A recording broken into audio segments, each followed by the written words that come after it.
Everyone is already waiting inside. Well, what are we waiting for? Let's join them! Please, wait a moment. Before attending the meeting, I hope you can promise me one thing. What do you need? Promise me that you won't commit to anything too reckless. What do you think?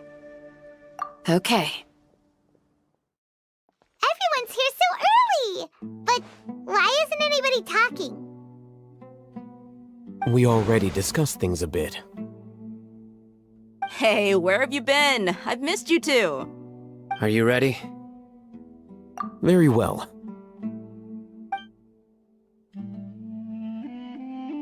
Are you sure this is gonna work? I gotta admit, it's bold. Color me impressed. It's worth a try. The point of discussion is to arrive at a solution. Let's cut the small talk and move to the next point. You're making Paimon nervous. You're finally done. I have some other stuff to take care of. Catch you all later. Come on, don't give me that face. I know what you're going to say. I'll be careful. That's what I wanted to hear. Take care. Well, Traveler, Paimon, judging from your expressions, the meeting must have been quite productive. You can tell?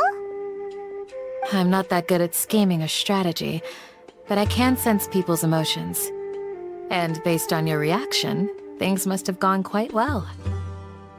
Paimon's a little worried. Hopefully nothing will go wrong. To be honest, I feel the same. But you're already some of the most capable people I know. So you have my trust. Candace gave us a compliment! Your deeds speak for themselves. Candace, we stayed behind to tell you that, although you won't be coming with us, we'll be sure to remember your words.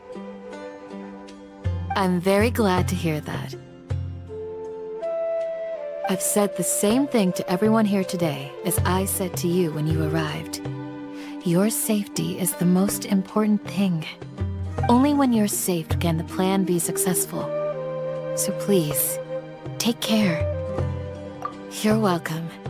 And thank you for taking my advice. Good luck with everything. I'll be here in the village praying for you.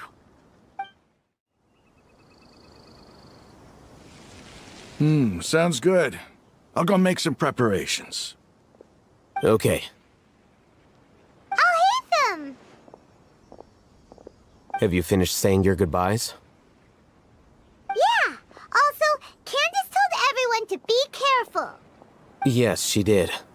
But I think my point also bears repeating. Our plan is not child's play. We won't be able to achieve anything if we're simply careful. We must go beyond that and fully commit ourselves to it. I hope this is clear to you. Huh? Shouldn't you be saying something more cheerful to boost our morale right now? Didn't we already do that during the meeting? You can never have enough words of encouragement. In that case, Candace can cuddle you to your heart's content while I continue to remind you of the seriousness of our situation. We all have our jobs to do, after all. It's like how some people can be put in charge of logistics while others will fight on the front lines. Speaking of the front lines, you don't look anything like a soldier. Of course. Compared to the mercenaries, I'm merely a feeble scholar. But the advantage of not being a mercenary is that I get to stay in a safer place and offer my strategic insight. Just think about that mercenary who lost his mind. Mercenary groups are facing constant danger every single day. Well, being a scholar is also a high-risk occupation, and you are a scholar! I'm not like the rest of them. Even among members of the same species, some will exhibit far more potential than others. This guy. Paimon still remembers when those mercenaries in Port Ormos called you a lunatic. All intellectuals are lunatics in the eyes of fools. I'll take that as a compliment. That reminds me. Do you remember the record we saw in the King Deshret ruins? It mentioned forbidden knowledge. You have a good memory. Forbidden knowledge has the power to drive people insane, but this fact has never been shared with the public. Even I, who has worked in the academia for some time, was never once informed of this. I think those mad scholars and mercenaries we encountered may have all fallen victim to the corrupting qualities of forbidden knowledge. But the academia has always held a different view.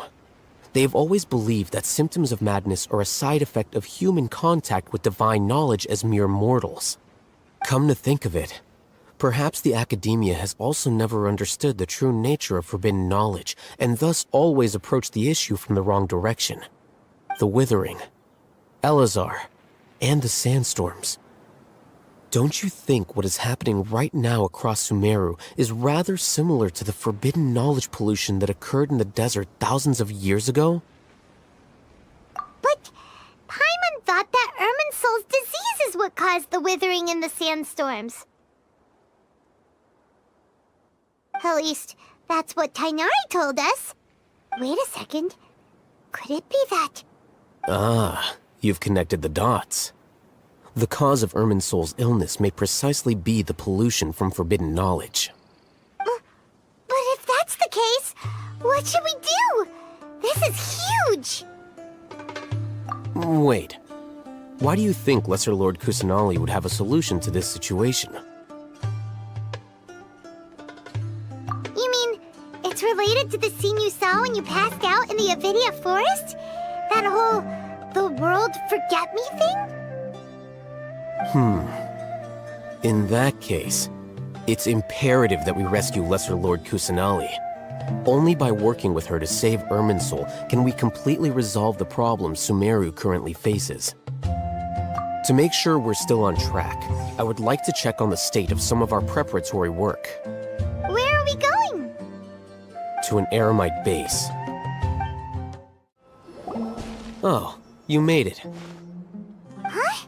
What are they doing here? I gave them some technical work to do. Ah, it's the scribe. And is that the traveler I see? How's the work going? Ah, yes!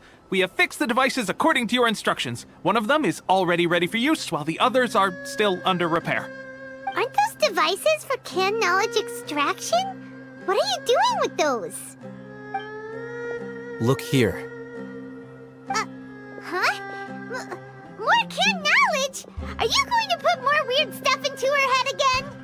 What's that look on your face? Are you scared?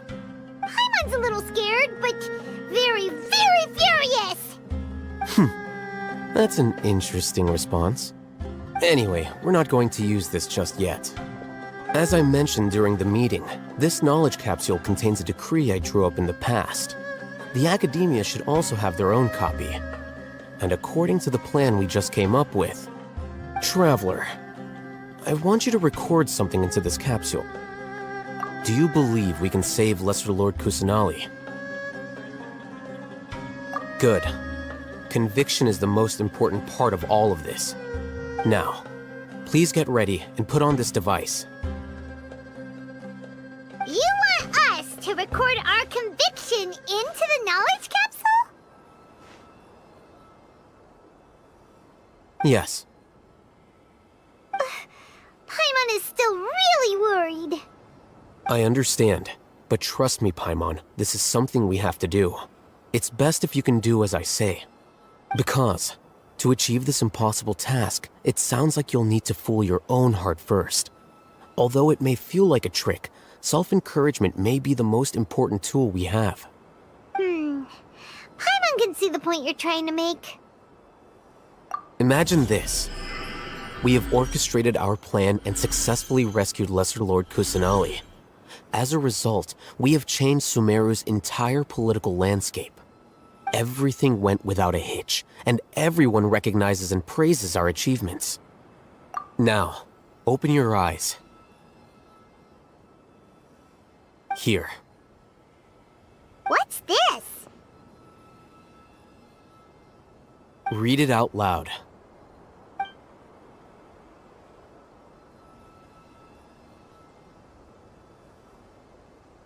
It's done.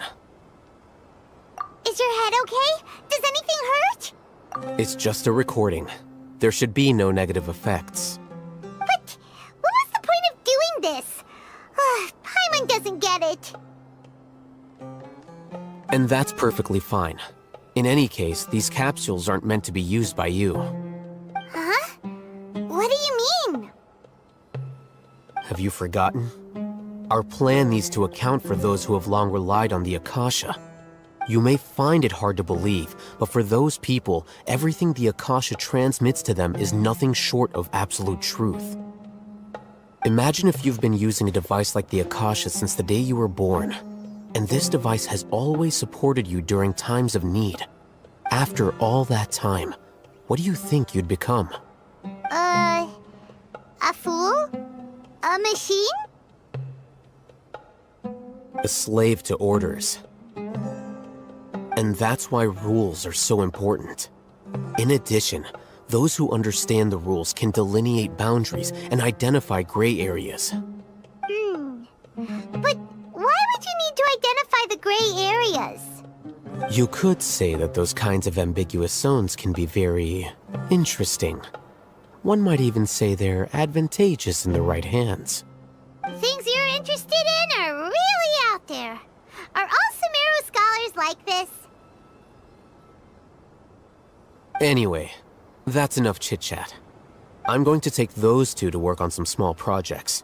You can head to Caravan Rebot and start preparing for the next step. Small projects? We're going to tinker with the Akasha terminal and make a few modifications. I thought we agreed on a plan. How can you go back on your word? The plan is too radical and carries a high risk for casualties. I've given it a lot of thought. And in the end, I still can't agree to it. But it's still the best plan we have. As a former Matra, you of all people should be able to see the bigger picture and recognize the innate advantages of our plan. I did. And that's how I saw the danger behind these so-called advantages. Al-Haytham's plan is even more radical than I imagined. Huh? Why are you guys arguing? My friend, you're just in time. Why don't you help me persuade Sino? He's turned against our plan. We agreed to work out a plan at the meeting.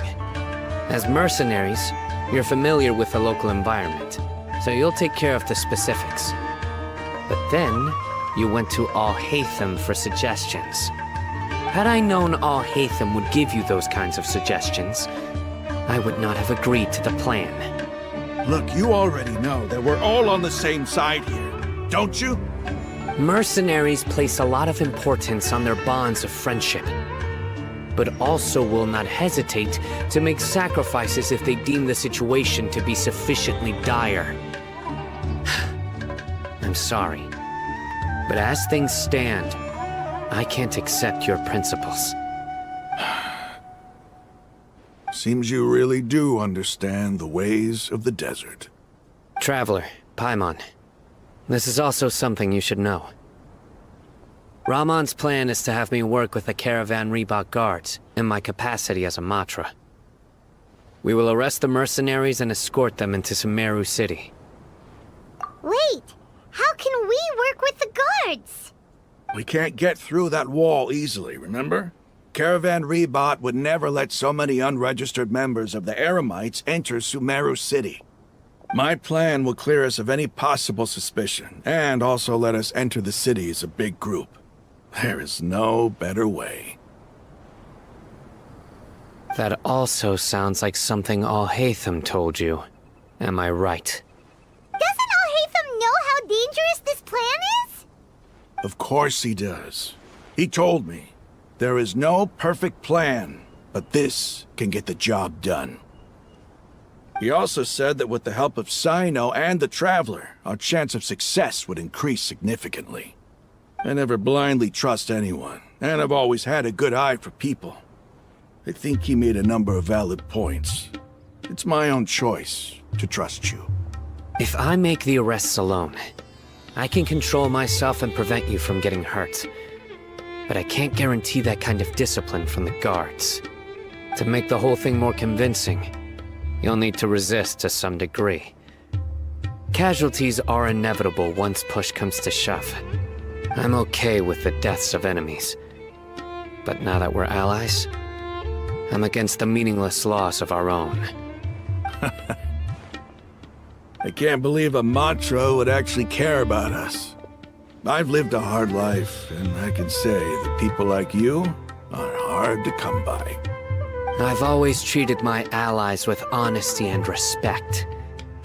They have the right to know important things like this. Now you're making this hard for me.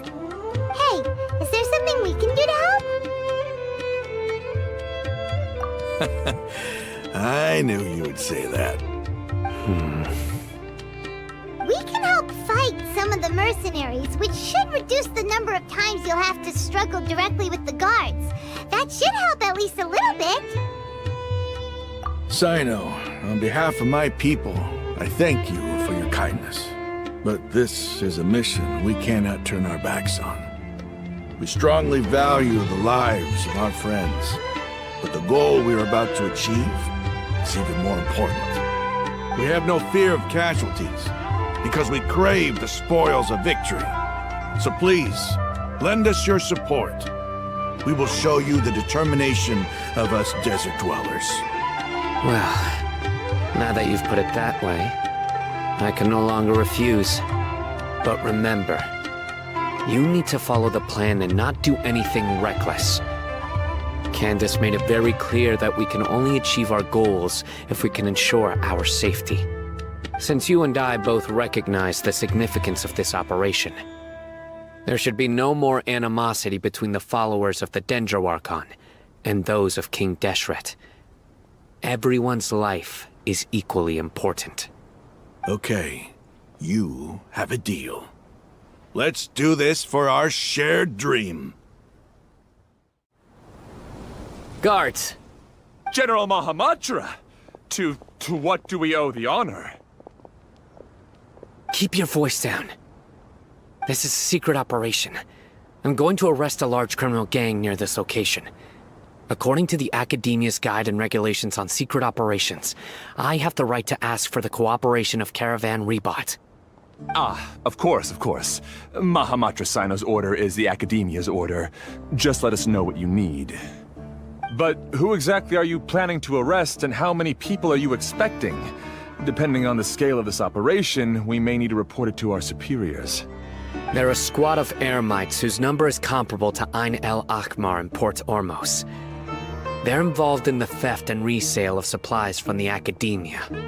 As many as Ain al Akhmar? This should definitely be classified as a joint operation.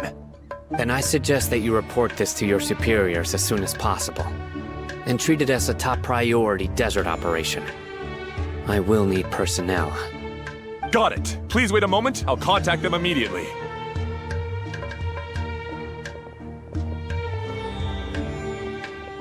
Because this is work. Because I trust you.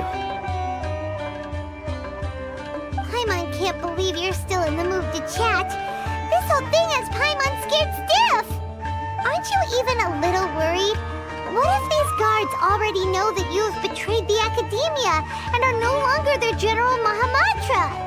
Even if that guard doesn't know, their superiors might, right? We discussed this, remember? The Caravan Rebot operation is of great importance. But don't worry, the guards there shouldn't know that Sino has stepped down. How can you be so sure? First, the other Matra still don't know why Sino has left, which proves that the Academia has been covering up the matter. Second, this is a crucial moment for the Academia's God creation plan. If something were to happen to the General Mahamatra, it's bound to attract a lot of unwanted attention. No matter how you look at it, they don't seem interested in sharing the news of Sino's departure. A reasonable inference. I agree. Which brings us to our next issue. I'm sure some of you have been wondering if the prediction function of the Akasha will affect our operation. The Akasha is still in operation, so I must remain on high alert. Actually, considering the power of the Akasha, it's quite strange that it hasn't already tried to interfere with my actions. I've given that a lot of thought. For now, I don't think you'll need to worry. If you remember, when you first came to Aru Village, all your actions and routes were predicted by the Akasha. It even gave that information to those who kidnapped the village keepers. But things like that never happened again after we met up with the Traveler. That's true. But why? Look at it from a different angle. Why do you think the Akasha will predict your actions? Because my personal data has been entered into the Akasha. That's true, but the key to this question is, how well can the Akasha make predictions about a person? Haven't you ever thought about it? Just how can it do this in the first place? Because the Akasha controls the entirety of Sumero. The Academia firmly believes that all human actions can be explained through logic. By sorting and analyzing entered data, the Akasha can derive behavioral logic and predict the actions of those who fit an existing logic model. However, at the risk of sounding like an advocate for fallacies, can everyone truly be considered logical at all times? Emotions are part of our behavioral logic, but can you guarantee that every experience of the same joy or pain would be equally intense? How can our feelings and opinions be predictable down to the letter in every single instance? Sino, in the past, you've always worked alone. In the absence of another person who could sway you or your thoughts, the Akasha could produce predictions that were similar to your real-life behavioral principles. Decisive and principled, you were used to solving problems alone. That's why the Akasha could figure you out. But now, you've joined a team. And I believe the Akasha hasn't yet figured out the full composition of it. Our thoughts and logic have intermingled and weaved themselves together to become a complicated, chaotic mess. Any one of us could potentially disagree with another. The Akasha lacks data on these interactions, and it's impossible for it to predict your actions in the future based on your decisions in the past. After all, there's probably a limit to just how much we can be modeled or controlled by data. So, in my opinion, you're probably safe for now. Makes sense to me. I agree. The Akasha is not alive, and I don't think we can be completely controlled by something without a mind of its own. Is that so? I guess there are things that even the Akasha cannot calculate, and people will not be forever trapped by the past. Paimon's so glad that this is settled. Next time, pay attention during our meetings.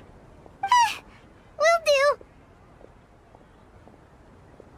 Just remember to stay vigilant. Footsteps! General Mahamatra, we were not expecting your presence here. I'm the security officer of the Grand Deshret Desert District. My name is Luxembarbo. This is my assistant, the Traveler.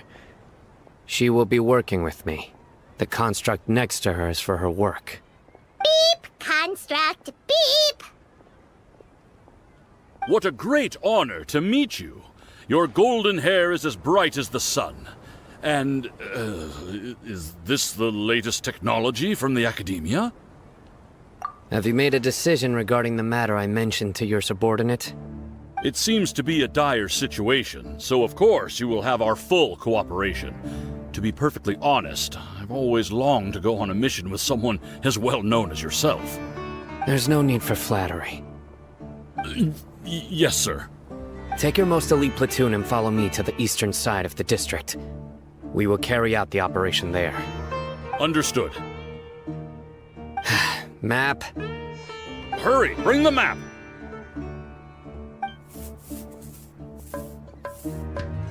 In 2 days, we will engage Rahman's Eremites and capture all of them.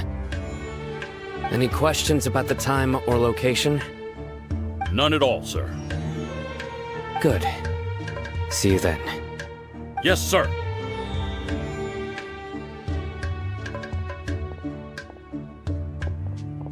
Maybe hanging around the General Mahamatra isn't so bad after all. Everyone's so respectful towards us. This is all due to the absolute authority of the Academia. And now, we're going to strike back against that massive pillar of power. Get ready. We will move out in 2 days. Look! Over there! Our helpers have arrived already! Let's hurry over! Wait a moment. Ah! Oh, it's you! You're my assistant, remember? Being my assistant, you must stay with me. Now let's head over there. It's General Mahamatra and his assistants. We meet again. You're here early. It's to show how important we think the operation is. Since this is a big case for the Academia, we are prepared to give it our best. I'm glad to hear your sense of resolve. Remember, we must capture them alive. They are our only leads for the case. If they die, we will be unable to continue the investigation. Understood. Everyone! The Eremites are approaching from the west! Make preparations and be ready for combat!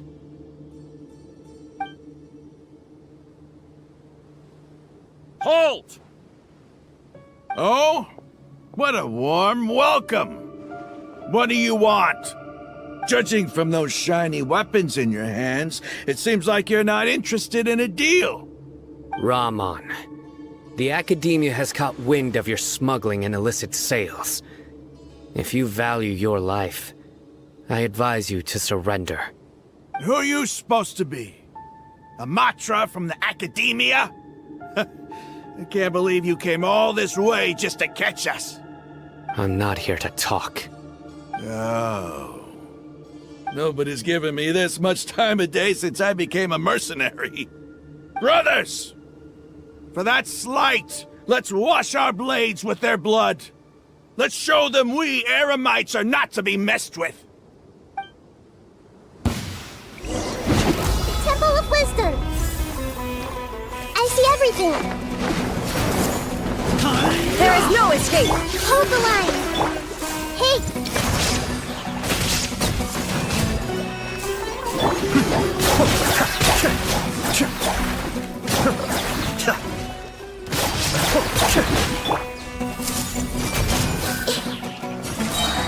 Sharing my knowledge!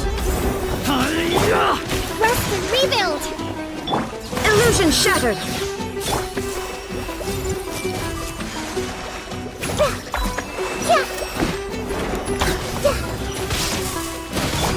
Inazuma shines eternal! It's over. Ah! We have subdued them. The operation is now over. All Eremite mercenaries and related personnel in the area have been arrested. Ah, you pitiful Dendro Archon dogs! You'll regret this! I'm afraid you'll regret it first. King Jeshred will curse you, and you will all! Silence! Oh, Restrain them and take them back to Caravan Rebot. Count their numbers and send them to the Academia as instructed by the General Mahamatra. Yes, sir!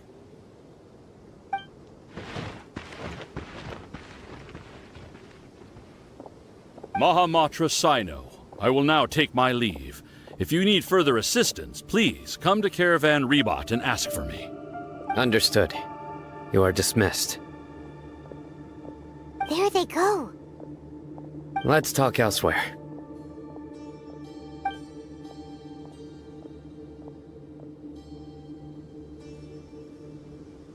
This part of the plan went really well. Yes, things went perfectly. That's fantastic! And that punch you gave Ramon there sure looked convincing enough. Once we're done here, I'll return to Caravan Rebot and oversee the group's transport. I promise. I'll get everyone into Sumero City safely. Yeah, you're the reason why everything went so well. It's not the time to celebrate yet. I believe Dia should already be waiting for you. Go join up with her. She will need you to introduce her to Tainari. Speaking of which, is it really okay for us not to share the full plan with Tainari? What if he'll feel miffed about it and refuse to work with us? I have a very close relationship with Tainari. Given how well we know each other, I believe my message alone should be enough to bring him to our side. He knows I won't make jokes about things like this. If we need help, Tainari is the best option. Get ready for the next phase of the plan. Don't keep them waiting. Dia! We're here! It's about time. Didn't you say our part of the plan is the most important of all? And here you come rolling in late. In the time it took you to get here, I already did 5 laps around the place, downed 7 drinks, and even did some clothes shopping. Sorry. We didn't mean to keep you waiting. I just wanted to fix your attitude and rub it in a little. After all, you took your sweet time getting here, and we've got important stuff to take care of. I just like seeing that serious look on your face. All right, I'll stop. All joking aside, I'm glad you're here. Let's get moving and take care of this as soon as possible. But where should we start? Our responsibility is to get a status update on the Fatui Harbinger known as the Doctor. We need to make sure he won't get in our way when we rescue Lesser Lord Kusanali. Dealing with an institution that controls all of Sumero is already hard enough. If the Doctor were to crash the party, it would be next to impossible for us to achieve our goals. Yeah, we sure don't want him showing up.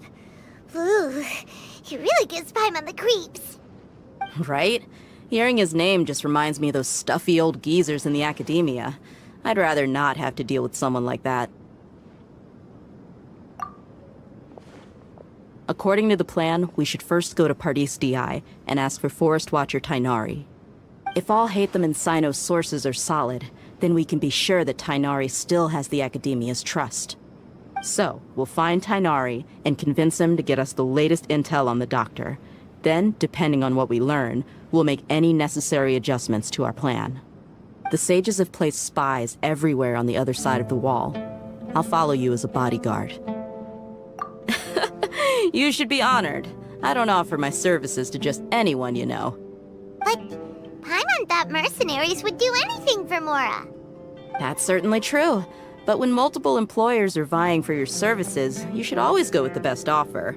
Let's see. If I were to charge you a bill, I guess I can apply a discount. How much more do you want? I was not sure we can afford it. How much do I want? Hey, how about paying me with a smile? What do you say? I haven't seen you smiling much recently. If you ask me, someone like you must look lovely when they smile. Come on, give me a smile so that I can be less worried. Looking good! I hope this pretty smile will become our lucky charm.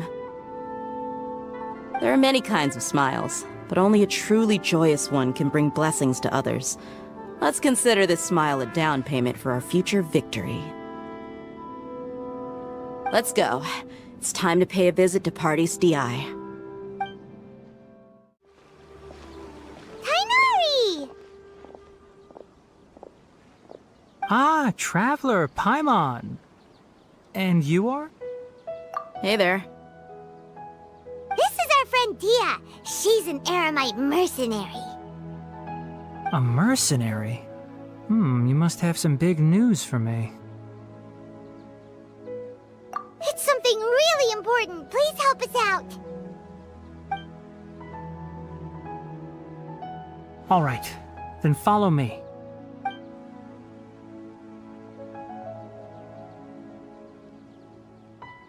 This place is better. We won't be disturbed by any passerby. Okay, what is this important thing you want to ask me?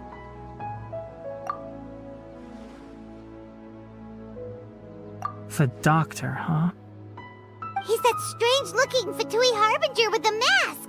Paimon thinks he has blue hair. Yes, I know him. Actually, he left Party's DI just a little while ago. He left already? Yeah, he came looking for me. Can I ask what it was about? Sorry to ask you like this after having just met, but your answer is very important to us. For now, all we can share with you is that your friend Sino is working with us. Sino, you say?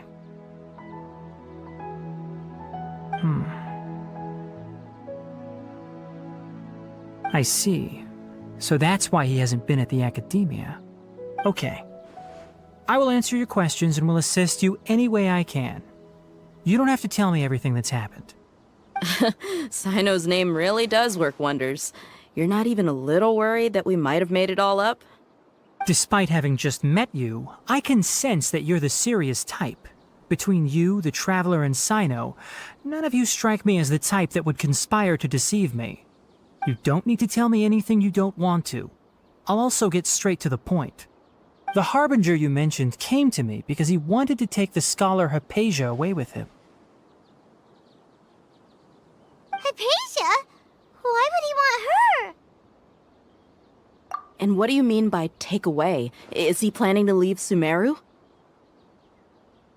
Yes. He told me his return to Snezhnaya is imminent.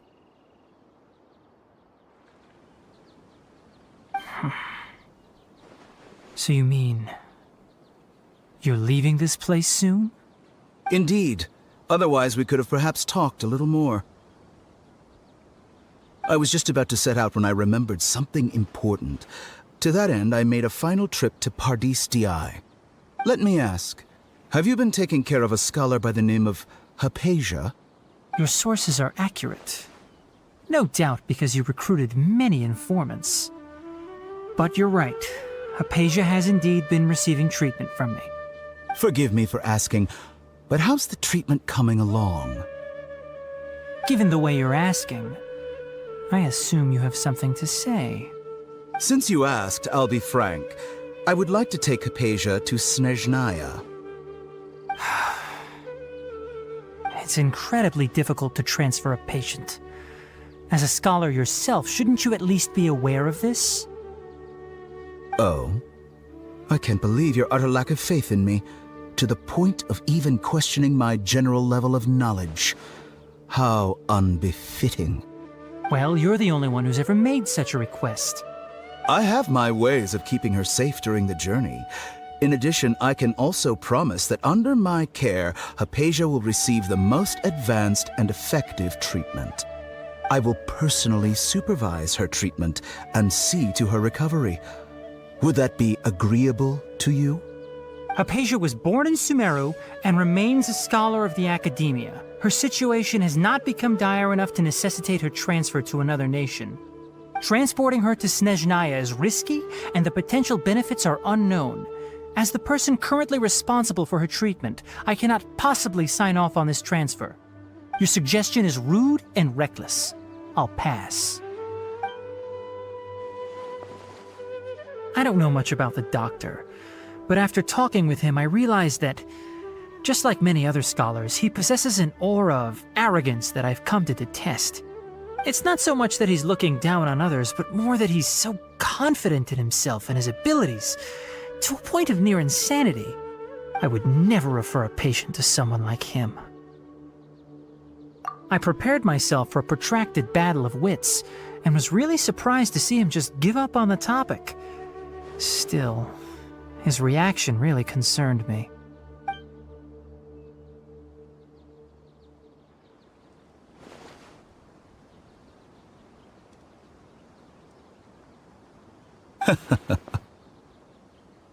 I see, I see. Of course, your opinion makes perfect sense. You're still young, but already quite stubborn. I must say, You are not like what I had expected.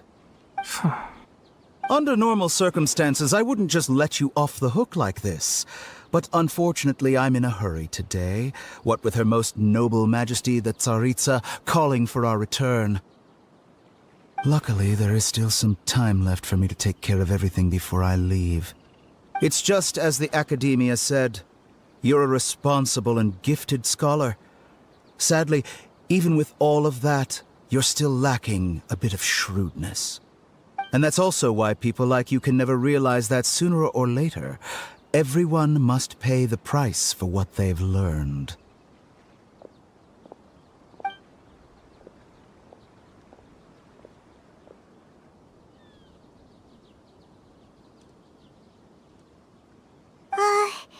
Paimon can't help but feel like he's hinting at something unpleasant. He asked a question, yet didn't care for my answer. Perhaps I'm nothing but a talking rock in his eyes. He never came off as malicious, but an utter lack of compassion permeated throughout our conversation. From his tone, I can sense that he's always looked down on others. I can barely believe it myself, but if that's true, the situation will be in our favor. I don't think I missed any details. Frankly speaking, I don't want you to do anything too risky. Now that you know a little more, it should be easier for you to stay safe. Sorry we can't tell you everything. We appreciate that you helped us anyway. I won't forget your kindness. It's okay. I have an obligation to do so. To be perfectly honest, all of this may have started because of me.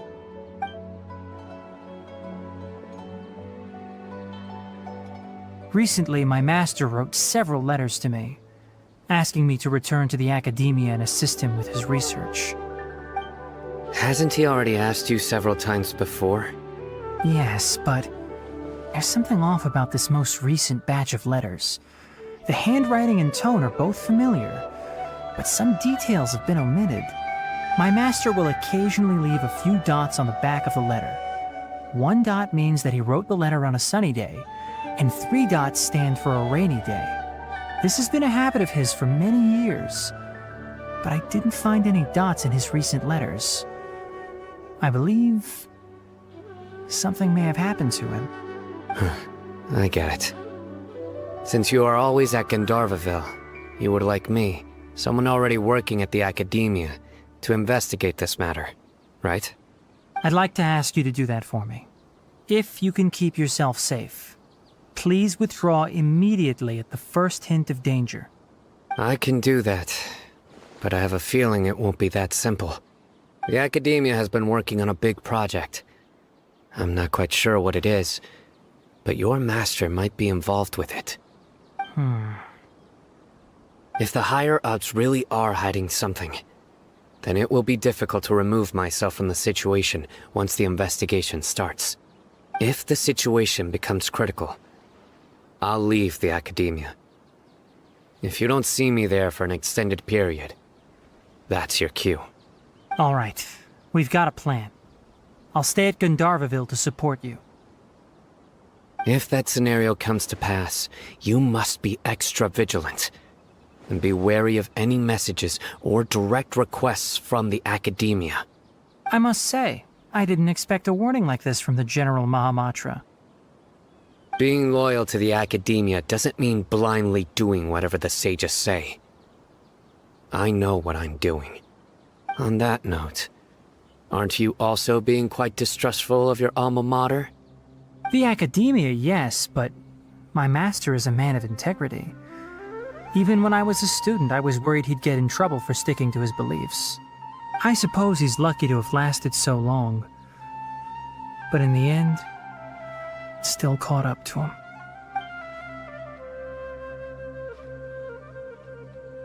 I see. So you noticed something was up with the Academia from the very beginning. This may well be how Sino became involved in all this. In that case, I must keep my promise and help you however I can. Also, if you run into Sino again, please help me pass on a message to him. trust your own senses and experiences. I think this may be something he needs to hear right now. Okay, we'll find a chance to tell him. Thanks. Right. Now let's go hunt down this Harbinger. Oh, by the way, which way did the doctor go when he left Pardis DI? That way. Gotcha. Thanks so much. We'll be on our way. According to Tainari, the doctor is leaving Sumero soon. I want to check if the doctor was actually telling the truth. He also said that he'll take care of everything before he leaves. What did he mean by that? We need to be extra careful when dealing with a person like him. Just to be safe, let's chase him and see what we find. But we have no idea where he went! How can we start chasing him? We'll do it the mercenary way. I'll find leads as we go. All you have to do is just follow me. We can stop here. I think I know where the doctor went. To the south of here is Port Ormos, which seems to be where they're headed. Port Ormos? They're going to leave by boat? That's right. Let's go to the port and have a look for ourselves.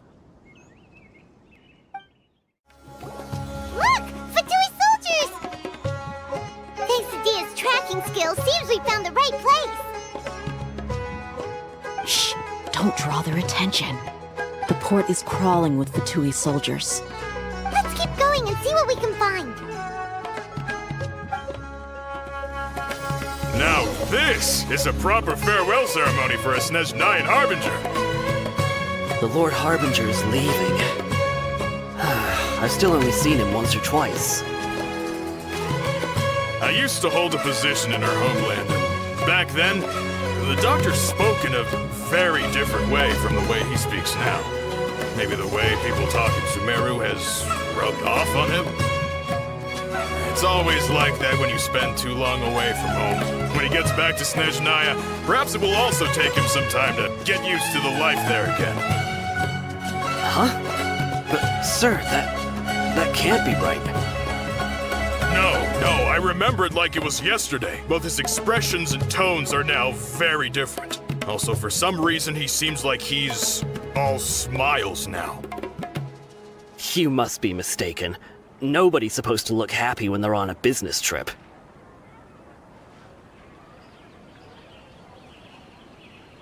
The doctor is on that boat.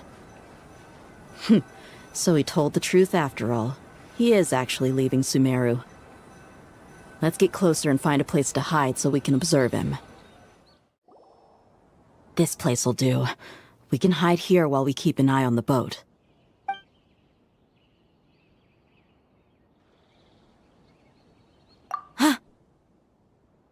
Uh-oh! He saw us!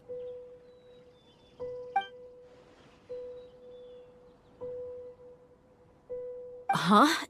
Is he waving at us? It's time to say goodbye. Wait, is he the only person on the boat? You mean there's nobody with him? And where are all the soldiers we saw in the port just now? They were all here just a few minutes ago, but now they vanished. So this was a trap. Wait, don't tell me that. Luckily, there is still some time left for me to take care of everything before I leave. Oh no. They might be after Hypatia. Let's get back to Pardis DI. Huh? What do you mean? I'm afraid that she's seen something that she wasn't supposed to see. If I were the Fatui, I would also try to take her away. And if I couldn't... Oh no! Are you saying they're going to kill her? Let's go! Pardis DI is not a place you Fatui can just show up and do as you please. I believe we've already made ourselves quite clear. Our superior gave us permission to search for and collect medicinal herbs in Pardis DI for research purposes. But you've been in Sumero for some time already.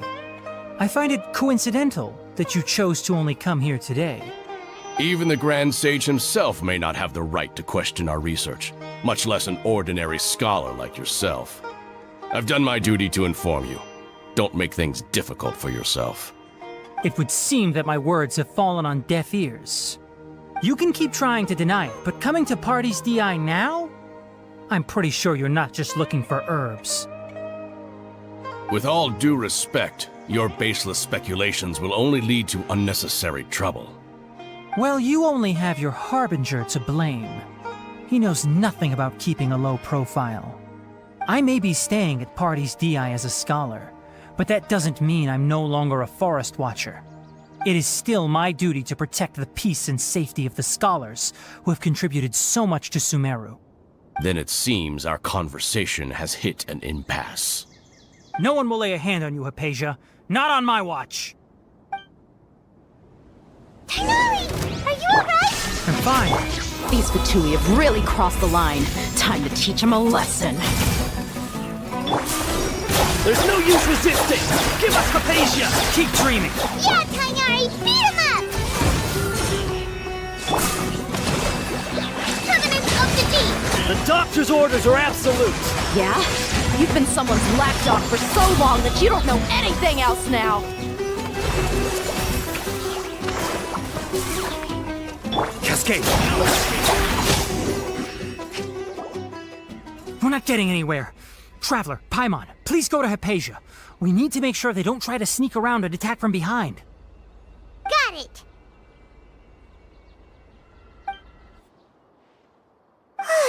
Hypatia's still here. Doesn't look like anyone's broken in.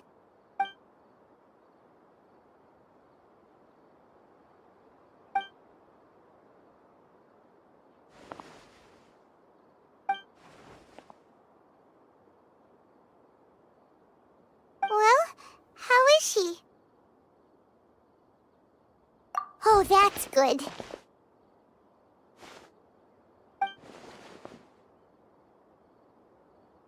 So, you think this is over?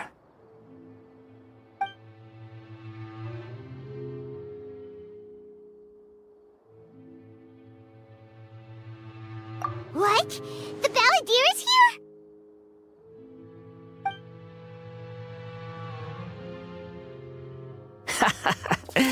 I've missed that look of abject horror. You've given me that look every time we meet. But, where is he?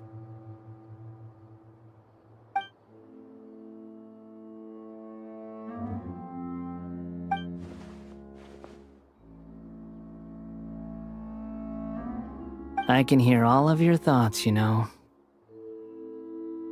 Don't you remember? I already saw you the first time you came to Party's DI and made contact with Hypatia. I didn't need to do anything. It is her honor to be able to connect her consciousness with me. Who are you talking to? It can't be the Balladeer, right? That's impossible. I know you must be curious. I might as well tell you that I decided to enter Hypatia's consciousness the moment I sensed your touch. I wanted to observe you on a fool's errand. Hey, Traveler! What are you doing? My deification is nearly complete. All that's left now are just some final details. Do you understand? Even if you manage to rescue Lesser Lord Kusanali, it will be impossible for you to defeat a bona fide god like me. Is it wise to force that childlike god into a divine battle against me?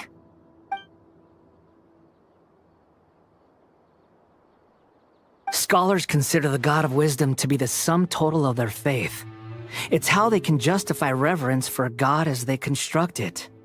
But this also shows that humanity's worship of gods is a combination of blasphemy and exaltation. It's truly laughable.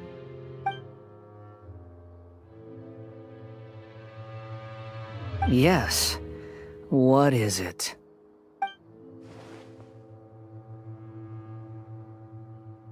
Yeah, I'm in a good mood, which is why I'm talking to you like this.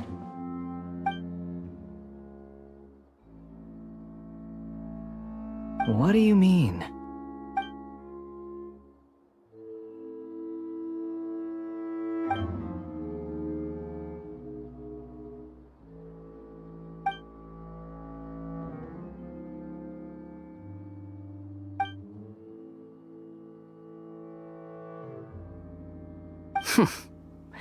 Those words almost make you sound like a friend who actually cares. But you're wrong. I'm different from all of you. I was born to become a god.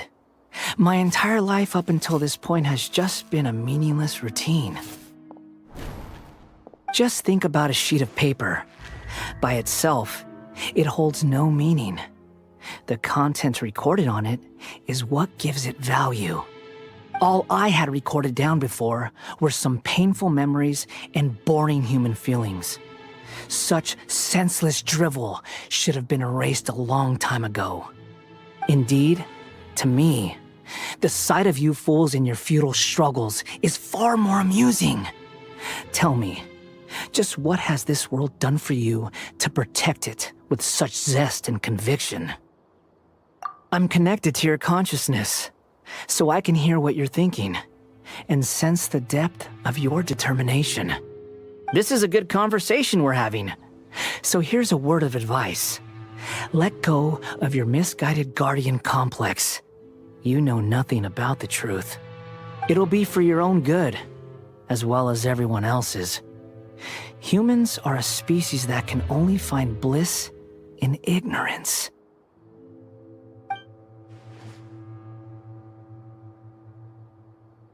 Ah, you've seen my affection for her. If you were in my position, I think you'd feel the same way. She peered into my consciousness and saw my past. Someone like that is qualified to become my first follower. All gods need followers.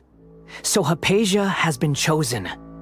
Her appearance heralds my imminent arrival at the throne of divinity, while her worship shall become my glory.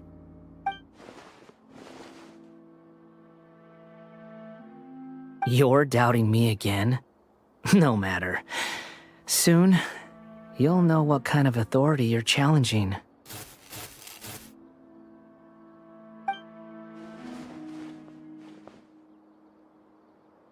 Who wants to hurt my devout follower?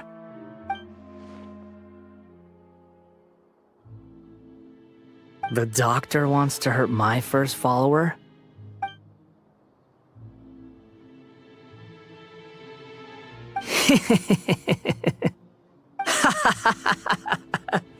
How very amusing.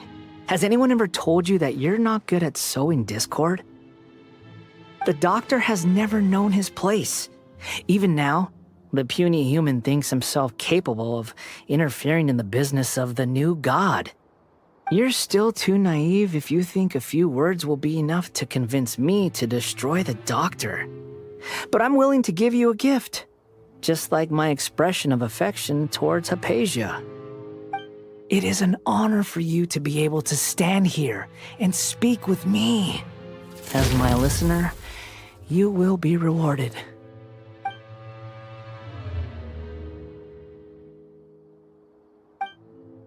Both good things and bad things can be called gifts. After all, gods have never needed to be reasonable. Ah! Paimon hears thunder! That person Paimon couldn't see was the Balladeer? Oh, he sure chatted with you for a while.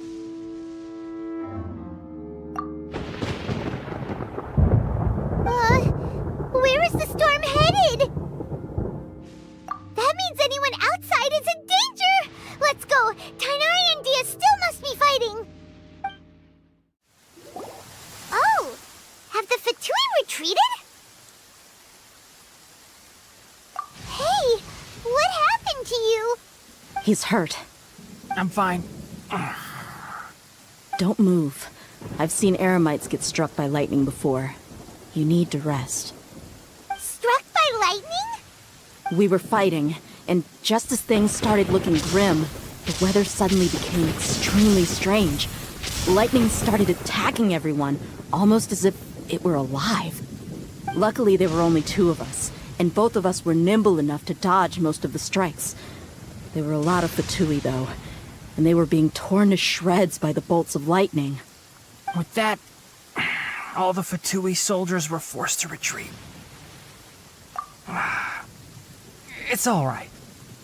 My wound aside, you look like you've seen something unpleasant.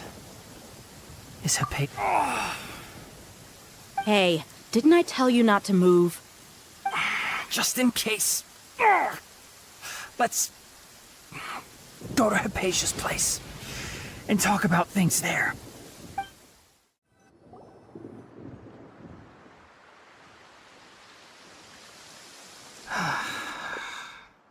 Thank goodness she's fine. Hey, how about taking care of yourself first? I understand my condition. The wound is not fatal. I'll be all right. Ugh. The more you understand medicine, the worse of a patient you become. I know. They always think they can push through the pain.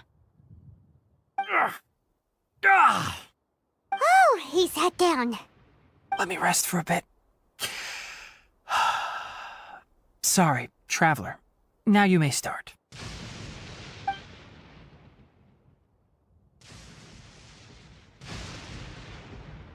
So that's what you were talking to the balladeer about? Oh, Paimon can't believe what he's thinking. The Academia's God creation plan. How ridiculous. That sounds, ambitious, I guess? Anyway, this is all way beyond me. As long as I can enjoy every day with a drink in my hand, tasty food in my stomach, and a good night's rest, that's enough. I'll only work when I have to. I must be the least ambitious person who's ever set foot in Parties DI. Don't say that. I haven't even thanked you for your help back there. Don't mention it. Well, if nothing else, all this proves that the doctor really did have some urgent matter to attend to, and left Sumero in a hurry.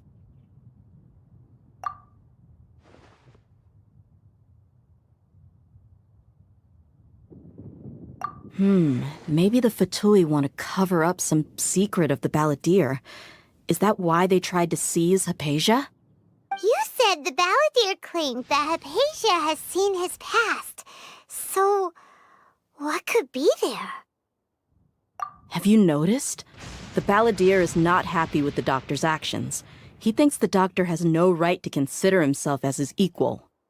So, if the doctor was to show up again, would the balladeer zap him with lightning?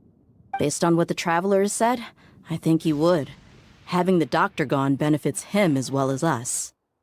In other words, we've successfully completed this stage of the plan. The doctor is out of the picture now. Yay! That's a big accomplishment! I'm also happy for you. Thank you for the help, Tainari. Make sure you rest up for now. Yeah. All right. Okay, that wraps things up for us here at Parties DI. Traveler, it's about time we rendezvous with the others at the Grand Bazaar. Let's continue to keep a low profile. You can head there once you're ready. All right, everyone is here. How did everything go? Any luck with your missions? Let's report back one by one. I'll start first. We've made the necessary modifications to the Akasha terminal. In addition, the props required are also ready. I'll go next. The Traveler and I went to Parties DI. The situation was a bit complicated, but we found Tainari. Unfortunately, he was wounded during a fight. Who is behind it? Well, that's the tough part. What should I say, Traveler? The Fatui or the balladeer? After some back and forth, we confirmed that the doctor has left Sumero by boat. He has something urgent to attend to back in Snezhnaya. So, we've successfully removed the doctor from the picture. Also, Tainari's already resting, so he'll be okay. Good. Oh, Tainari also asked us to tell you this message. Trust your own senses and experiences. All right. I'll remember that. Everything also went smoothly on my side. The Eremites should have arrived at their destination by now. To avoid alerting the quarry, they will stay there for now. I can't believe you actually got so many Eremites into Sumero City. It's all thanks to Rahman and his brave team, as well as their bold strategy. It appears to have been very effective. I'm glad to hear it. Well, is that everything? Okay, this meeting is adjourned. Huh? Wait, you mean that's it? Well, what else is there to discuss? Shouldn't you end with some words of encouragement? You know, to fire us up now? Personally, I'd rather we all go home and get some rest. I'll hate them. Ugh. Oh, and if you wanted someone to say something to that effect, then I must reiterate that I'm here to strategize and not to lead. So you should find someone more suitable to do that. But I thought all of you Academia big shots were great speakers. Then I should remind you that I'm the scribe. I know that. So what? A scribe is responsible for recording meetings, not speaking. Fine, whatever. Well, Sino doesn't seem to be much of a talker either. I guess that leaves it to my employer. Employer? Yep, the Traveler hired me. That's right. So come on, boss. What do you have to say for the team? Yeah, say something to boost morale. Huh? What are you all doing here? Oh, it's Nilu! Hey, everyone. I'm not disturbing you, am I? Not at all. I was actually just about to go find you. Judging from the group and all your serious faces, you were discussing something important, weren't you? But you also look like you're up to no good. Seems pretty interesting. Welcome, Nilu. Would you like to join us? Huh? Join you? You mean, you also want to discuss something important with me? Yes. Something very important. Nilu, are there any breaks in your performance schedule in the upcoming days? Huh? Wait, you're seriously inviting me?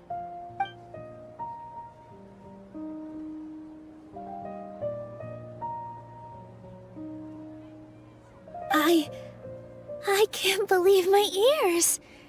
You are truly the bravest and most passionate people of Sumero, well, that I've ever met. Oh, right. The Traveler and Paimon are not from Sumeru, but you are awesome as well. That's right! I must admit that I'm a little scared, but I'll try my best for Lesser Lord Kusanali. If I can somehow use my abilities to help you, then count me in. Remember, believe in yourself. Okay, I'll get my friends at the Grand Bazaar to help us tomorrow. Just remember not to say too much. Be discreet. Yep, you got it. All the preparations are done. Now, can we finally conclude this meeting? So, have you thought up what you'd like to say, boss?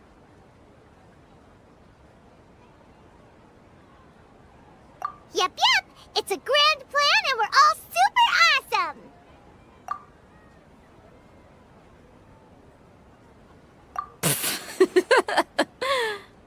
Well said. A good night's rest before an operation can be the difference between success and failure. Thankfully, I've had my place to myself recently. It's been nice and quiet. Huh? Oh, nothing. Alright, let's all go home and get a good night's sleep so we can be up early tomorrow. Okay, so I guess that means it's time to say goodnight now. Yep, good night, everyone! Hello, you two. Sleep well? Not really. Paimon got too nervous thinking about today and didn't fall asleep until the sun was almost up.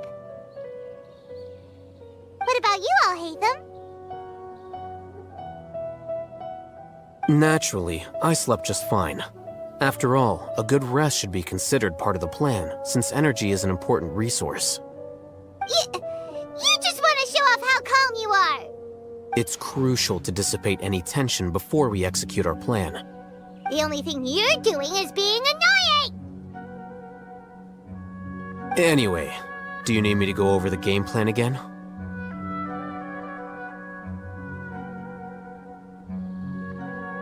Our target is Grand Sage Azar's office.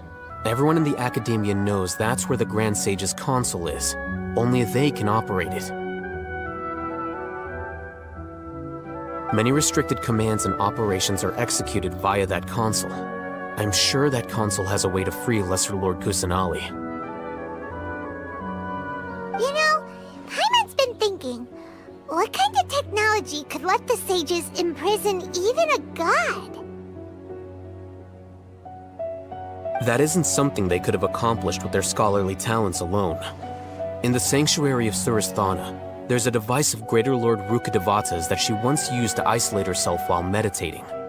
500 years ago, the Grand Sage at the time modified the device so that it could no longer be controlled from the inside. They were effectively trapping one god with the power of another. So, how are we gonna get to the Grand Sage's office? Don't forget, today is Nyagarbha Day, arguably the most important day to the Academia. The sages and core Academia personnel are busy loading the latest batch of research developments and legal decrees into knowledge capsules so that they can be entered into the Akasha. All the Darshan's researchers have their noses to the grindstone, and the Academia's grounds are flowing with all sorts of people. It's the perfect time for an infiltration. When the Grand Sage leaves his office to supervise the entering process, that's our cue to access the console and free the Dendro Archon. Well, yes. That's just the visible side of our plan, after all. If precedence holds, the Academia should have already started preparing for Nyagarbha Day. Everyone should be in position. All that's left is for us to lead the charge. Let's go. So are we just gonna walk in through the front door, or...? Yes. Were you expecting a stealthier approach? Paimon can't think of a good comeback. Alright, it's all on Alhaitham if things go south.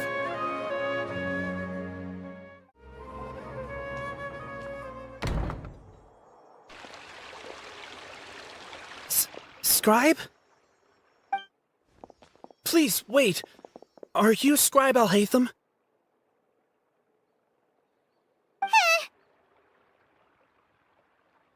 That's me. Is something the matter? I'm in a hurry.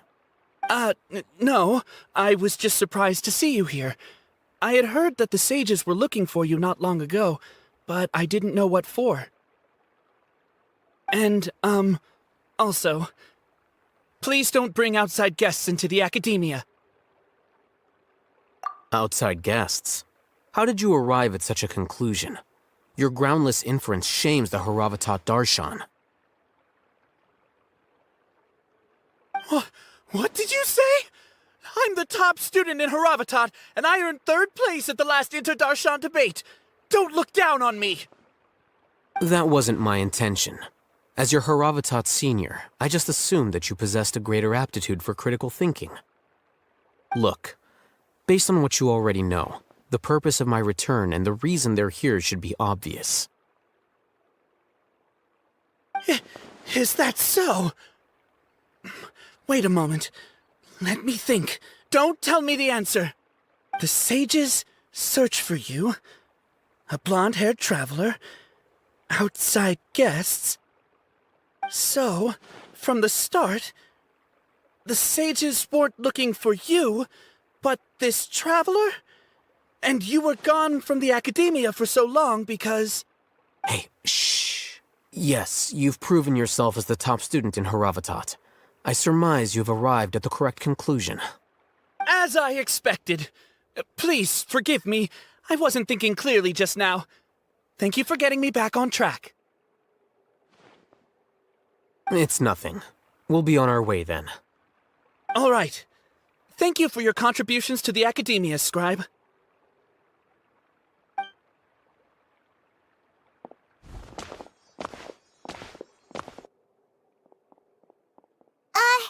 What the heck just happened now? What did he just guess? I'm afraid I don't know either. You have no idea? Mm-hmm. He convinced himself of whatever truth he came up with. That is the so-called pride of a scholar. If someone questions their academic facility, they will instantly feign understanding to keep up appearances. Nowadays, the academia is rampant with this type of scholar. Their obvious farces of intellect only serve to highlight themselves as fools. Wow, so there are special ways to deal with smart people.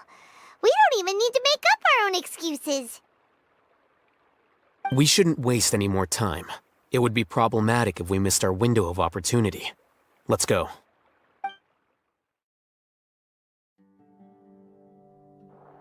Is this the Academia's library? Indeed. Known as the House of Dana, it is quite possibly the most extensive special collections library in Teyvat. There are a lot of students going through here. Is it really okay just to waltz right in? The Academia marches to a fast beat, especially since it's Nyargarbaha Day. They're all occupied with their own matters. Just act natural. Now, hurry along.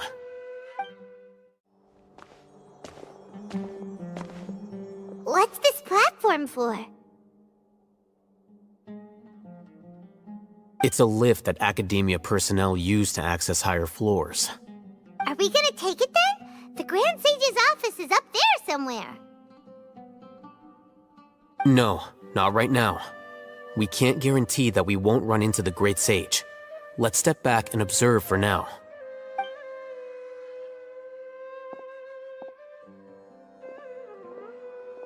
You think the Grand Sage will exit from there? And after he does, we'd sneak past him? Oh, Paimon thinks that's really dangerous. Who knows? However, if we can confirm Azar's current location, our operation will be much safer if we... Allow me to offer you a hint. If you wish to know his location, look behind you.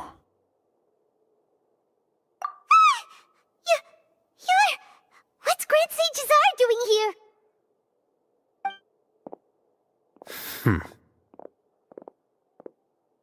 Do not tell me you believed the Academia would not grow suspicious of you after such a prolonged absence, Scribe. An eyewitness had informed me of your whereabouts, so I came to personally welcome you. Great Sage, I didn't expect you to care so much about me. I'm truly flattered. I'm sure. But compared to you, I am far more interested in these two unexpected guests. You are the Traveler and Paimon, correct? It's a pity that only now have I been afforded the opportunity to formally meet two of Sumeru's most esteemed guests. I do apologize for my lack of decorum. Excellent. You immediately initiated discussion instead of attempting to prepare some perfunctory excuse. You clearly understand the situation at hand, and have no intention of making a reckless stand. The foot traffic here renders this place unsuitable for discussion. Please, follow me to my office.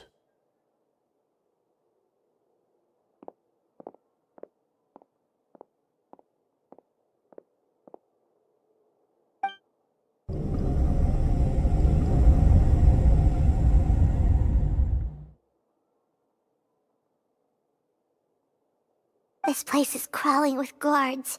There's no way out for us. All right then, Traveler. What did you wish to discuss with me?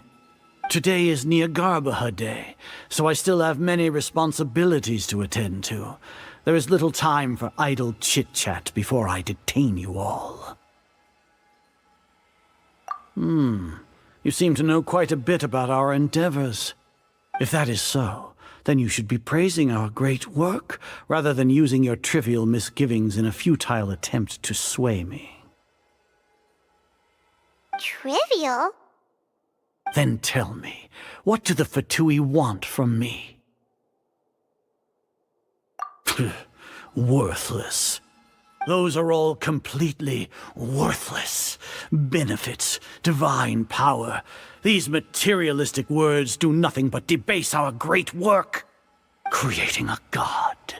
Yes, we are using human wisdom to create a god. If humanity cannot attain omniscience and omnipotence, then we shall create a god to reveal them. This is the pinnacle of human wisdom.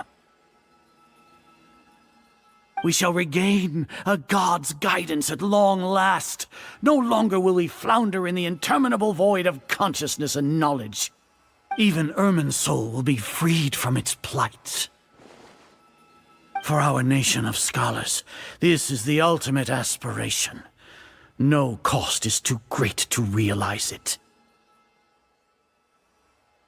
You will never understand the rapture of having a god be born within your very hands. With your degree of knowledge, you cannot even comprehend such an emotion. Gods exist on a plane that far eclipses humanity's. Lesser Lord Kusanali, what can she even do? Care for the people? Fend off sandstorms? Fabricate silly fairy tales? These are but child's play for the academia. Does that make us equal to the gods? We are a people favored by Greater Lord Rukadevata. Though I may have personally not seen it, our forefathers bore witness to true wisdom. The ascension of the Lesser Lord has brought nothing but bewilderment to the scholars. They all ask, is that truly what true wisdom is supposed to look like? With that in mind, it is better to keep her isolated in the sanctuary of Suristhana, so our academy will not become embroiled in turmoil. Justification. Do you really think that only the super smart or powerful should be able to call themselves gods? As per your judgment, Grand Sage, they are indeed dangerous individuals. Not only are they acting against the academia, but their ideologies have the potential to lead scholars astray. Looks like there really was merit in my assignment. Oh, Hatham? Are you talking about us? Anyway, I've brought them to the academia as ordered, but it took some time and trouble. Oh, that reminds me. Here's the investigation report you had requested. It's a summary of my time spent with the Traveler, an array of information about her ready for your perusal. Oh, Hatham! So you're still on the academia's side! We finally started to trust you!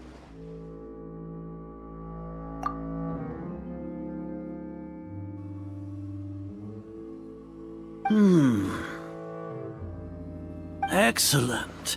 Detailed contents with no errors. I would expect nothing less than an immaculate report from the scribe. As it is Niagarbaha Day, I'll enter the information on you into the Akasha. Surely you know what that means. We'll be monitored, just like Sino. With the Akasha's calculation prowess, all of your actions will be predicted with an accuracy of at least 98%. Furthermore, your data will be updated in real time whenever new information presents itself. To put it into words you can understand, wherever you go, you will be walking under an invisible leash. This is Sumeru's greatest penalty for dishonest persons. Are you not familiar with the concept that great responsibility begets an equally great suspicion? In any case, you are Sumeru's most concerning external variable. Locking you down will greatly decrease the chance of any undesirable outcomes coming to pass. You're despicable! Despicable? Perhaps from your perspective, but I suppose you had mentally prepared yourselves for this, no? Your ploy was to sacrifice the Traveler here, was it not? Lord Azar, I know what you're trying to say, but I've been following your plan this entire time. Why are you doubting me at this juncture? Must I delineate your entire plan? Very well, I will spell things out. First off, I received an eyewitness report that you were spotted with the Traveler at Caravan Rebat. However, you immediately departed for the desert and escaped surveillance range. Judging by the time, you all likely encountered the truant General Mahamatra in the desert. Am I correct? Maybe Paimon shouldn't have mentioned Sino just now. The Academia had not received correspondence from its scribe for a prolonged time. You were also in the company of the Traveler, a close associate of Lesser Lord Kusanali and General Mahamatra Sino, who had defected from the Academia. With their instigation, what was the probability that you would betray the Academia? Rationally speaking, 50%? 70%? What do you think? Regardless, that's only a guess. The facts are that I've brought the Traveler right before you, and I gave you my report. Indeed, your boldness deserves praise. To think that despite status as an outlander, the Traveler is still willing to sacrifice for the sake of your plan. If I'm correct, you have a contingency plan to save Lesser Lord Kusanali and ruin our great work. Sneak into the Academia on Nia Garbaha Day, using Alhaitham's status as the scribe, for there is a good chance that an opportunity to save the Lesser Lord will arise. Should your intentions be discovered, Alhaitham will turn traitor and sacrifice the Traveler, thus proving his innocence. He can then stay inside the Academia and continue searching for a way to proceed forward. As for Sino, according to the Akasha's calculations, he will soon return to the Academia and confront me in person. I suppose this is also a part of your plan?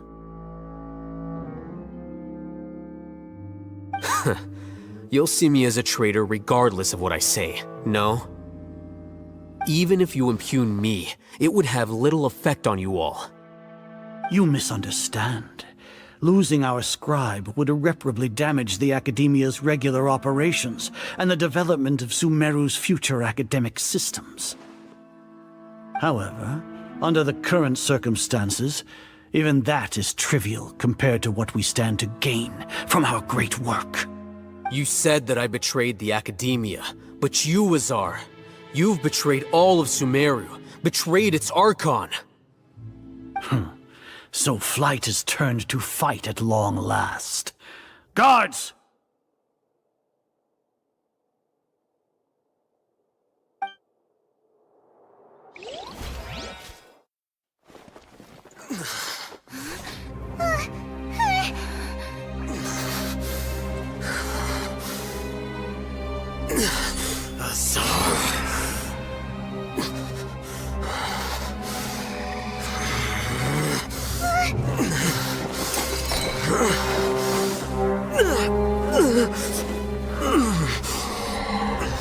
Well, what do we have here? So you stole that divine knowledge capsule. Traitor! You traitor! Even the most rational scholar will yearn for the power of a god in a moment of desperation. Aren't you doing the exact same thing as me, Alhaitham? Unfortunately for you, no god will lend you their power. Azar!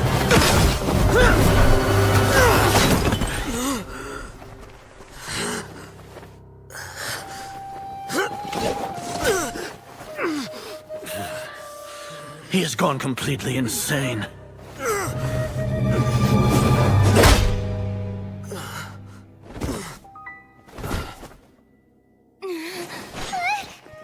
Take him to the Matra and exile him to Aru village. Then find someone to take these two to the confinement room. I'll deal with them later. Grand Sage, we've finished all required preparations for Nyargarbaha Day. We may begin to enter the capsules now. Excellent. You may begin.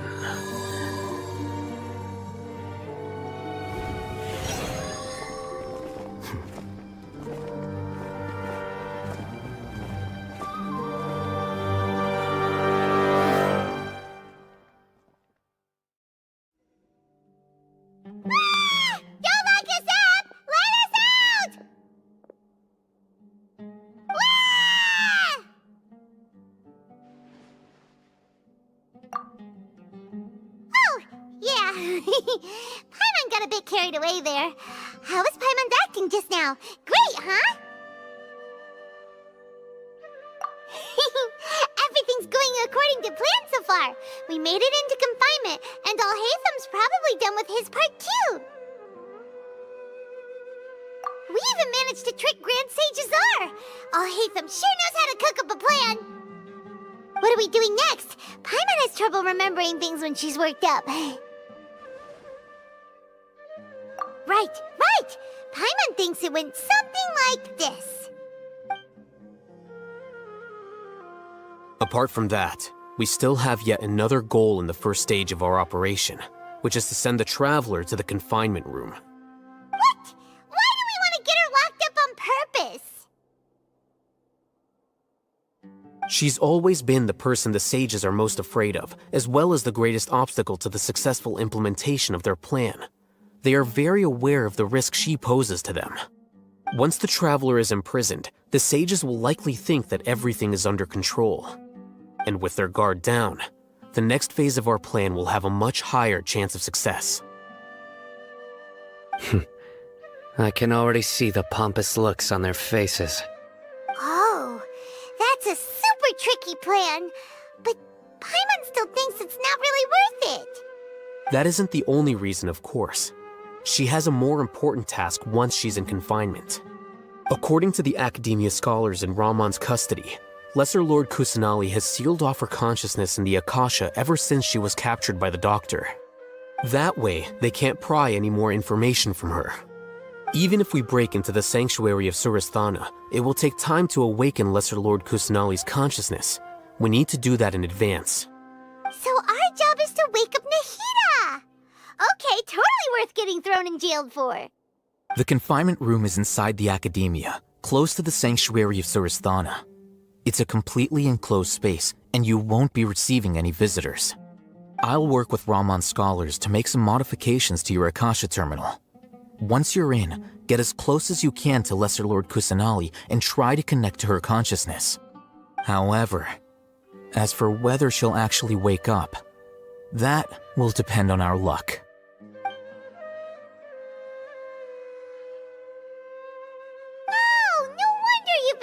Akasha terminal today. It's the one that Alhaitham modified. Paimon thought they'd take our Akasha terminals when they locked us up in here. Were they being careless? Alright, so what now?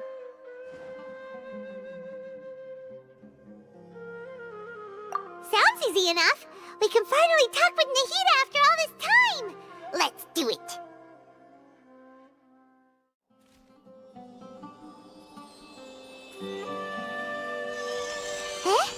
Is this the right spot? Are you getting anything? Please work.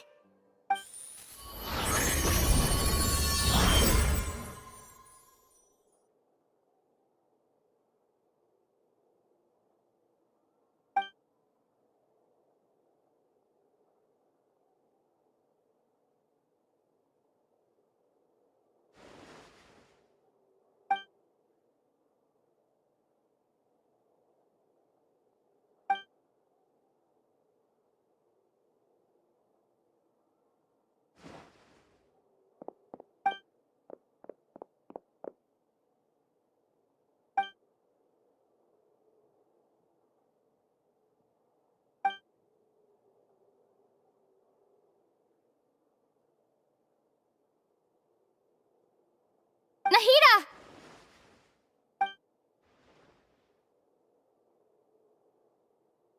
Hey, Nahida!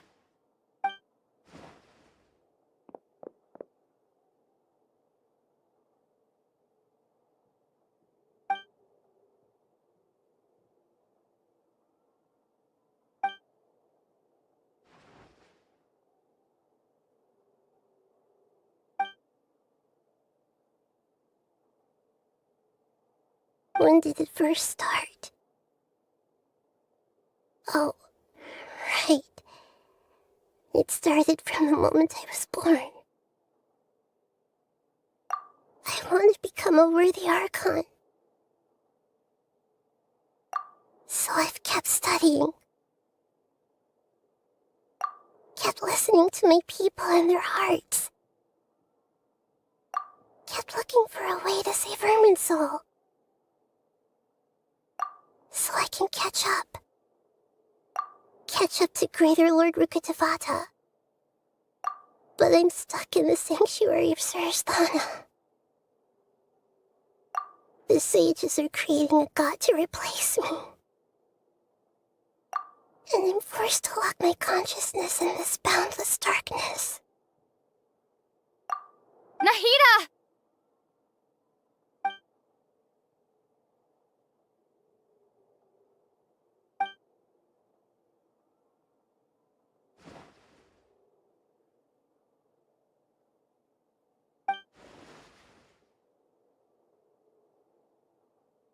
Nahida!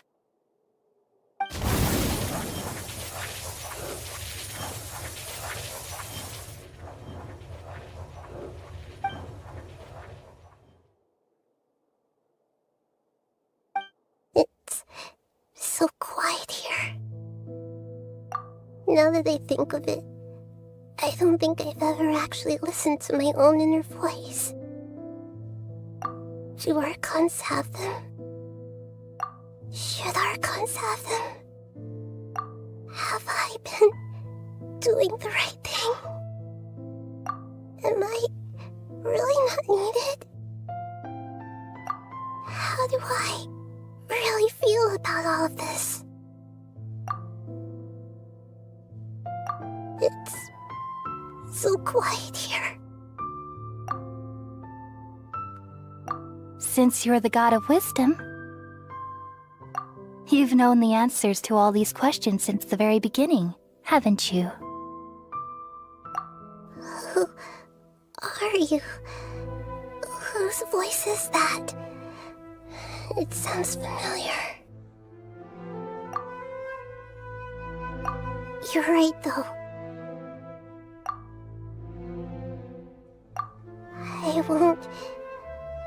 I won't ignore my own voice anymore.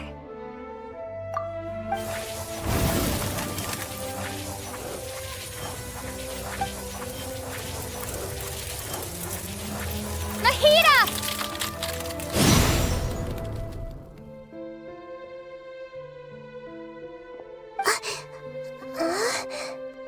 Nahida? Did you wake me up? Thank you. Why are you here? We're here to rescue you. Are you alright? I'm fine. It's just... when I think of everything that's happened to me, I feel really angry now.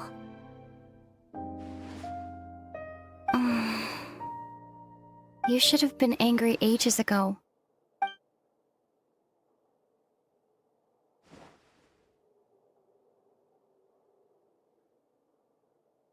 Huh? Oh, you're back! How's everything? That's wonderful news! Great! We weren't locked up for nothing! When you went to wake up Nahida, Paimon was listening for any sounds outside. You were out for a long time. There are fewer and fewer scholars going about now. You think everyone's done with their Nyargarbaha day stuff? Yep, so that means our next act is Nilu's performance! Nilu, are you sure about this? You're taking such a great risk for them. I'm sure, and I'm going. You know that I don't like to pass up any opportunity to dance, and this one is especially important. All right. You seem to have a lot of trust in them, so I won't say more on the subject. But if anything happens, the few of us here may not be able to help you. Don't worry. They've been through worse.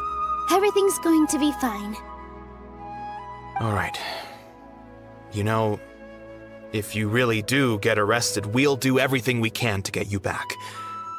Be careful, even if it's only for our sakes. Thanks, Mr. Zubair. You're so very kind. Nilu, how's it going? Nervous? Definitely more than usual. But it's because I'm worried I won't dance well enough. It's okay. Just focus on your performance. We'll take care of everything else. You sure know how to talk. Taking all the credit, even though we came here together to help out. Well, thank you both. I'll have to treat you to a meal after all this ends. I really, really appreciate all of your help. Ooh, that sounds great. Huh? How can we say no to that? All right, let's get back to business. Nilu, we'll be here to keep people from going to the academia so they don't interrupt your performance. I was planning on telling them something like, the Academia's been conducting a weird experiment, and some of their test subjects escaped. It's really dangerous there, so stay away. Oh, you couldn't think of anything better? Oh well, I guess it does sound like something the Academia would do. I think it sounds great. I'm counting on you guys. Don't worry, it'll be a piece of cake. Hey, Nilu! Sorry, it's great to see you, but I'm really busy right now. Our Bait People Away with Yalda Candies plan is working beautifully. Do you want some candy? We have more than we can give out. Vihar, thank you so much for doing all of this. And even dressed up as the Knight of Flowers, no less. I'll pass on the candy, though. I cut back on sweets in the period leading up to a performance, and I'm about to start one. You have a point. The stage is cleared and everything's ready, so you can start your performance at any time. Yeah, thanks to you. I'm really grateful. All right, time to hit the stage. You're welcome. The honor's all mine, since I'll have such a great view of the show.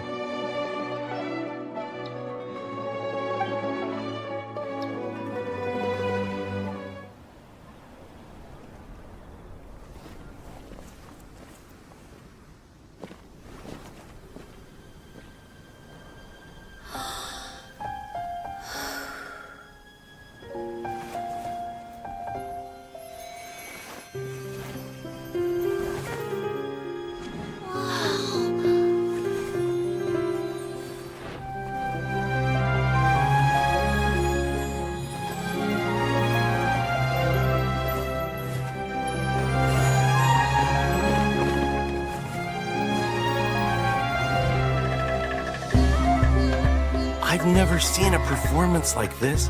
This is incredible. Yeah, but I heard that public performances like these have been banned. I can't believe she's doing this here.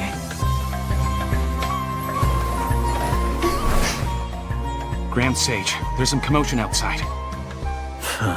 How uninteresting. Issue the new Prohibition Act from the Akasha to the guards. They'll know what to do. Do you think we should, like, stop her? Let's just watch for a little bit longer.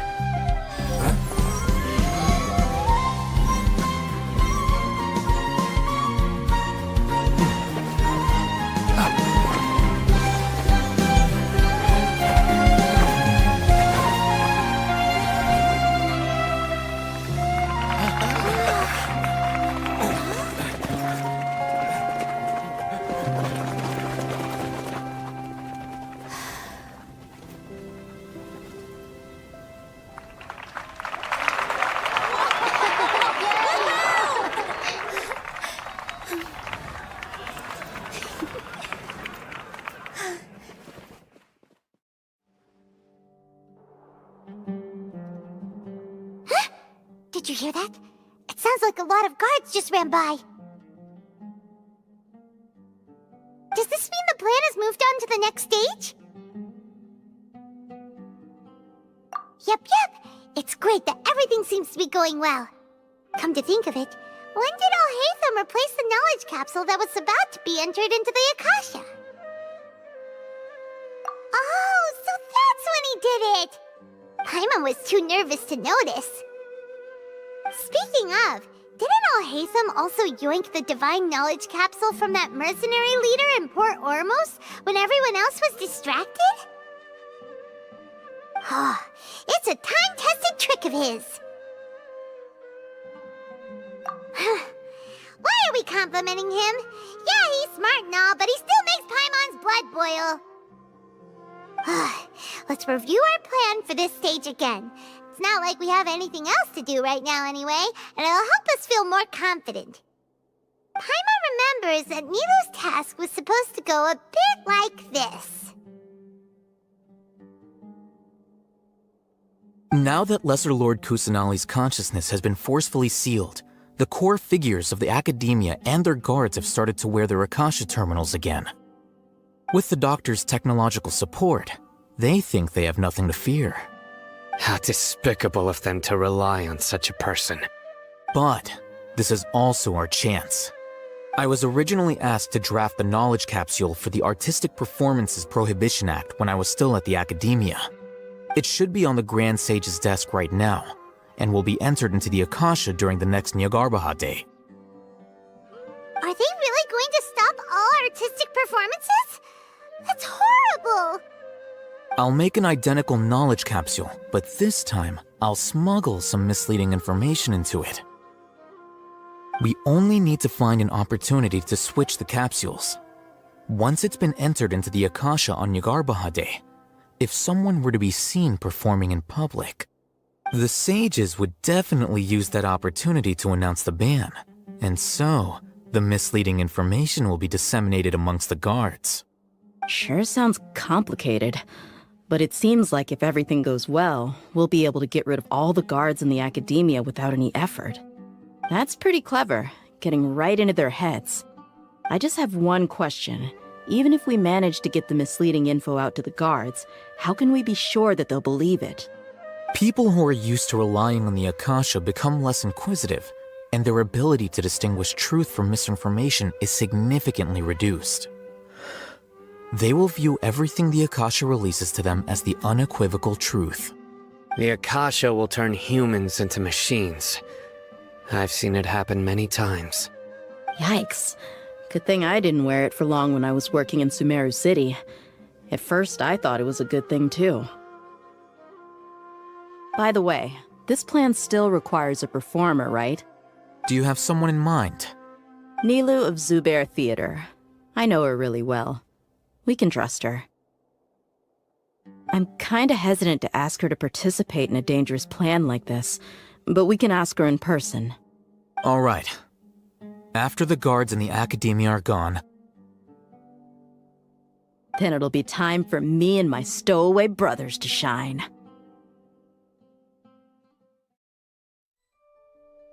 Here they come. Did you see that, Raman? They came out from the Academia in droves.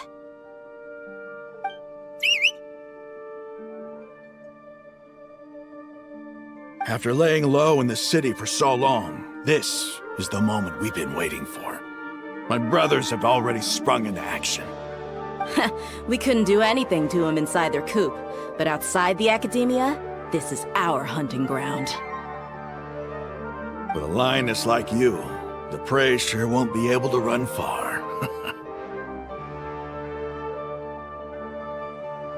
We still need to eliminate the guards as soon as possible. If we give the sages enough time to realize what's happening, the plan's doomed. All they've done is to sit on their cushy salaries and twiddle their thumbs all day while we fought and struggled every day in the desert. The only advantage they might have is their numbers. Speaking of which, most of the guards who report directly to the Six Sages belong to the Corps of 30, but they have a completely different reputation. Following those blasted sages every whim, throwing away all the principles of being a mercenary. As someone in the same profession, I'm obligated to teach them a good lesson today. Indeed, the trap has been set. All we need to do is lead them there. All right, let's each take a road and herd those scattered guards back into one place. Make sure to attract their attention. Isak will be the key. You gave such an important task to that child. Will he be okay? It'll be fine. Isak was so determined to help, so let's put our faith in him. Besides, even if he's caught, the guards would be too scared to do anything to him. They've never seen Lesser Lord Kusanali in person, after all. You've got a point. Anyway, I think I see them coming. Let's head out. Good luck.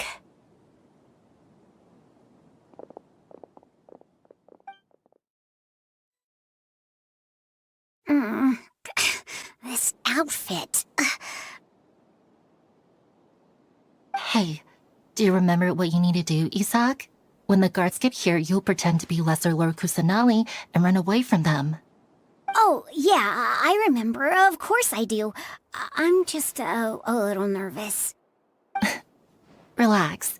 Don't think about getting caught. Even if that happens, we won't leave you behind. You only need to think about getting the guards' attention and leading them to the Grand Bazaar. Leave the rest to us. Okay, got it. I'm here to pay back Lesser Lord Kusanali for helping Grandpa. I won't get cold feet. Hey, they're here. I can see the Academia guards.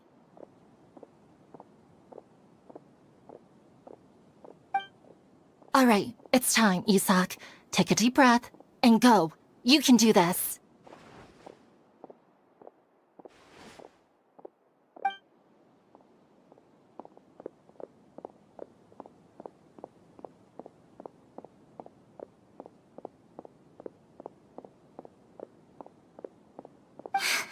Why is there a guard over there? Did he already run ahead of me? This is different from our plan. But there's no time. I need to make a choice.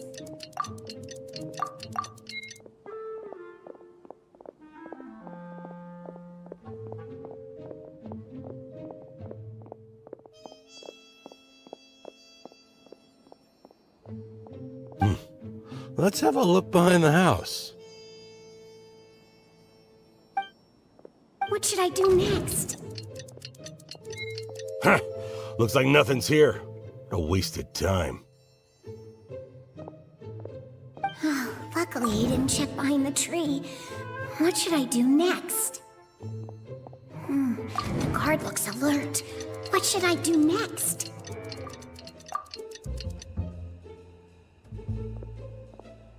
Doesn't seem like anything unusual's around here. Looks like the guard finally left. I need to go.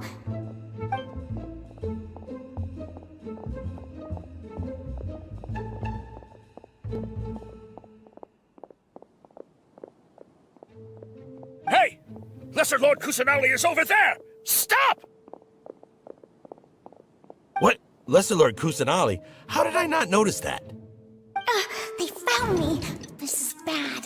Where should I go? The target suspected to be Lesser Lord Kusanali has escaped into the Grand Bazaar. Assemble and arrest her! Where did she go? How did she disappear? Did we lose her? Hurry up and find her! Hey, why is your team here? Didn't we say to split up our search? Hurry! Hurry! This place is... Why are you all here? Yeah, isn't it one heck of a coincidence? Everybody's here. What on earth is going on? I suppose that's all of you? Who are you? Did you set us up? What are you planning? Phew, that was rough. I almost got caught. Little brat! So you're not actually Lesser Lord Kusanali. Who exactly are you all? Eremites from the desert? Just some colleagues. Think of this as a business competition, or a personal grudge. After stepping into our traps, stop thinking of yourselves as hunters. Behave like the prey you are.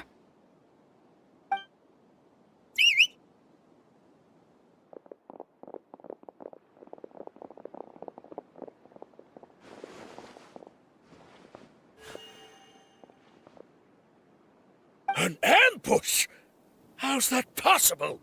This is Sumero City, but mercenaries from the desert somehow ambushed us! You've spent all your time hiding away in the academia. This place has long since become our hunting ground. Brace yourselves!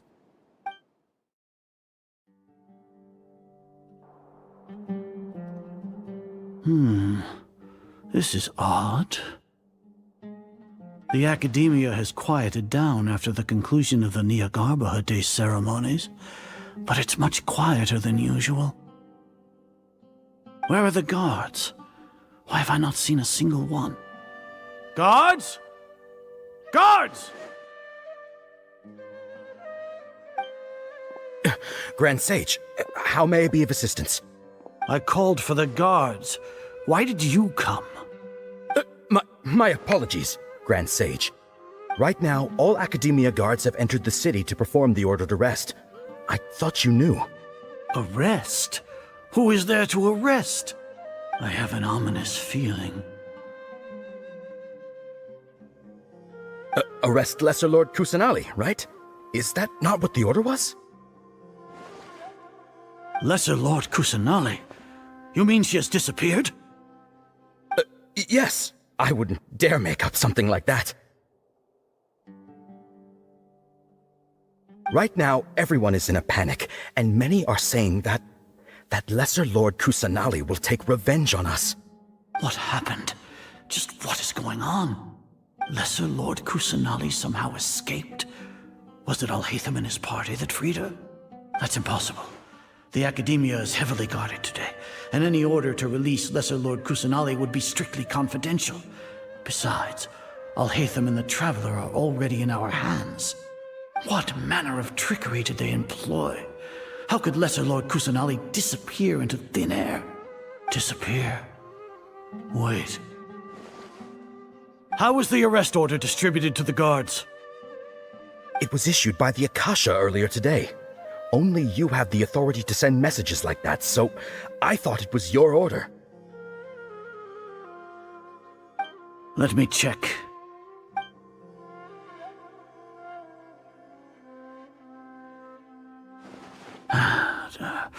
Here. Lesser Lord Kusanali has escaped from the sanctuary of Surasthana. Go to the city and arrest the escapee immediately. The Akasha indeed contains this information, and it clearly appeared in my mind. How did they bypass my permissions to issue this kind of message? Was it the report about the Traveler that Alhaitham submitted? No. I specifically checked that knowledge capsule before entering it into the Akasha. Could that have been a red herring? Well, even if I figure it out now, it won't make any difference. The important thing now is to confirm Lesser Lord Kusanali's status. Have you been to the sanctuary of Surasthana to confirm that Lesser Lord Kusanali has indeed escaped? Confirm? No, I haven't. It may be a bit offensive to say this, but Grand Sage, what you're saying doesn't make any sense. How can the information in the Akasha be inaccurate? What the Akasha decrees is fact.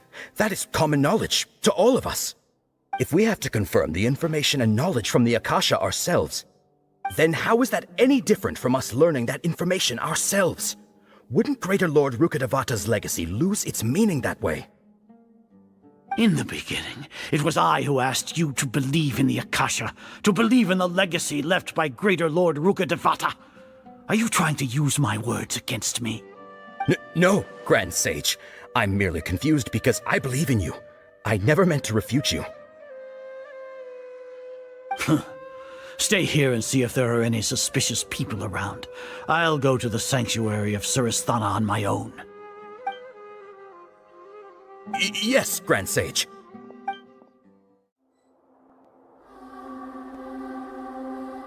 Lesser Lord Kusanali has escaped from the sanctuary of Surasthana. Go to the city and arrest the escapee immediately. How can that be? Stop thinking about it. Stop. There must be a trick of theirs. As long as I personally confirm it.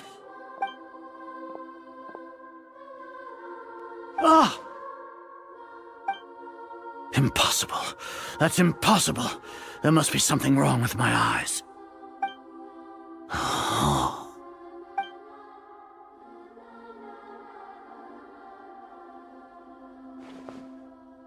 What a comical sight, Azar. Once the Akasha has put certain thoughts into your head, even the Grand Sage can no longer see what's right in front of him. You all can only see the world in your mind, the one you think you know. And precisely because of this, you disregarded Lesser Lord Kusanali's existence. She has been a wise and worthy Archon. Sino, have you been waiting for a chance like this? The Akasha predicted that you would return to the Academia to confront me, but I didn't expect it to turn out like this. I was careless. No, you were blinded. Your faults stem from your reliance on the Akasha.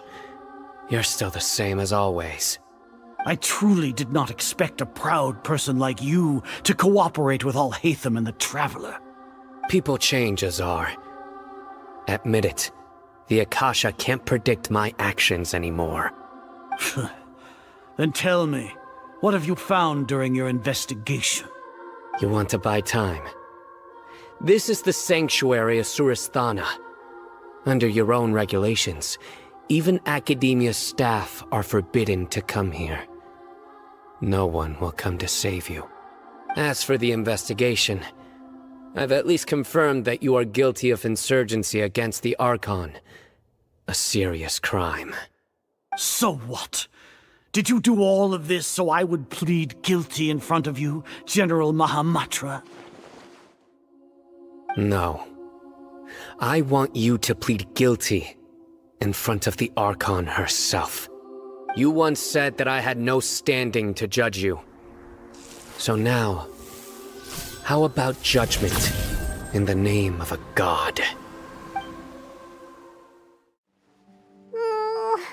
How long do we have to wait?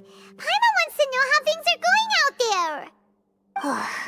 Paimon hasn't heard any sounds outside for a while. Hopefully something bad didn't happen.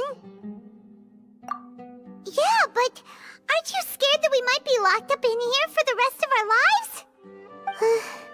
Thinking about it, at least Paimon has you. We could still chat like this. When Paimon thinks of Nahida being imprisoned alone in the sanctuary of Surasthana, Paimon can't help but feel sorry for her.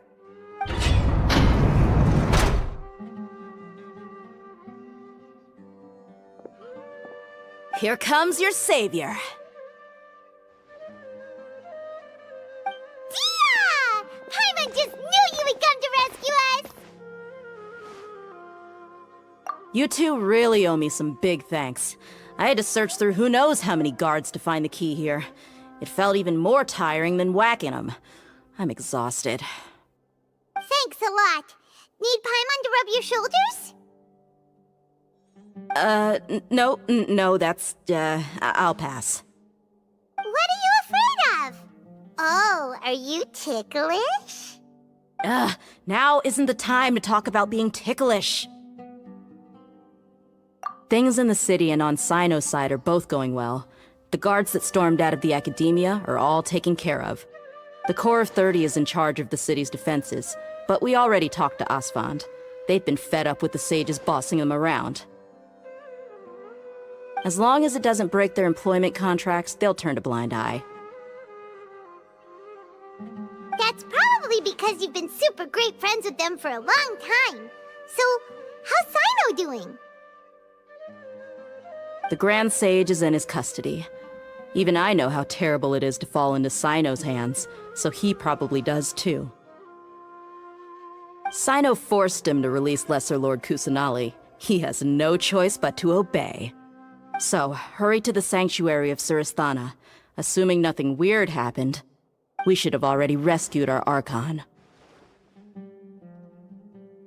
Honestly, I didn't expect our ragtag bunch to do this well. We just came together last minute to save the Archon, you know? Alright, you two better go. I still have to clean up some messes in the city. See you around.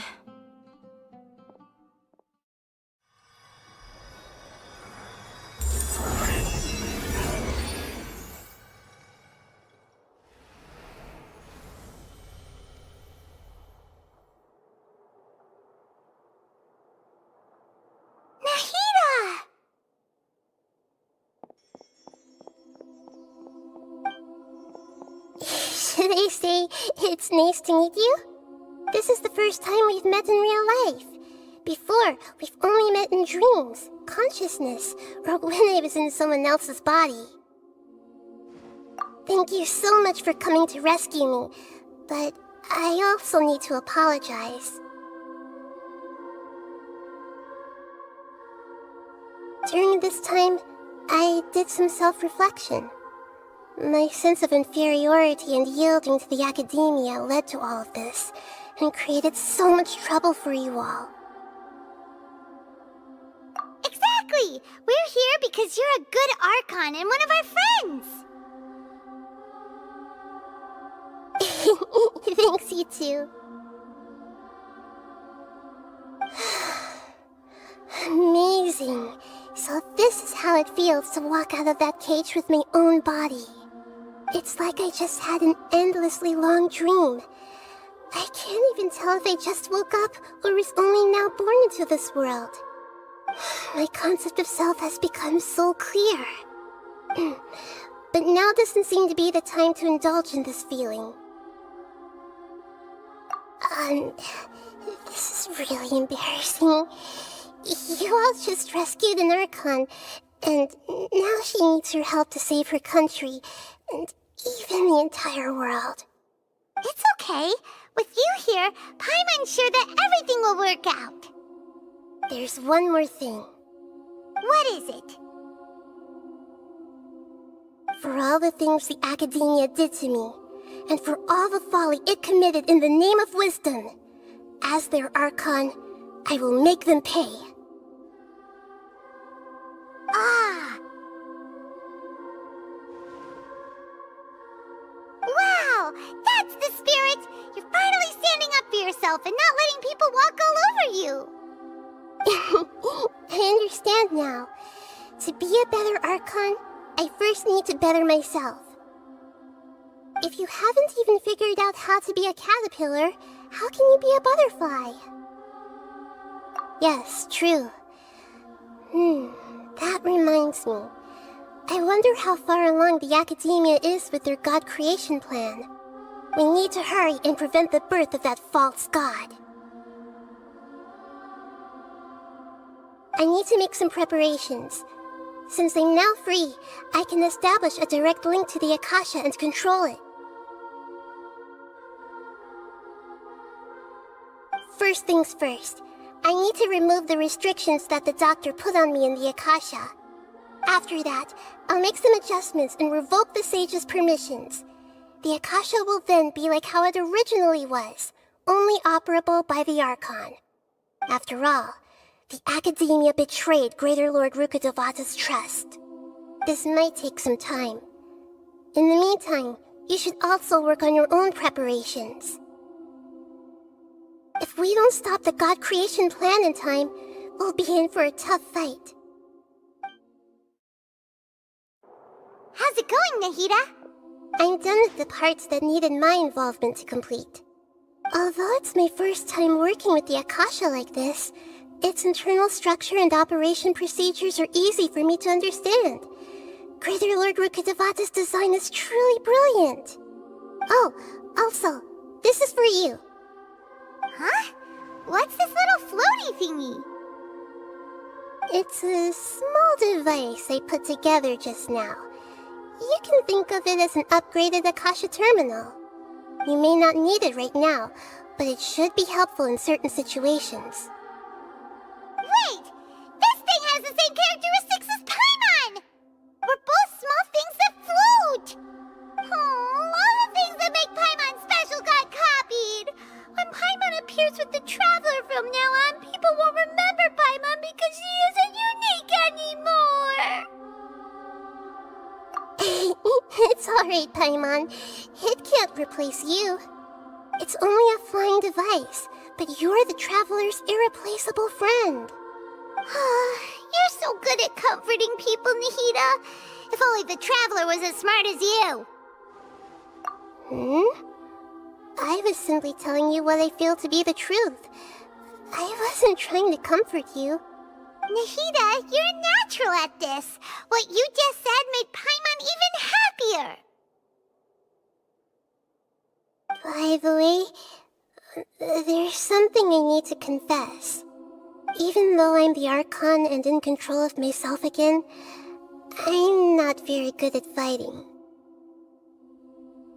You may have heard that an Archon's power is derived from their people's faith. However, I'm not as well loved as Greater Lord Rukkhadevata.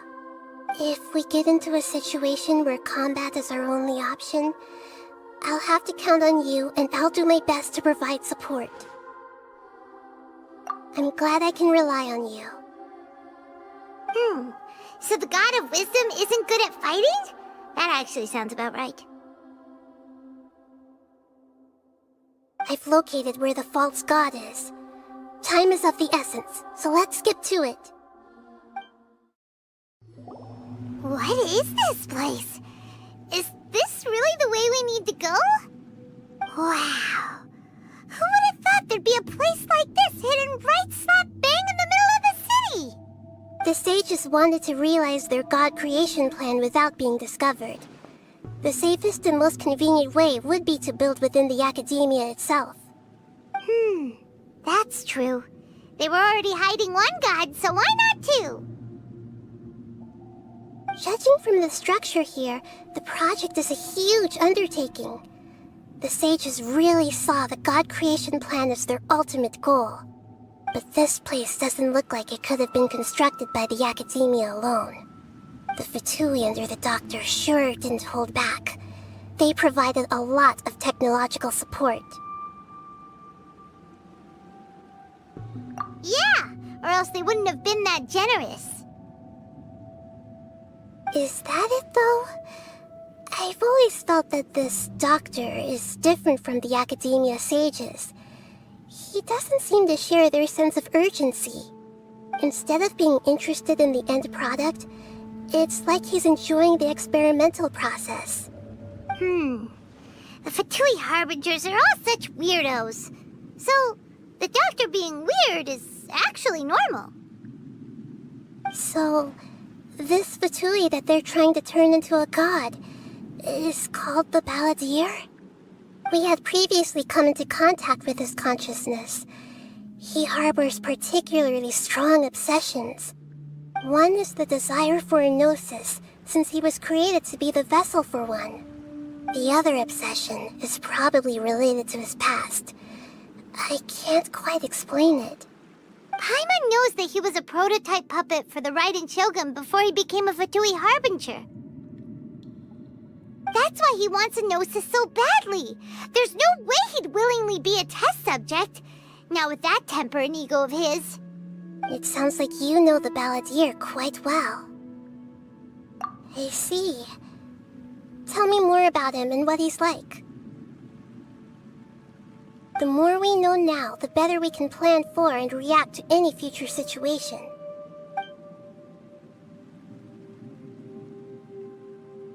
I see. How fascinating. Alright, time to go. Let's get through here and meet him in person. Looking at its operational status, we must prepare for the worst.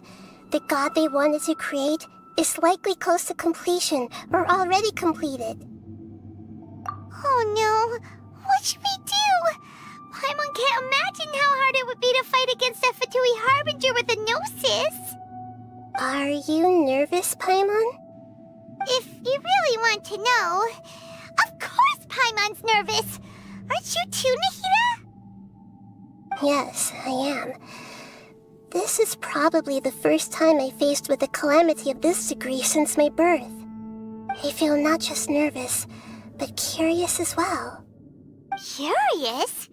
Curious about what? Curious about our fate. To me, everything we perceive in this world, everything we learn, and everything that happens to us is considered knowledge. And if it's a form of knowledge, then it can be understood. However, only fate is about that which has yet to occur, so it has always drawn my curiosity. So to me, fate is the ultimate knowledge. That's also why I love observing humans and all the things that happen to them. It all brings me great satisfaction. And now, at long last, I'm not just an observer anymore. I will personally experience my own fate with you by my side. Isn't this such a wonderfully exciting thing? Ah, so that's what you mean. Paimon thinks she understands what you're feeling. Agreed. Okay, let's continue on. I can sense his aura from here.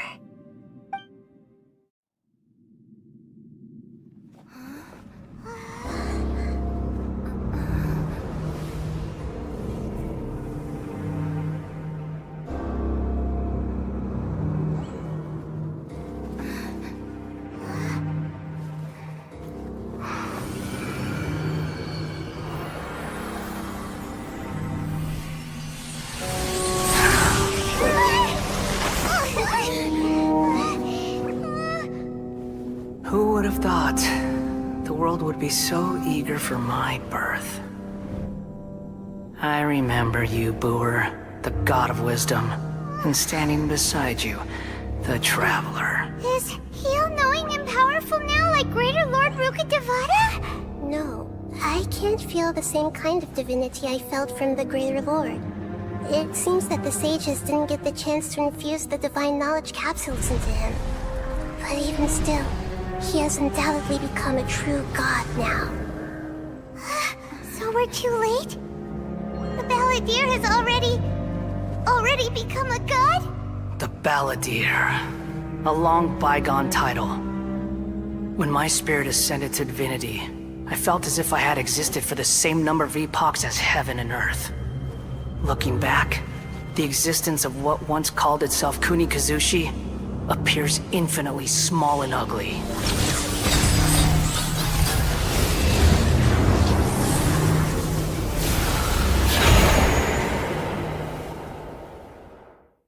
This imposing aura, it really feels like the gods! A body that capitalizes on the Balladeer's original construction as a mechanical puppet, with the Gnosis serving as a constant power supply. How much effort and resources did the sages put into this? From a purely technological perspective, it's a commendable achievement indeed. It's no exaggeration to say, this is the culmination of human wisdom. You sure are something! Dishing out compliments at a time like this? But I don't think he's reached the spiritual height of a god. Strife is engraved upon every god and every gnosis brought forth into this world. Can you feel it? The exhilaration of such power, and the thrill of anticipation for our contention. Nahida wouldn't feel the same things as you! Do you not realize that you are interrupting a conversation between gods? Lowly creature, know your place! The strife engraved upon a Gnosis. You're talking about the Archon War.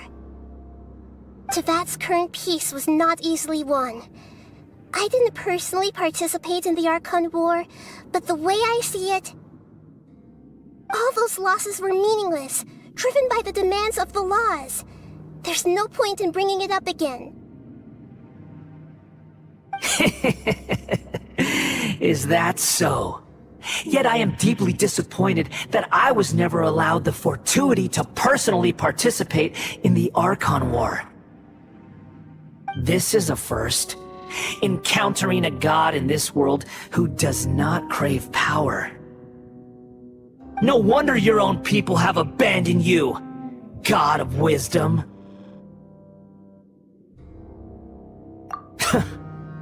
Your judgment is as your existence, unsubstantial. This is where everything ends, Booer, the god of wisdom.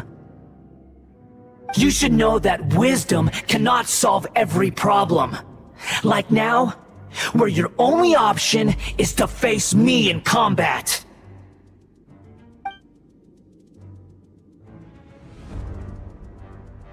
Come, Let us reenact a scene of the Archon War. Come and inaugurate my birth as a god.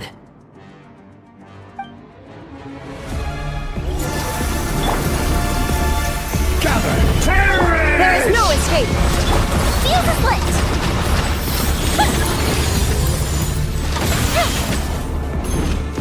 Insignificant past!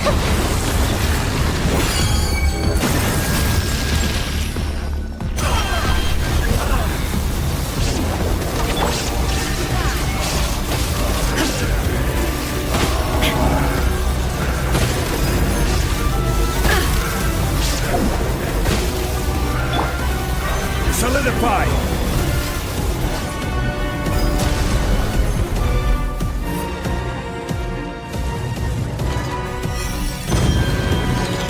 At my command, you shall fall! Gather!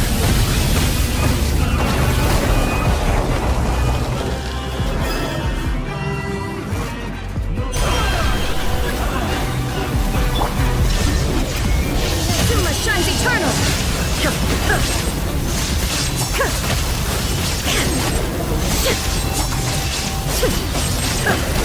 There is no escape! I will have order!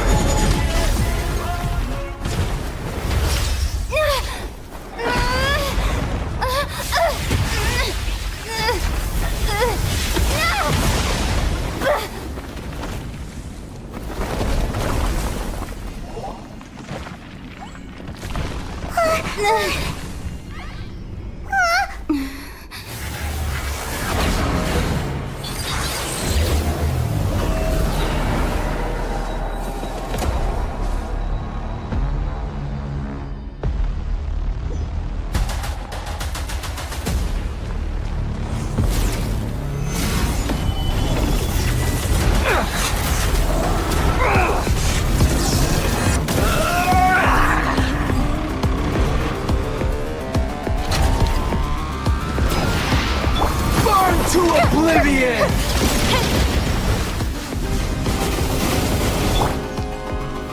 Stabilize! Kneel! Shine down!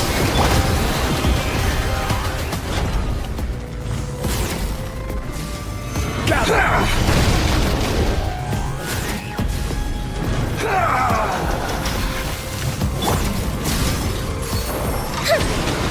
Tremble!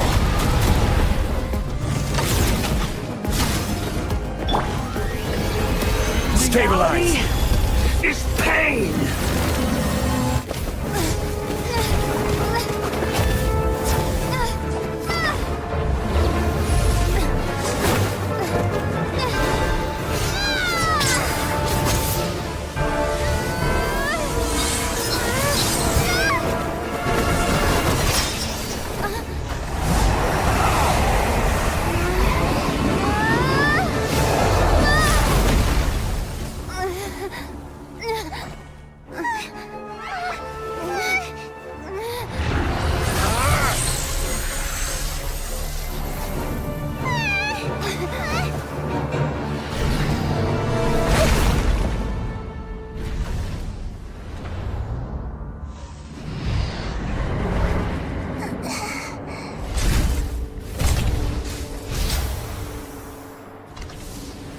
This is supposed to be a battle between gods, yet you choose to hide behind a mortal.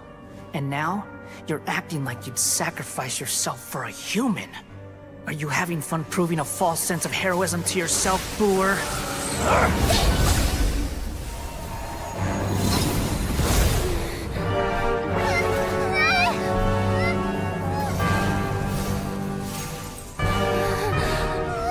The data collection is almost complete.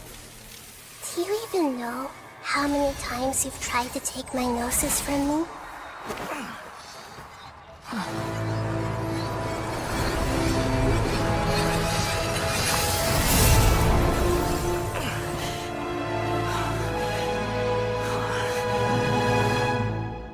We just concluded the 168th loop.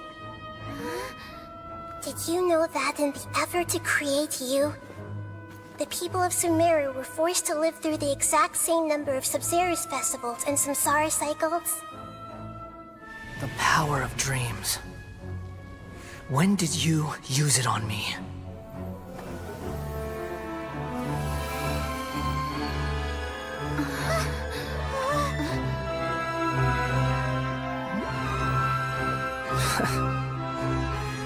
You can't even defeat me in a dream. What do you hope to achieve with this little trick? Come, Traveler. Just like before. Allow me to awaken the memories in your dreams. All that battle experience! It's more than that. Compile everyone's wisdom in the name of the Archon. That is the original function of the Akasha. I've sent everything that happened just now to the people of Sumero in the form of knowledge.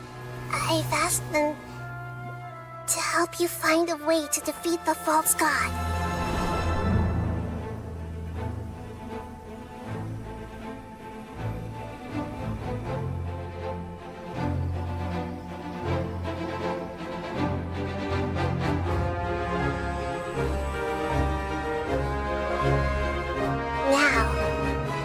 Sumero's wisdom is at your disposal. Meaningless tricks won't save you.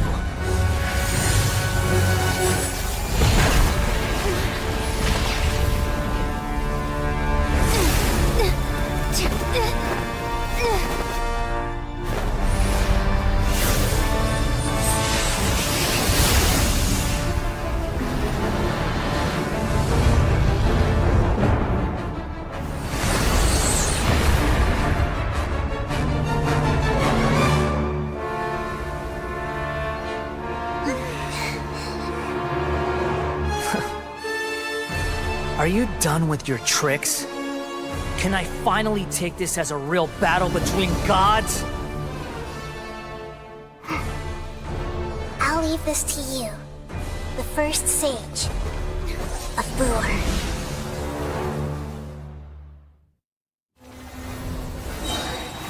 1,000 eons, mine to dominate!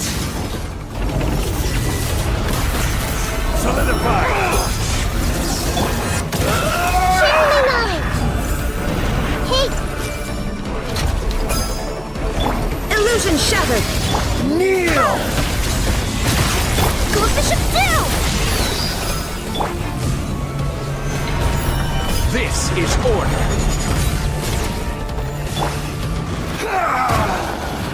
I see everything!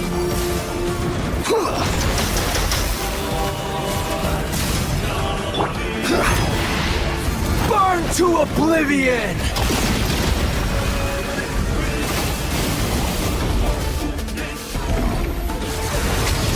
Kneel!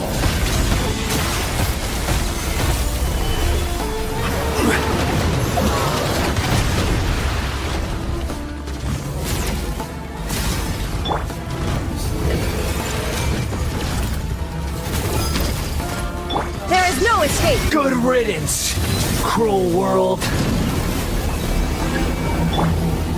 Stabilize!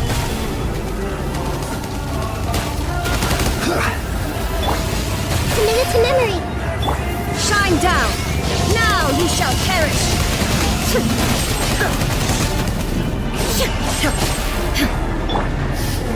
Gather!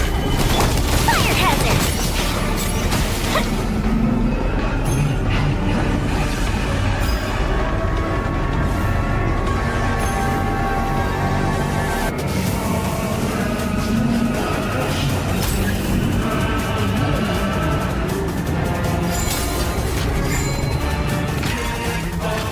Your new god awakens! Now, your eyes have been opened.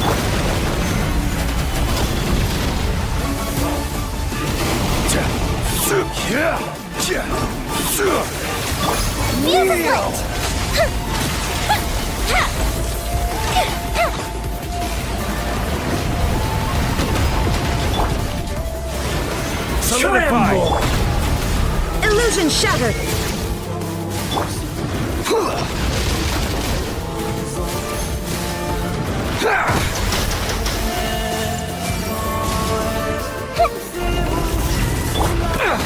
Stabilize!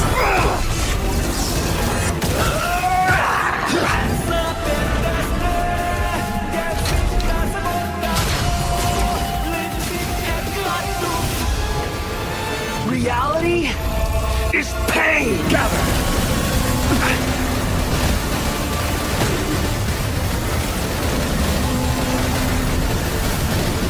There is no escape! Let's wait for it a little.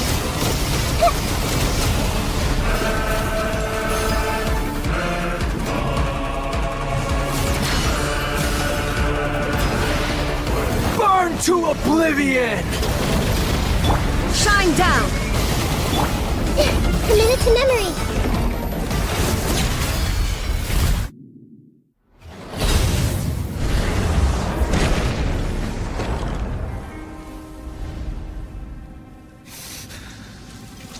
Humans.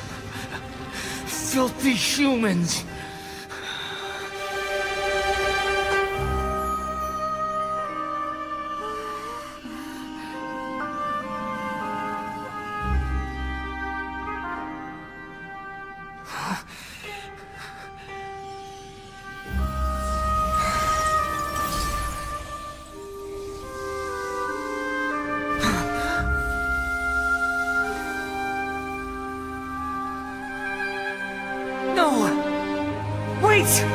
Please!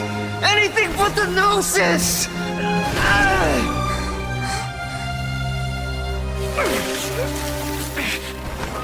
That's mine! Don't even try! I'll never go back!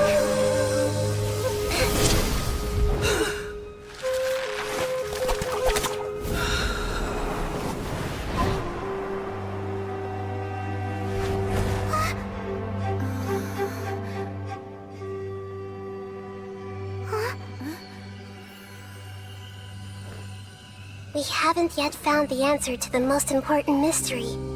Irminsul is still waiting to be saved. With the power of another Gnosis, we may now finally understand the last memory of Greater Lord Rukkhadevata.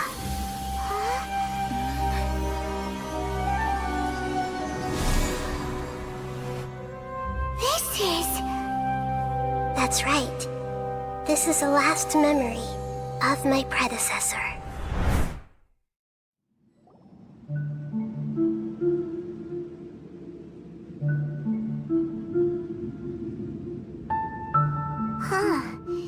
This sure seems very different from what Paimon imagined. Shouldn't Irminsul be in this realm of consciousness? Yes, that is our destination. But I didn't expect the remaining consciousness of Greater Lord Rukkhadevata to be as polluted as this.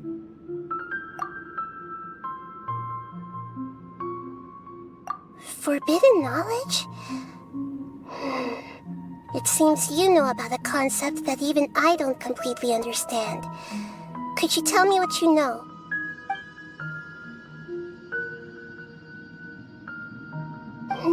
Your inference seems logical enough. Forbidden knowledge once polluted the desert thousands of years ago, but was successfully repelled thanks to King Deshret's self-sacrifice, and Greater Lord Rukkhadevata nearly exhausting her power.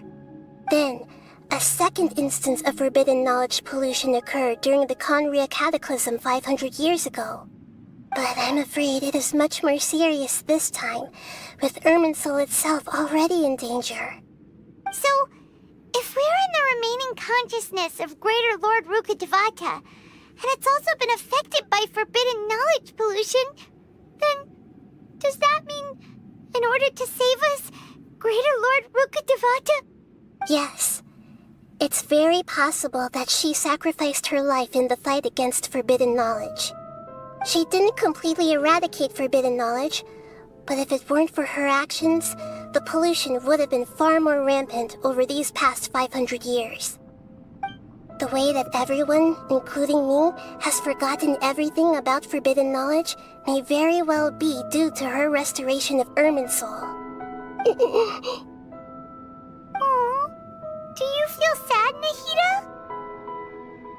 I'm just sharing her pain. The pollution of her consciousness here is severe. There is madness, chaos, and pain all around us. Did she fight to resist the forbidden knowledge pollution in such terrible conditions, all the way up to her last breath? She even used her last remnant of lucid consciousness to leave a clue for us to follow. Yes, her words were distorted by forbidden knowledge, so that's all we could hear. But now, we have a chance to find the answer to this mystery. We can cross the polluted consciousness until we found the right path to meet with her lucid consciousness. And then, we'll let Greater Lord Rukkhadevata tell us the truth in person. Each of us need to be mindful of the state of our own consciousness while we are here. Even with the Gnosis' protection, we must always keep a clear mind. Otherwise, we could go mad at any moment. That's so scary. Don't worry, it should be easy enough for you to keep that mind of yours clear, Paimon. Let's go.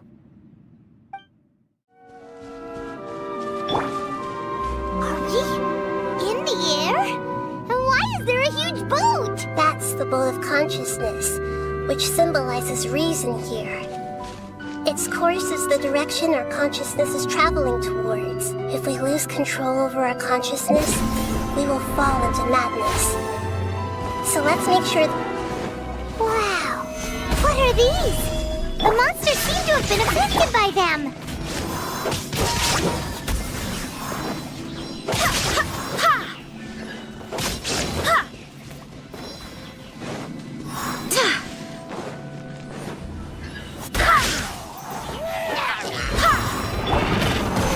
Stabilize! There is no escape!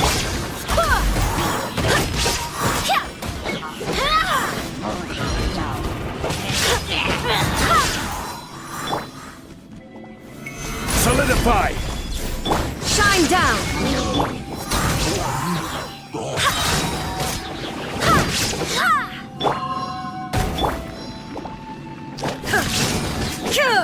Illusion shattered! Gather! Go as one!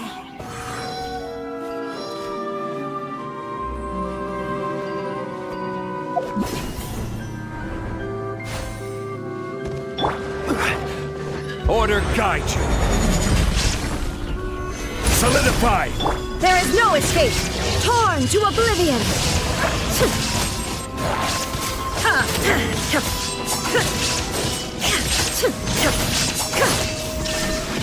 I swear by my sword! Stabilize! Time for a light show! Look! A four-leaf sigil has appeared in the sky!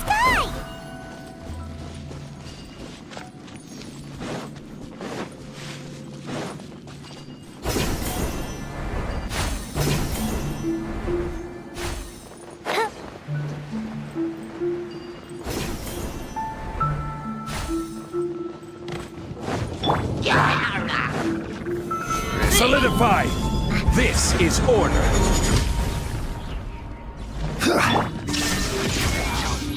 Fire hazard!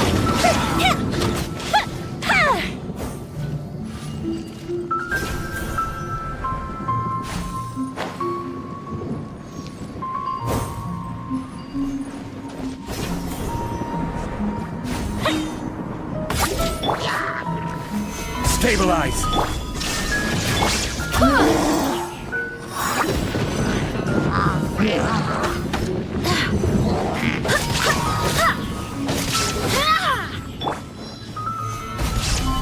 The fuse is lit!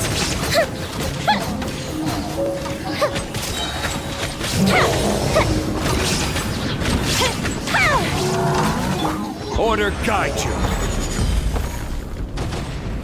Gather! Fire hazard!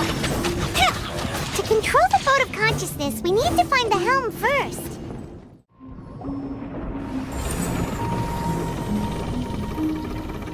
We changed direction.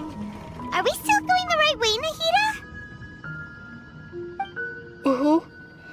Judging from the current route, the boat of consciousness will soon take us out of here.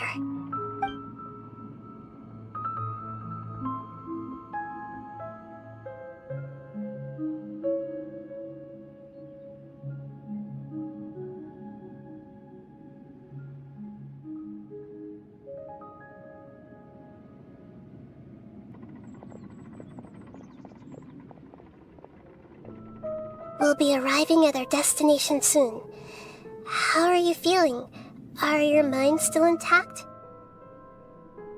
Huh? But everything's been completely normal for Paimon. Hopefully there won't be any more interruptions. This time, we should be able to meet Greater Lord Rukkhadevata. Are you saying you've never met Greater Lord Rukkhadevata before? No. It seems that my birth and her death took place at the same time. Otherwise, I think she would have given me a little more guidance, and I could have done a better job. Hey, you've done a great job, Nahida. Let's get out of this creepy place and go meet her.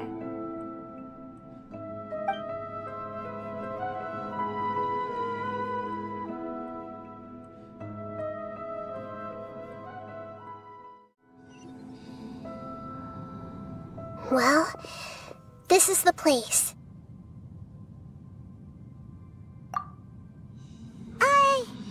We're here to find Greater Lord Rukkhadevata, right? But the one standing over there is... Is that... me? She looks exactly like me. Are you Greater Lord Rukkhadevata? Yes, that's me. Are you surprised by my appearance? Irminsul and the surrounding lands have been reproduced here as they were years ago. But this is just a realm of consciousness. We are manifestations of the same nature. Hence why we would appear exactly the same. We're of the same nature? Why? Because you are me, and I am you. You are me in the new samsara. The new samsara? As Greater Lord Rukkhadevata, I'm the avatar of Irminsul. And you are the purest branch snapped from Irminsul. Imagine it this way. Even if a tree dies, its branches will eventually take root and grow, continuing the tree's life in another form. I'm merely the remaining consciousness of Greater Lord Rukkhadevata. The real me has presumably died a long time ago.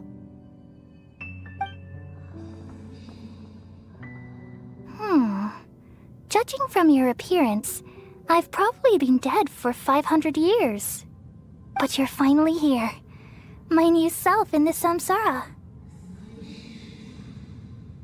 If this is true, then am I going to be a great Archon like you someday? Though we share the same nature, our fates are bound to be different. All things have their own fate. When a branch grows into a mature tree, it won't be the same as the original tree. That's why fate is the ultimate knowledge, isn't it? That's a great insight. Yes, very good. It's also precisely why you won't become like me. Really? But perhaps you may become an even greater Archon than I. I already see a determination in you that I didn't possess in my time, and the future that it leads you to will be yours alone. Along with the blessings from your past experiences. Don't worry. The growth of wisdom is like that of a plant. You only need to wait quietly for the flower to bloom. Come to think of it, the sages never had the faintest inkling of the meaning of wisdom. Thank you. Nothing makes me happier than discovering that the Archon I always admired was in fact myself in another fate. It's so nice to speak with you, Greater Lord Rukkhadevata. I've always wanted to meet you. The feeling is mutual. From the moment I snapped the branch off Irminsul and created you, I've also looked forward to talking with you. Could you tell me why you wanted to create me? And what exactly happened when you died? Ah, I see. You're here seeking answers, right? Everything that day, even the sky itself, changed into a color like this. At that time, the seven were all summoned to the nation of Conria. Except for me. I had a more important task to attend to. I had to protect Irminsul. The disaster occurred together with the pollution of forbidden knowledge. At that very moment, with my consciousness connected to Irminsul, I sensed something was wrong. The pain started to torment my mind. By the time I reached Irminsul, it was already displaying signs of corruption. Had I not repelled the pollution of forbidden knowledge with King Deshret thousands of years ago, I might have felt even more hopeless and lost. So what exactly is forbidden knowledge? It's a kind of knowledge that doesn't belong to this world, and a form of truth that can't be understood. It came from the very bottom of the abyss. Even I could never understand it. The world is constantly rejecting it, leading to all kinds of bad phenomena.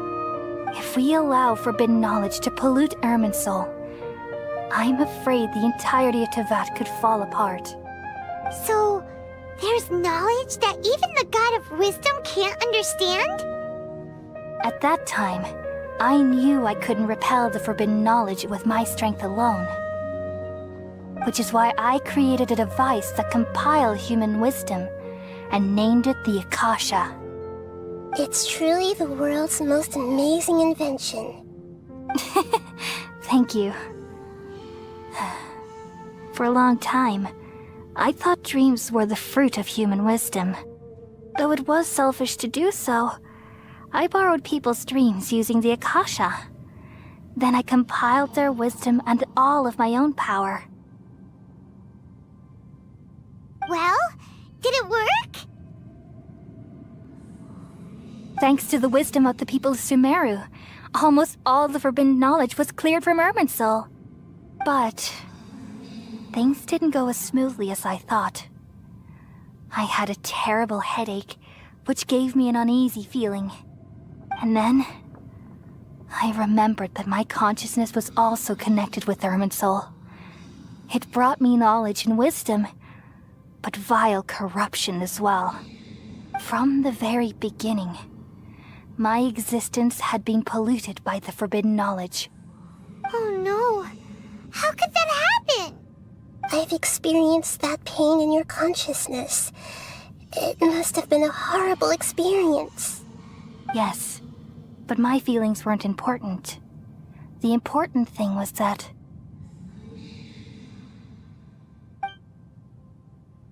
even if I died, my existence and everything related to me would continue to exist in Irminsul as memories and knowledge, meaning that the forbidden knowledge couldn't ever be permanently eradicated.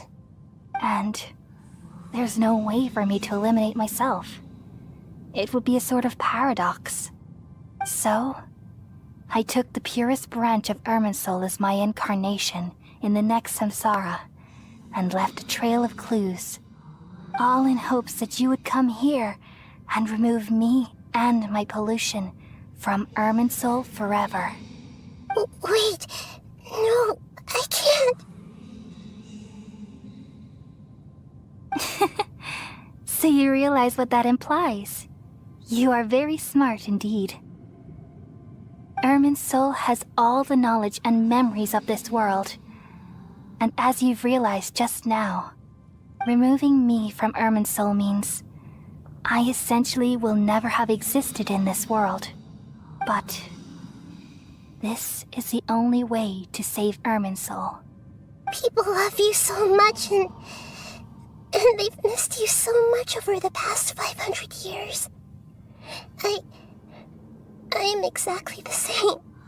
So how can we just forget you like this?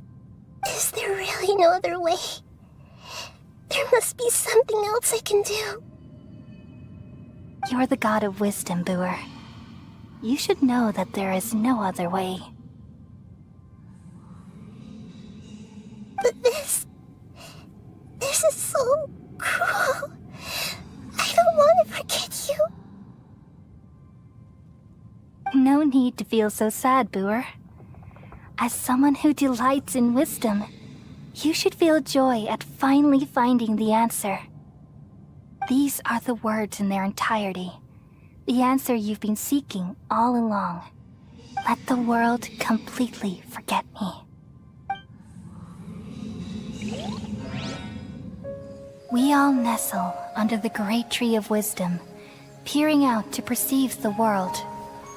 From the earth and from the rain, we perceive its wonders, until we become a white bird to perch atop a branch, and finally snap off the most important leaf. Once upon a time, I alone dreamed in this world. In my dreams, everybody would also dream after they fell asleep. Wild and wonderful thoughts would emerge from their minds. Some tumbled to the ground, and others floated to the sky, connecting all things in the world into one dazzling net. Among a plethora of worlds were numerous smaller worlds, all of fate, finding within the tapestry their brilliant glow. I gradually understood that these indescribable and constantly changing things are the most profound things in the world. Only they can completely repel the madness.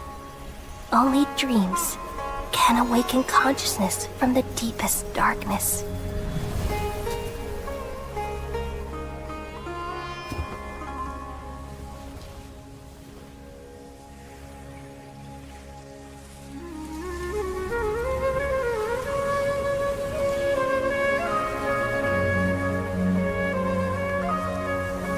I'm the one who posed this question, yet also the one who sought a solution.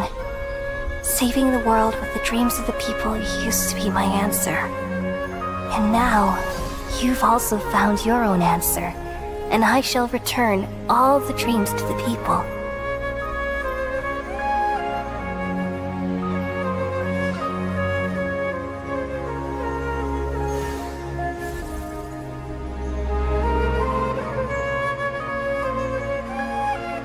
Goodbye, people of Sumero. May you be blessed tonight with the sweetest of dreams.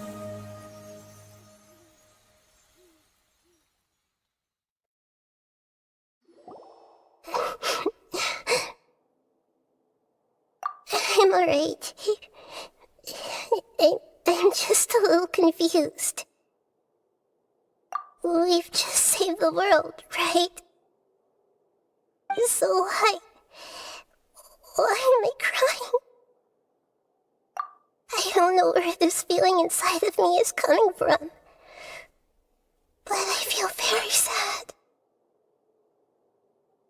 Just now, we used the power of two gnosis to successfully connect with the Ermin soul consciousness from 500 years ago. Then, we removed the remaining pollution from Merman soul.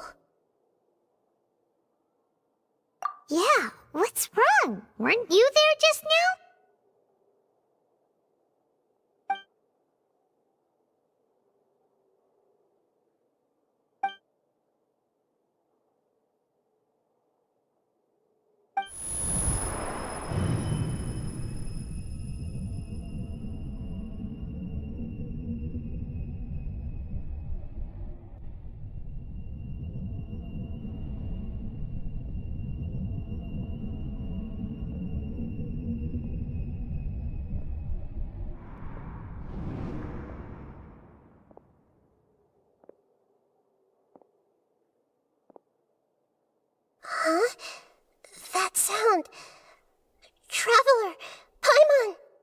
I've been waiting here far too long. But finally I have the chance to be alone with you. All the precious time I wasted has finally paid off. The doctor! What have you done? Just a type of sound wave that can quickly put defenseless people into a dream. As I expected, it doesn't have any effect on gods. This is the only thing of interest I found among the sage's research. I thought I'd take it for a little spin. Don't worry. I know you would never forgive me if I actually killed them. I'm here to negotiate with you. Naturally, I won't do anything dangerous that could potentially damage our relationship. Negotiate with me? I heard you had already left Sumero. Why are you here again now? I left Sumero, but I also stayed in Sumero. Even the God of Wisdom is restricted by the habits of cognition. How disappointing. You mean there are many different versions of you in this world? An astute guess. Even the same individual will have different cognitions at different ages. A long time ago, I made a major decision in hopes of preserving all my perspectives of how I observed the world. Observation is the first step of any experiment, but observing the current world doesn't satisfy me. It lacks an important dimension, that of time.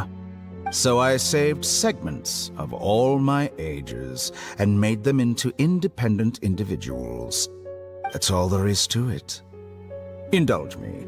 How does the God of Wisdom find my method of seeking knowledge? It's an insult to the very concept of life. Life inherently has many rules and restrictions, each with its own significance and reason to exist. They can't be broken on a whim. Good. Amazing, even. Indeed, it's difficult for humans to make peace with themselves, not to mention oneself from a different period. Since you're in the academia, why wait until now to show up? You could very well have stopped us and helped that fake god. Simple. Let me ask you this. Would any staff member ever help the subject in the middle of an experiment? It was my experiment. So why should I interfere with the results? The academia saw the plan to create a god as their ultimate goal, yet you only saw it as an ordinary experiment. You really are crazy.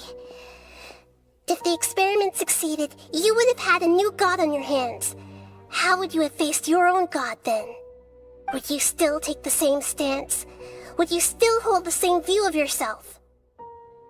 I'm first and foremost a scholar. These results should be left to the judgment of the hypothetical me confronted with that outcome. But you're right. And that's exactly why I'm disappointed with the conclusion of this experiment. As an individual, you don't have any sense of belonging. You seem to have even fewer convictions than a typical scholar. Oh no, I certainly have my own convictions. They just don't fit your standards, that's all. All right, that's enough conversation for today. The experiment is over, and it's time to tidy up the equipment and reclaim any useful materials. For example, the Gnosis. Lesser Lord Kusanali, you're an intelligent Archon. I'm sure you understand the disparity in our combat abilities at this time. Besides, you have no way to use that Electro-Gnosis in battle. Didn't you say you were here to negotiate with me? Somehow, it's starting to seem like you intend to take it by force now. I'm merely stating a fact. After all, I'm also a scholar. Naturally, I hope to show proper respect and dignity to the God of Wisdom. Your hypocrisy is built on absolute confidence. I understand your scheme, but... what if I were to destroy the Gnosis now and awaken the heavenly principles? Awaken the heavenly principles? Do you think that's really possible? The heavenly principles have been silent for many years, but the Gnosis are symbols of their control over Tevat and all the laws. Will the destruction of a Gnosis attract the attention of the heavenly principles? And if so, how do the Fatui plan to deal with the consequences? Do you dare to gamble such a possibility with me? Gamble? How surprising. I thought you would show evidence or use rigorous reasoning to prove your point. The word gamble is the last thing I expected to hear from the God of Wisdom. But this is a clever move. You must have seen through me when I first captured your consciousness.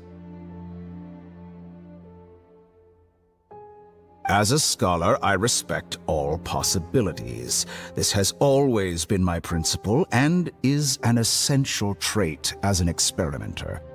Indeed, I can't ignore this possibility. So tell me then, what are your conditions? This foreign Gnosis will only lead to disaster if it stays in Sumero.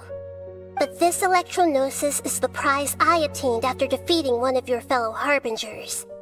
Now, as the one who initiated this cascade of events, shouldn't you pay the corresponding price? Price? Interesting. What price would you have me pay?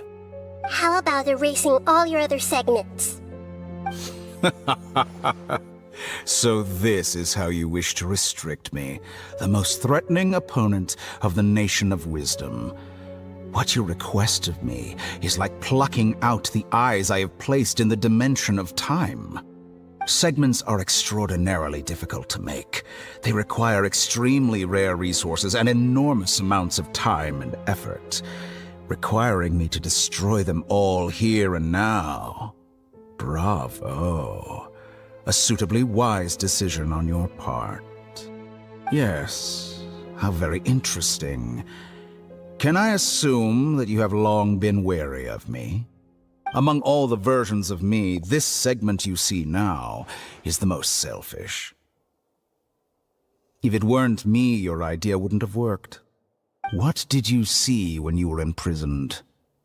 You were observing me, and that's how you know I've long grown tired of their doubts and endless arguments. Like you said, it's difficult to make peace with yourself. Being as smart as you are, have you managed to do that? I see. If you think all those versions of me are worth a gnosis, then deal. You sure didn't hesitate much. Is the relationship between all the versions of you really that bad? I don't think there's any need to dwell on that. The surplus versions of me can be exchanged for a gnosis. Do you think anyone can offer themselves at a higher price? Besides, with my abilities, it's only a matter of time until I find better perspectives. Perhaps it's best to say, you're just temporarily ahead.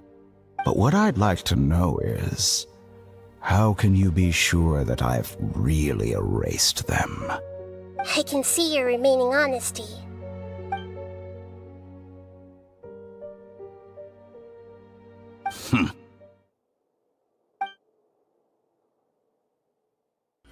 What a ridiculous decision! You can't be serious! How could I have been so short-sighted? You think this is the end? Wait, I'll have Please wait! You'll make Good this riddance. moment count. You will regret this! Well, have you confirmed that it's complete? Here, take it. The future of Sumero City will be in my hands alone. I will shut down the Akasha and let curiosity and the thirst for knowledge drive the realm of academics once again. There won't be any further gaps for you to exploit. It truly pains me that my academic achievements have never been appreciated in my homeland. Of course, I have no interest in being rejected by this city for a third time. Another chess piece. And where is your dendronosis? Don't be greedy, Harbinger of Snezhnaya. No, this is a different transaction. If you intend to turn off the Akasha anyway, then there's no further use for the Gnosis of Sumero, is there? Besides, isn't it the Archon's duty to deliver what's desired of the Seeker?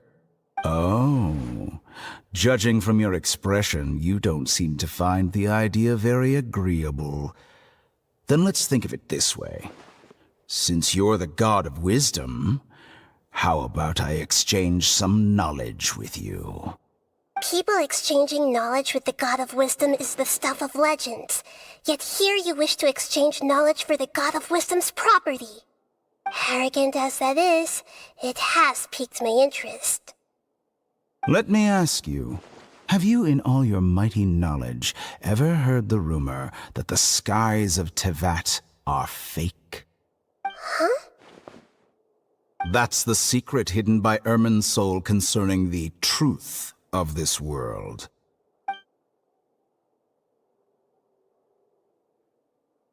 Once I finish telling you about this, it will be time for me to say goodbye. With negotiations, we've all gotten what we wanted. I'm very glad I got to meet you like this. Your arrogance may know no bounds, and convictions may mean nothing to you. But I'll still listen to what you have to say.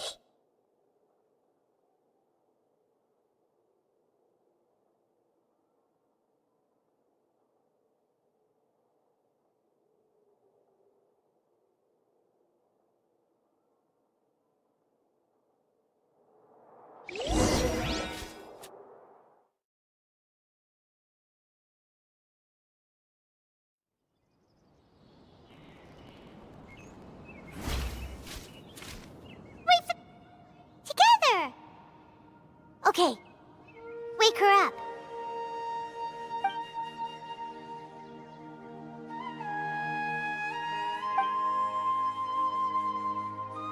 Are you awake? Kali says it's time for breakfast. Come on, get up! Good morning! How are you feeling today? Good to hear. It looks like we've recovered pretty well.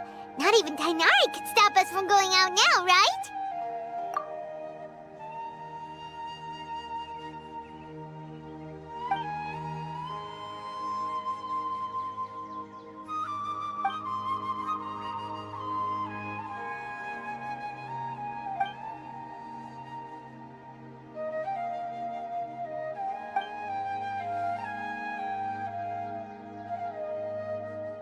Traveler, let's go! Good morning! Looks like you're awake. Yep. I prepared some breakfast today. Please have a taste. I hope you'll like it. It's nice to have you here so we can eat something yummy. Well, now that I've recovered from Elazar, I'm feeling better than ever. I can even prepare 4 or 5 meals a day now. And Paimon bets they're all delicious. Oh, by the way, someone brought a letter for you after you went to sleep last night. Nope, Paimon wanted to read the letter with you after you woke up, so Paimon didn't open it. Alright, let's read it now. Oh, it's from Nilou! Ahem. We're going to hold a feast at the Grand Bazaar and celebrate Cyno's reinstatement as the General Mahamatra. As heroes of Sumero, please be sure to attend. I'll wait for you. The date of the banquet is written on the back. It's in 2 days. Oh, I've also heard that you've become heroes here as well. That's amazing. Sometimes I'm really envious of strong and confident people like you. Oh, you're embarrassing me. Anyway, let's go to the Grand Bazaar to have a look. Oh, before you leave, be sure to inform Master Tainari. Tainari!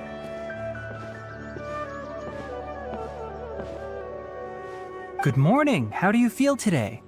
We feel much better. How about you? I'm recovering well. Thanks for asking. But from the looks of it, you seem to be already busy with work again. It's fine. I'm not that busy, really. The Elazar patients have recovered, as well as Hypatia. For now, I only need to tend to my Forest Watcher duties. It seems once Irminsul started getting better, everything else started to recover too. Yes, but there are still some residual effects. The withering is one example. Though it won't spread anymore, the existing zones won't just disappear. We forest rangers will still need to do the work. By the way, we have some good news. Sino got his position back. This news is hardly new. He had already mentioned it to me before. Huh? You mean he was already here? Why didn't he come to say hi to us? He visited once, but he was afraid of disturbing you while you were resting. He just asked me a few questions and left. Then you probably already know all about the celebration feast. Celebration feast? No, I haven't heard anything about that. Huh? But didn't Nilu say in her letter that they would celebrate Sino? He didn't tell you? Perhaps, or alternatively, he doesn't know about it either. Come to think of it, Sino doesn't seem like the type who'd enjoy a celebration feast. You and Kale are both Sino's close friends. Why don't you come to the feast with us? Kala has taken over some of my tasks these days. I don't think she'll have time for it. Not to mention me.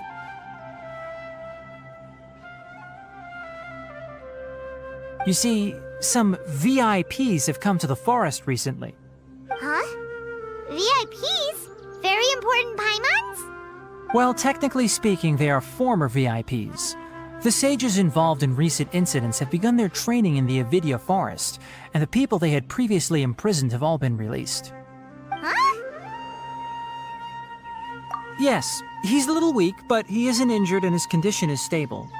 Lesser Lord Kusanali, in her boundless mercy, has decided to spare Azar and the other wrongdoers. Supposedly, they were ashamed of their shallow ideologies and have decided to dedicate the rest of their lives to cultivating wisdom in the Avidya forest. When they learned that Lesser Lord Kusanali had defeated the Balladeer and saved Irminsul, they were shocked at first, but also became happy, feeling that the sacred light guiding them on the path of discovering wisdom had begun to shine once again. As a result, work has increased for the forest rangers. That sounds really exhausting. There's nothing we can do, really. But that's another topic. Back to the matter at hand. Are you two planning to head out? Ah, right! We're here to request permission to head out. Would that be okay?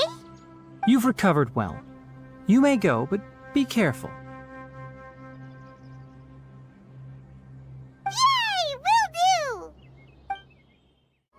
Well, there won't be any problems if the feast starts at that time. Everything has already been prepared. Mr. Zubair, I finished tallying things up here. Well, except for the guests. Is a simple reply really that much to ask of our guests? It's affecting our arrangements. Oh, it'll be fine. Besides, it never hurts to get things ready in advance. I was thinking the same thing. The feast will be held sooner or later, right? Hey, Nilu! Traveler, Paimon! We got your letter, so here we are! You're the best! The other guests haven't even replied yet. Huh? Are we the only ones that have arrived? Yeah, I had someone deliver letters to all of our guests. But maybe everyone is still busy with other things. Look, I get it. Sumero is in an extremely important period of transition right now, but even if your friends are important figures, they shouldn't just ignore your request like this. Nilu is Sumero's #1 celebrity, after all. You have no idea how happy I am to talk to people with good taste. If you consider enjoying Nilu's dances having good taste, then almost everybody has good taste. Because Paimon thinks everybody will love her performance. That's right. We all think she's amazing too. Nilu is an absolute favorite among those of us who frequent the Grand Bazaar. For Outlanders, you have a great eye. Master Zubair, let's have a vote for the most outstanding audience members next time. I think these two may win. Nonsense! It is not for us to determine the value of an audience. But indeed, we could try giving gifts to people with particularly good taste. I heard there's a device in Fontaine called a camera that can record people's appearances as pictures. Such pictures would make superb gifts. Ooh, good idea. I wonder where we can find one. I don't want you giving pictures of me to everyone. I'm satisfied just being able to perform here. There's always a lot going on at the Grand Bazaar. Yeah, and that's why I love it here. Traveler and Paimon, could you help confirm if the letters were actually delivered? If for some reason they didn't receive the letters, then please tell everyone that there will be a feast here. Yeah, we can also check out how everything in Sumero is going now. When I wrote the letters, I heard that Dia was in Port Ormos, and Alhaitham was at the Academia. As for Sino, we've only heard that he appears at the Academia from time to time. I'm not too sure about Rahman's whereabouts. My guess is that he's with Dia.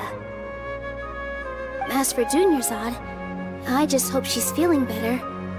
I sent her a letter, but I was afraid of disturbing her. If you have time, please ask about her for me. Okay, got it. Let's go, Traveler.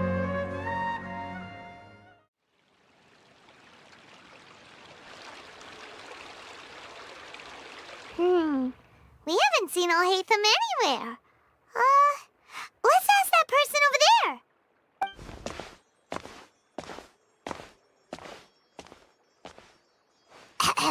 Hey there, have you seen Alhaitham around? Yes, it seems Scribe Alhaitham has gone to the House of Dana. You should be able to find him there. But you're already the second group of people I've seen looking for him today. He must be quite the busy man. Oh? Who else was looking for him? Mr. Cavey was just here asking about him. You wouldn't believe how terrible their relationship is. And now you two are here. Don't tell me everyone's here looking for gossip about the sages. No way! We're strictly here on business. Ah, I see. Sorry, I thought maybe everyone's as interested in rumors about the sages as I am.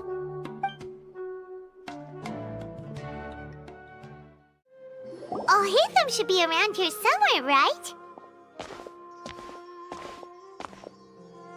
Oh, he's over there! But it looks like he might not have time for us. Just put down that worthless book and tell me what happened in the Academia. This is not just some worthless book. Do you have any idea how difficult it is to find a physical book like this in Sumero? It doesn't matter. It's probably just another thing that you used your authority to get your hands on anyway. Just put it aside. Listen, I came back today only to hear that the sages have disappeared. Oh, you sound surprised. I thought you would already know the inside story. Would I be here asking you if I knew? You're the scribe, not me. So just tell me what you know already. Well, I almost became a sage. Huh? Oh, don't sound too surprised now. You're the renowned Kaveh, light of the Ksharawar. Besides, as a master builder and craftsman, chances are you'll be appointed as a sage too. Why do I feel like you don't really mean it? Huh. What makes you say that? Why would you question my heartfelt sincerity? Maybe it's because you've never said anything good about me before. Yeah, well, I share a similar sentiment, and anyone who knows you as well as I do would surely do the same. Oh, you... See? This is why I hate discussing anything with you. Your ridiculous and arrogant attitude always gets in the way. It seems that you really can't stand my personality. Ha! What was your first clue? Well, then you might as well move out of my house. Are you threatening me? Stooping to a new low, I see. Ugh, And don't change the subject. You, a sage? What a joke. The academia might as well just close tomorrow. Are they having a fight? Forget what's going on with the academia. Haven't you been busy with your construction project? Tell me, when are you going to build yourself a mansion? Don't get me started. I get angry just thinking about it. So, what great building did our master architect work on this time? Like I need to tell you. Keep your nose out of my business. No, I think we deserve to know. Where were you when Sumero needed you most? I was in the desert for a large project, but considering Haravatat's utter ignorance of architectural and aesthetic matters, you probably wouldn't understand. Which is truly unfortunate. I can only pity the man who doesn't understand the first thing about beauty and romance. Unlike a true... hold on, wait a second. What do you mean by when Sumero needed me most? Well, while you were out fiddling around in the desert, many people came together to save Sumero from a crisis. Ha! And you think I'd believe that? Look, all you really need to know is that Azar and all his accomplices have all been overthrown. Huh? What nonsense are you talking about? It's no skin off my nose if you don't believe me. It's not like my Darshan was the one trying to apply for funding from the Grand Sage. Yours, though, on the other hand... You know what? I'll ask around. I'm sure someone knows what's going on here. You're dead if I find out you're lying to me.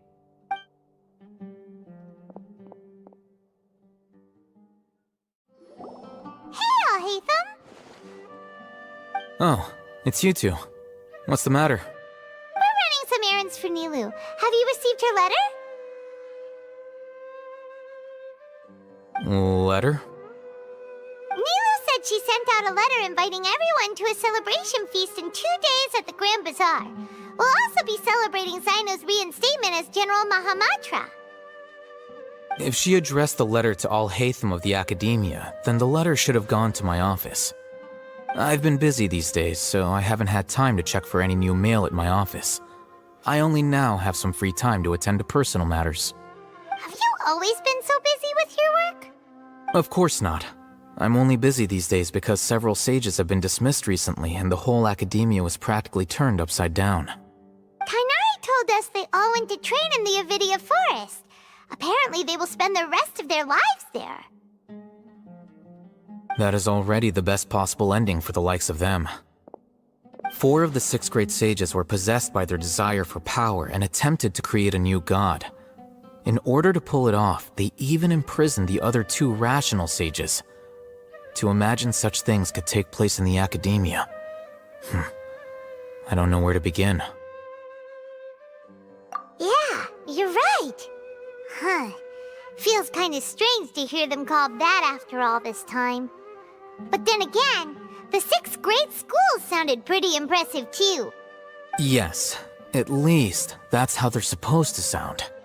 It's said that when the academia was first founded, the Dendro Archon herself established the 6 great schools, each representing one of the 6 different types of wisdom. Numerous Darshans have sprung up and faded. Only the 6 Darshans attaching themselves to the 6 great schools have stood the test of time and obtained permanent seats in the academia. Now, the 6 Darshans are nearly synonymous with the 6 great schools, and the leaders selected for the schools are the 6 great sages.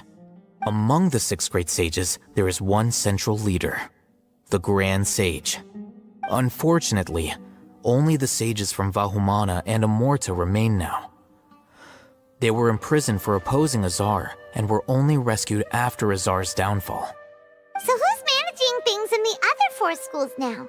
Do they need to find someone new? Yes. Normally, new sages are selected based on a strict set of criteria. Oh, didn't you just say something about becoming a sage?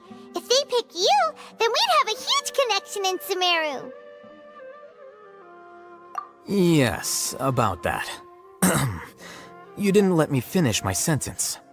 The person in charge of personnel affairs nominated me to be the Grand Sage in place of Azar and help Lesser Lord Kusanali manage the academia. But I refused.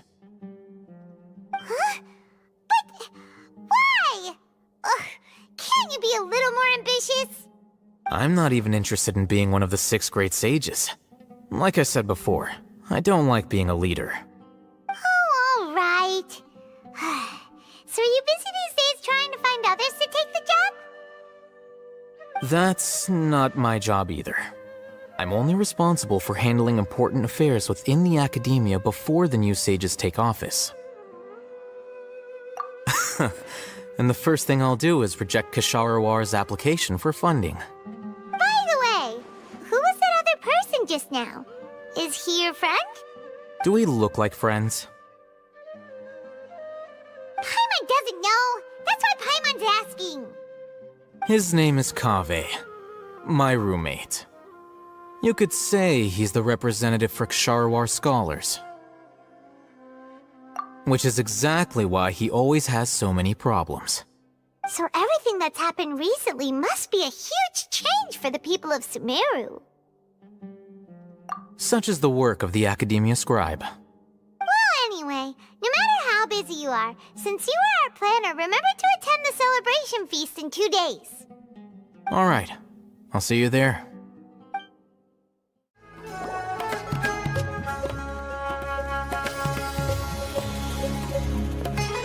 This is Port Ormos.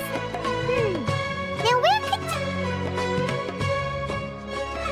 Is that Paimon I hear? Huh? Oh, it's been a while. How are you doing? Dinnerzad!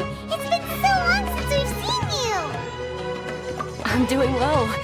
I can go as far as saying I have never been happier in my entire life. I don't know if you've heard, but Elazar has completely disappeared, and all the patients have recovered. You kidding? Knowing them and the connections they've got, I'm sure they've heard about it. That's right. My lady is feeling better now, so I'm accompanying her for a walk. Why do you still call me that, Dia? You've already informed my father of your resignation. I guess I'm just used to calling you my lady. Old habits die hard. Resignation? You mean you're quitting? Yeah, I might start losing my edge if I keep being a bodyguard for the Homayanis. You know that my parents and I are fond of you, and that we appreciate you very much.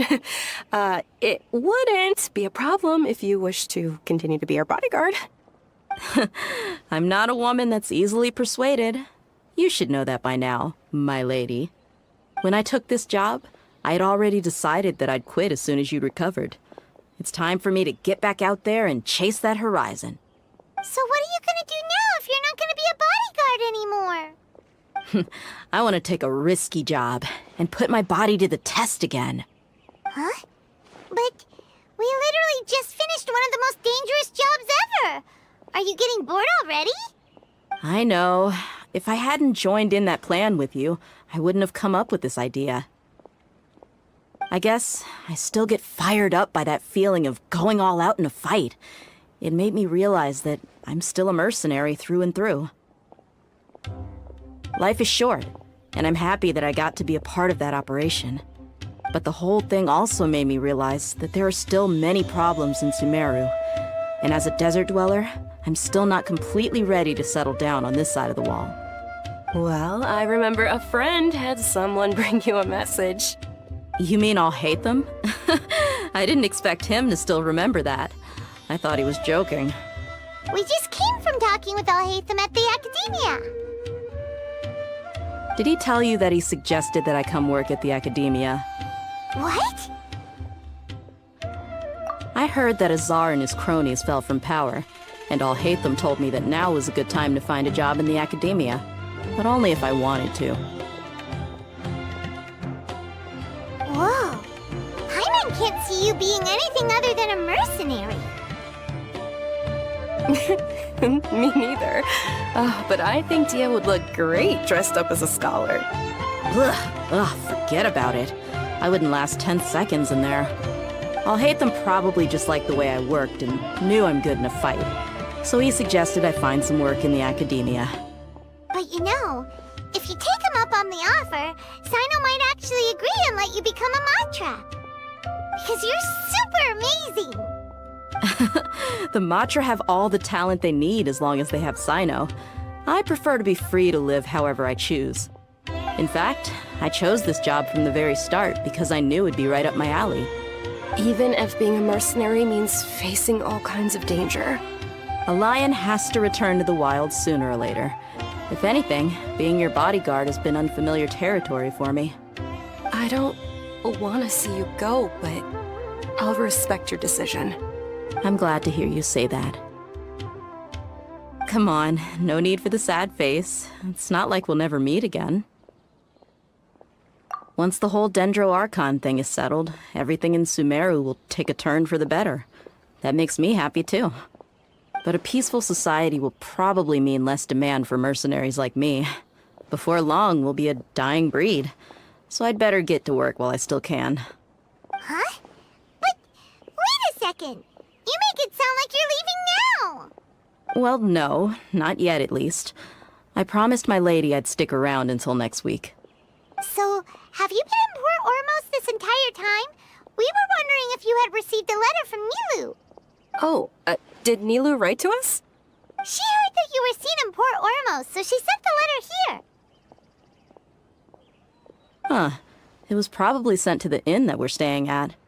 My lady has been very energetic lately, and keeps taking me on hikes, staying out even into the night. By the time we get back, the receptionist is usually off napping on the job. Right, and we tend to leave quite early in the morning, so the old man on duty is also usually dozing off. So what it really sounds like is that the person on duty is always asleep. I bet the letter's at the reception desk. I'll go check later. No wonder there wasn't a reply. You never received the letter. Good thing Nilu asked us to come and check on that. Sorry to make you two come all the way out here. It must be something important for Nilu to specifically write to us like that. Yes, she said they were preparing a victory feast in the Grand Bazaar, and will also be celebrating Sino's reinstatement as General Mahamatra. She was hoping you could come. Great! I'll be sure to attend. Count me in too. But is there some sort of dress code or anything for the feast? Can I just show up looking like this? Since it's being organized by Nilu, I don't think she'll be too picky about that. If anything, I think she wants to see us as our most natural selves. All right, then this is how I'll show up. The feast will be held in 2 days, so don't forget. Sure. Thank you so much for letting us know. We'll see you there. Oh, by the way, do you happen to know where Sino and Raman are? The General Mahamatra always comes and goes without a trace. Normally no one knows his whereabouts. Oh. But last time we met, he mentioned that he had something to do in Aru village. You can try your luck there. As for Raman, your guess is as good as mine. I only remember he said that he had something to discuss with Sino. You can ask Sino when you meet him. Don't mention it. You'd better get going. On to our next stop! It's been a while since we last visited Aru village. Ah, there's Sino!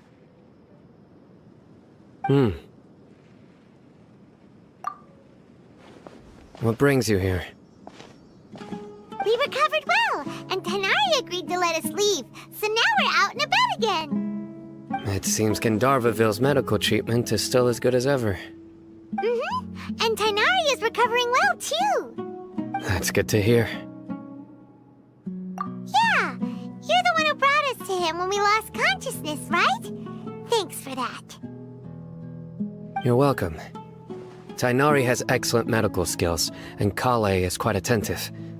It was the best place for you. But why are you just standing here like a dead tree? I'm meeting some people. Oh, you mean Candace? I've already talked with Candace and the village chief. They're still at the usual place. You can go there if you'd like to see them. But you know one of the people I'm meeting as well. Oh, by King Deshret's blessing, my friend suddenly appears in the desert. Don't tell me you've run into trouble and need us to help now. Roman! And... huh? Sataria? Oh, you know me? Oh, well, you're pretty famous in the academia. Don't worry, these are our friends. No need to be so guarded. I see. I'm doing well. Many good things have happened recently.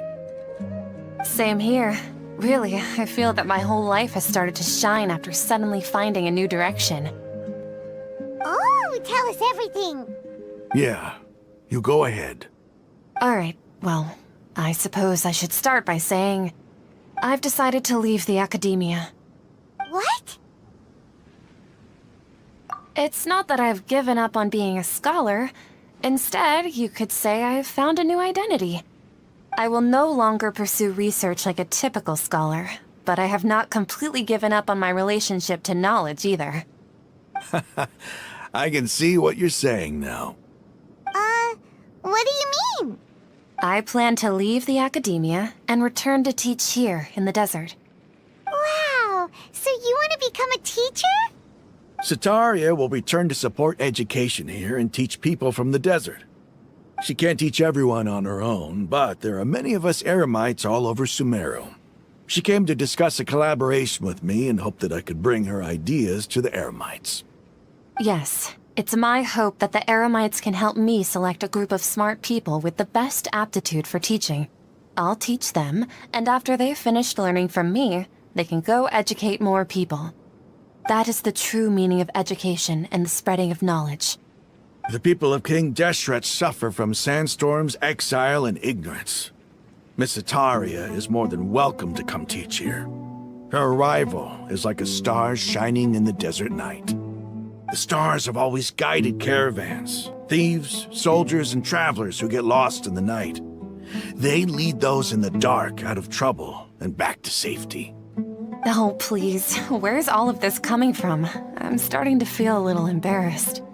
You deserve these compliments. Mercenaries are accustomed to danger and don't fear death, which is why we recognize extraordinary actions the common people would easily overlook. Sataria's idea will bring much good to many people. At first, I feared it was destined to fail. Everyone knows that the academia doesn't allow scholars to teach in the desert without permission. As you know, all knowledge is under their surveillance and control, and very few desert dwellers are as lucky as me. But what I heard at that time has been haunting my heart, as if there were lightning bolts constantly bombarding my soul.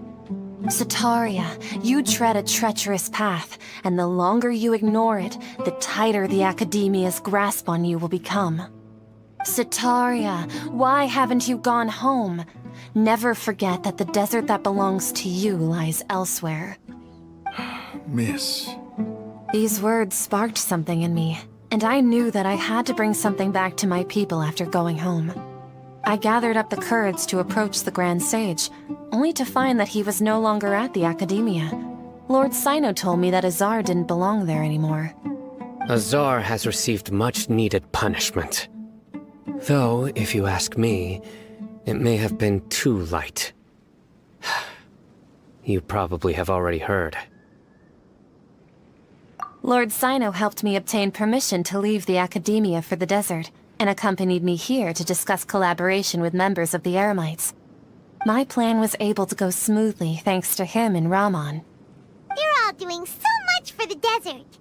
Aside from that, I also have some other business to discuss with Sino.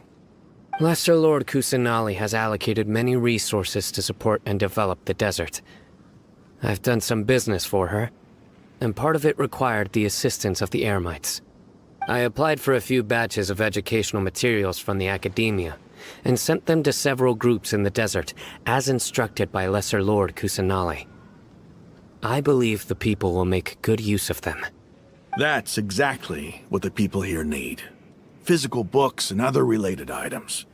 If it weren't for Sino and Lesser Lord Kusanali, I'm afraid we'd never be able to get our hands on them. Apart from this, the Academia is also recruiting scholars that are willing to teach in the desert. I'll let you and Sataria know as soon as I have any more news. We must be persistent about this, and maintain these resources to ensure long-term effectiveness. This is the first time in hundreds of years we've had a glimmer of hope. I think this may be the turning point for the desert. Remember these words. Here lies our faithful priest, Kasala. His wisdom is a miracle among the people, deserving of high praise and admiration. I hope people with wisdom like that priest will rise again among the desert dwellers. Then we'll once again see the wisdom and glory that once shook the world. Enough about us. Are you here to discuss some business too? No, not at all. We're actually here on behalf of Nilu. Nilu wanted to write to everyone, but she wasn't sure where the letters should be sent, so she asked us to come find everyone personally. A celebration feast will be held in 2 days at the Grand Bazaar. She hopes that all of you will be able to attend. At the feast, we'll also be celebrating Sino's reinstatement as General Mahamatra. Although, judging from your appearance, it seems you've already been reinstated. Paimon thought you would only start working for the Academia after the feast.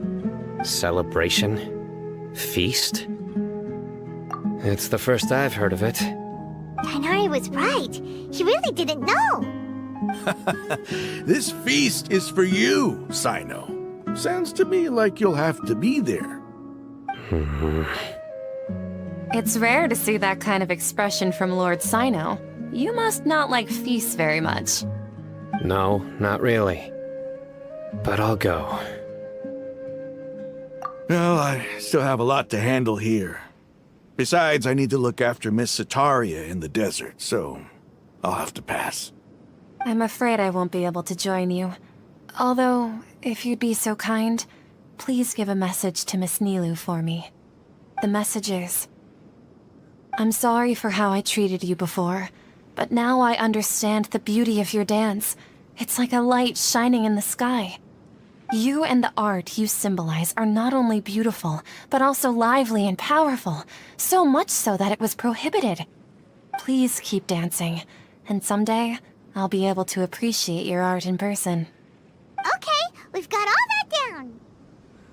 Our job here is complete as well. Oh, Sino, remember, party's in 2 days. Make sure you're there. Got it. Everybody's already here. Looks like we're the last ones to arrive. I'm here. Ah, there you are. Well, look who finally decided to show up. You look like you came here immediately after finishing up some work. I'm very happy to see you here. But we're not late, are we?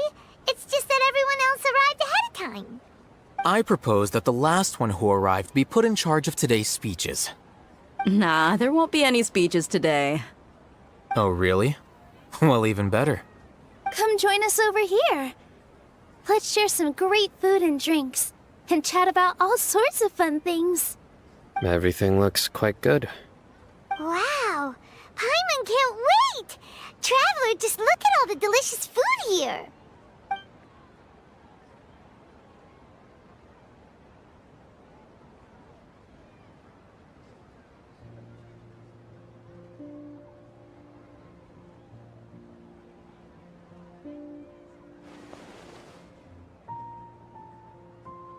Whoa, it's so delicious!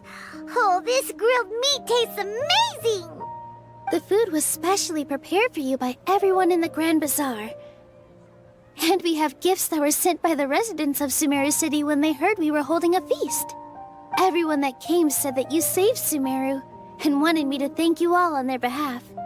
Ah, feels kinda nice to be seen as a hero. I could get used to this. Being a bodyguard is also a hero's job. You've always been amazing, Dia. My lady sure has a way with words. Thanks. I'm glad to hear it. And I'm happy to meet everyone that participated in the great plan. Don't mention it. Come to think of it, we've really done something impressive together. It's unbelievable. We owe it to our abilities. And luck.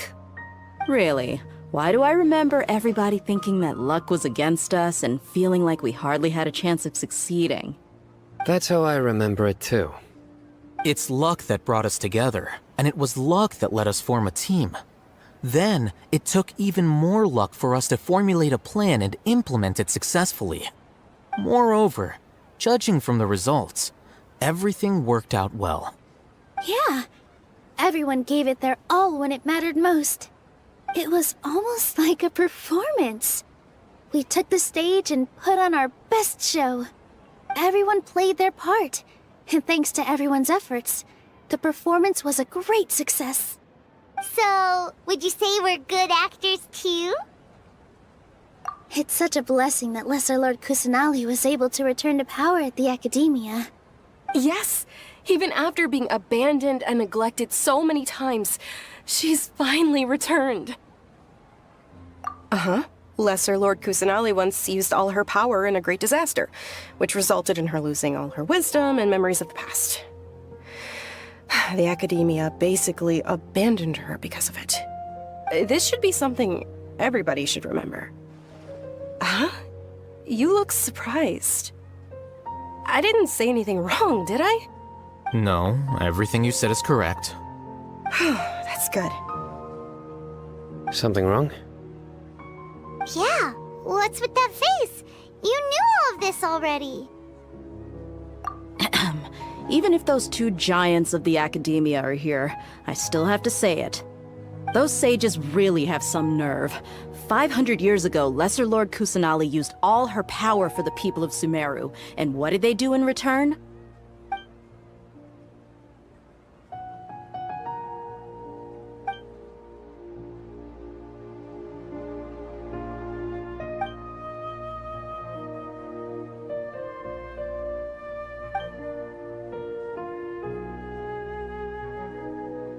If you bite the hand that feeds you, don't act surprised when it turns into a knuckle sandwich, right, Sino? Perhaps I shouldn't say this, but their treatment of Lesser Lord Kusanali calls for a more severe punishment. You could simply tell Lesser Lord Kusanali that you wish to have Azar and his accomplices severely punished. I respect our deity's decision, and won't interfere in any way. While we're on this topic, why didn't you accept the Academia's invitation to become the Grand Sage? Are you trying to say that I'm fit to be a sage? Not at all. But every person handling the selection process has said that you are the most suitable candidate to lead the Academia right now. Why? Because he dethroned Azar from power? Could you try to put it another way? This is a good thing, yet you're making it sound like I overthrew Azar for my own personal gain. But seriously, though, I always wondered if you had some personal motives behind it. I did have my own motive, but it had nothing to do with being a sage. If the rules of our nation were suddenly cast by the wayside, then it wouldn't be long until chaos ensued. I had no intention of letting their dreams disrupt my life. By that, you mean your life working as the Academia's scribe. Precisely. Wait, is that all? So, that's the only reason why you joined us and came up with all those plans? It's reason enough. You've certainly got quite the personality. You flatter me. All right then. How about you? You've already resumed work as the General Mahamatra, right? That's right. Will you be happy with that life? It's not about being happy. There are merely a lot of things that I must do. Even so, keep your spirits up and try to be happy, okay? And try to smile more every day, just like I'm doing now. Thank you. I'll keep that in mind.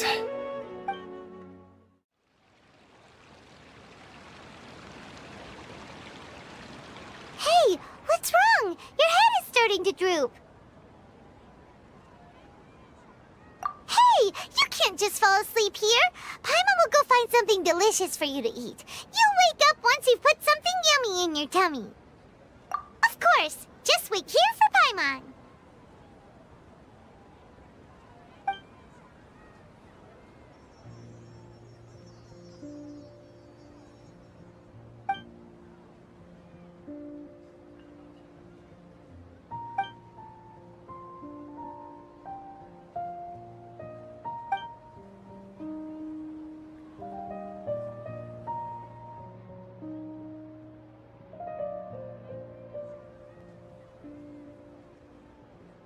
It's me.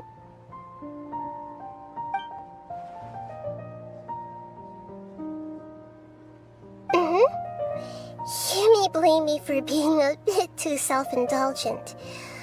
I was thinking about talking with you, and the next thing I knew, I had made a connection with you. The connection between us is amazing. It's like flora and the fence it grows upon.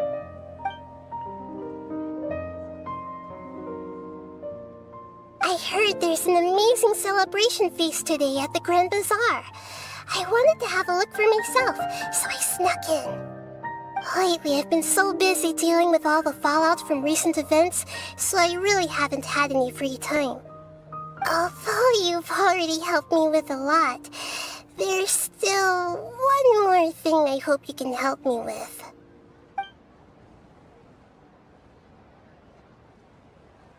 Please say thank you to everyone for me.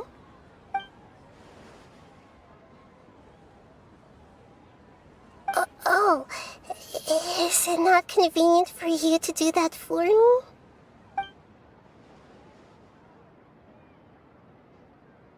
But if I just show up all of a sudden, people will become all quiet and stiff, won't they? What if I end up scaring them and ruining this wonderful feast? That'd be the last thing I want.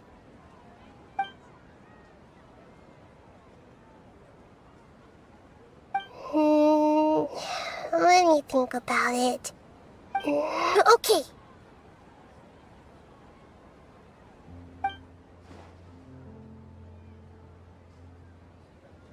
Yes, I have.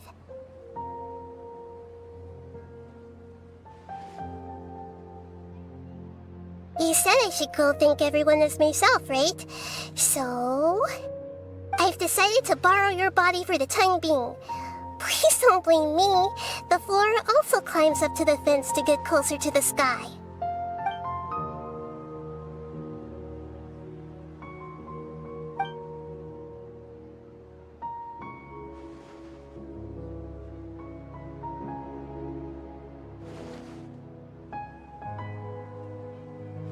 Everyone!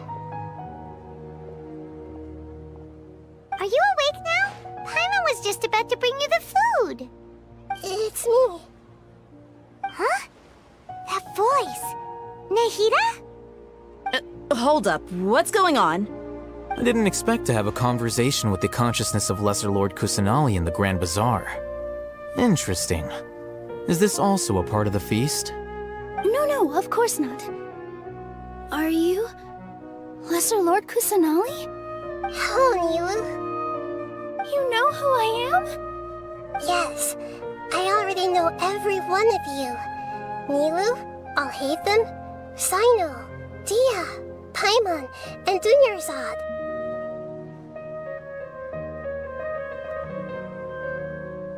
Lesser Lord Kusanali? I took the liberty of occupying the traveler's body so that I could thank all of you in person. Thank you so much for rescuing me, even if that meant placing your own safety in peril and taking the risk of becoming enemies with the Academia, the sages, the doctor, the balladeer, and even the entirety of Sumero. Without you, without any of you, I would have been in a much more difficult situation. Had you not helped me to resolve the crisis, not only I, but Sumero and even the entirety of Teyvat would have suffered great misfortune. People refer to you as the heroes who managed to rescue a god. I'm quite fond of this name. It not only explains your identities, but also bears witness to your relationship with me.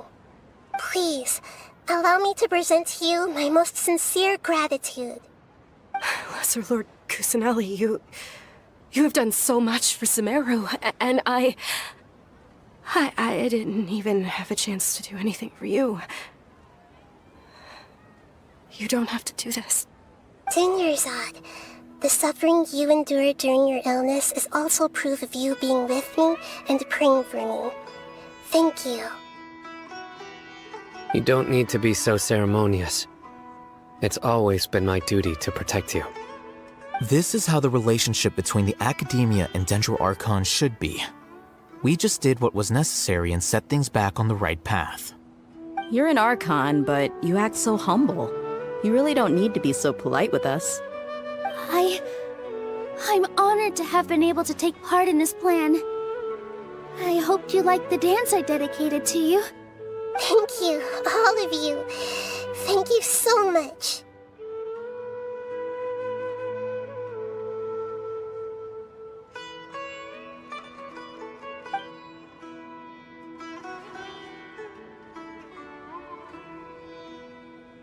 Yeah.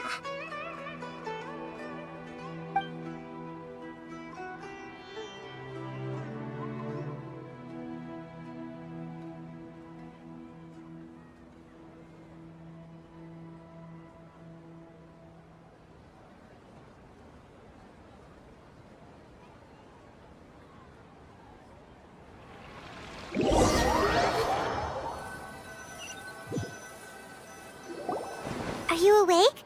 Did you rest well? After Nahida left, you ate a lot of food. You've become a glutton.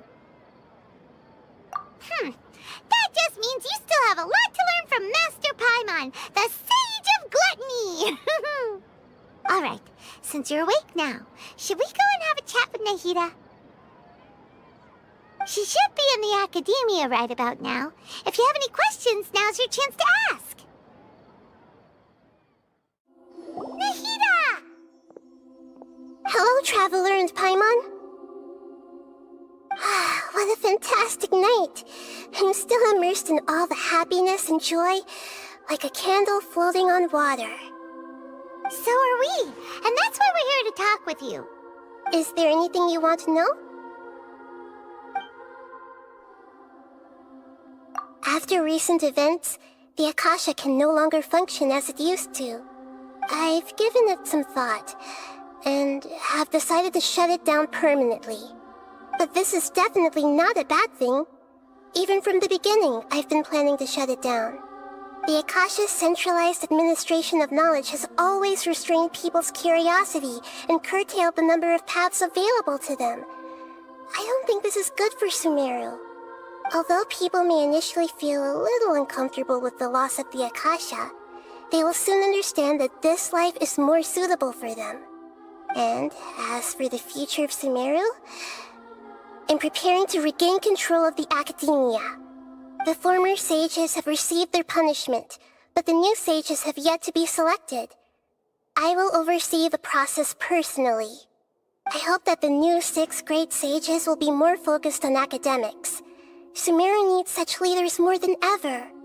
The other big issue is the people of King Deshret. All the residents of the desert, in fact. They have been mistreated for far too long. I've already taken some measures to address this. It will take some time to rebuild everything, but no matter if it's culture, friendship, or trust, we will rebuild it.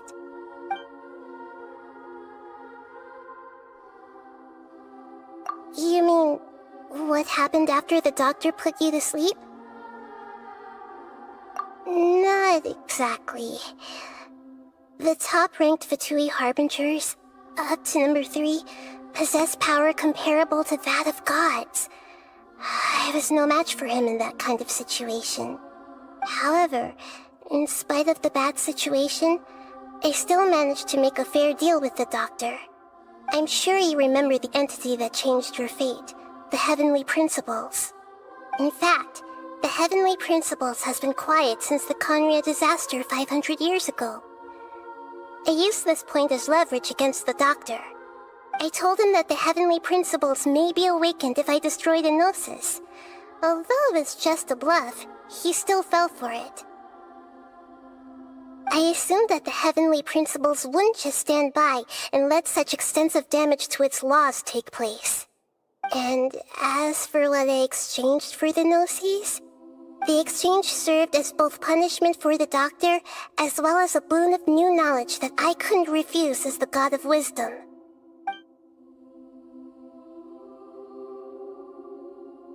He's still in a coma. I've hidden him like how one would hide a feather. I know you have many misgivings about him, But as someone who had become a god, he has retained a number of very useful features. Don't worry, I'll keep an eye on him and make sure he doesn't do any evil. In addition, there are still some mysteries left in him. Some things may be very clear from my perspective, but he is still yet to understand them himself. His future will be determined by fate.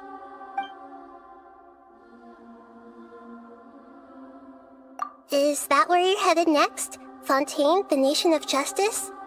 As far as I know, that nation operates on a judicial system. Does their Archon personally judge people? No, there's a Chief Justice in Fontaine. Generally speaking, the Hydra Archon, Focalor, won't preside over individual trials. However, even then, Focalor will still make herself present at just about every trial. It seems that she just likes to immerse herself in that sort of atmosphere. As Archon, she still reserves the right to influence the final verdict. Anyway, let's just say she's got, a very unique personality.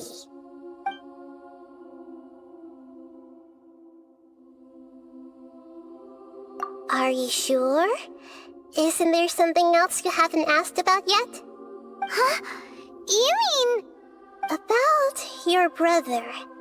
While you were resting at Gandharvaville, I took some time to perform an Irminsul search for information on your brother.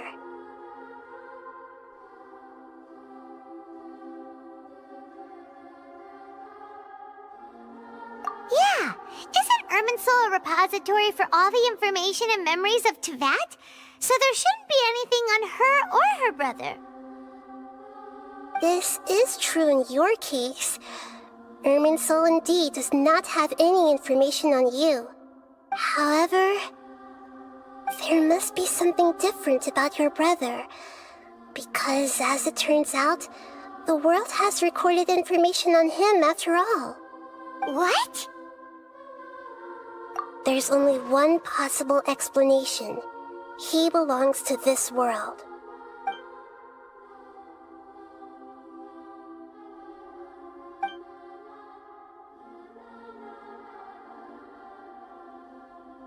But nothing about this makes any sense! Wasn't this your first trip to Teyvat?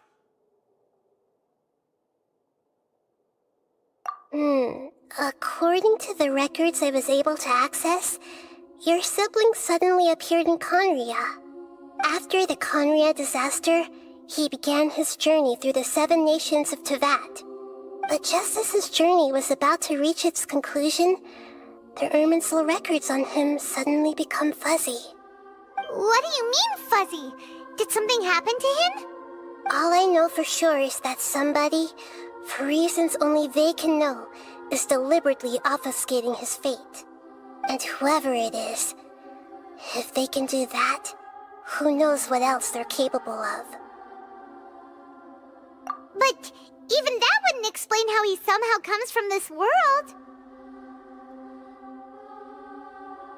Something else I noticed was that according to these records, the Fatui have not classified your sibling as one of the Descenders. What's a Descender? Paimon's never heard of it.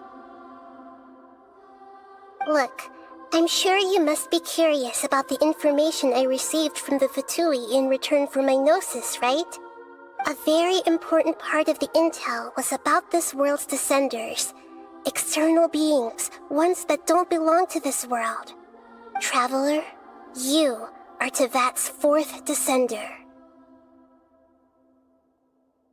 Huh? So the Fatui count 3 other Descenders before the Traveler, and her brother isn't even one of them? That's right. My current hypothesis is that the first Descender was likely what we now call the Heavenly Principles. As for the other Descenders, I still need to verify their existence. It could take me some time. Paimon's head's about to burst from all this crazy new information. And yet, even knowing all this, I'm sure you must still have a lot of unanswered questions.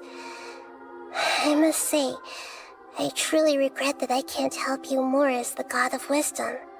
There are many questions in my heart as well. I will need some time to go through each one of them.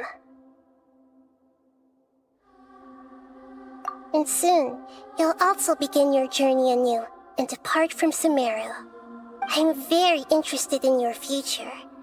It's a journey that can't be observed or recorded by this world.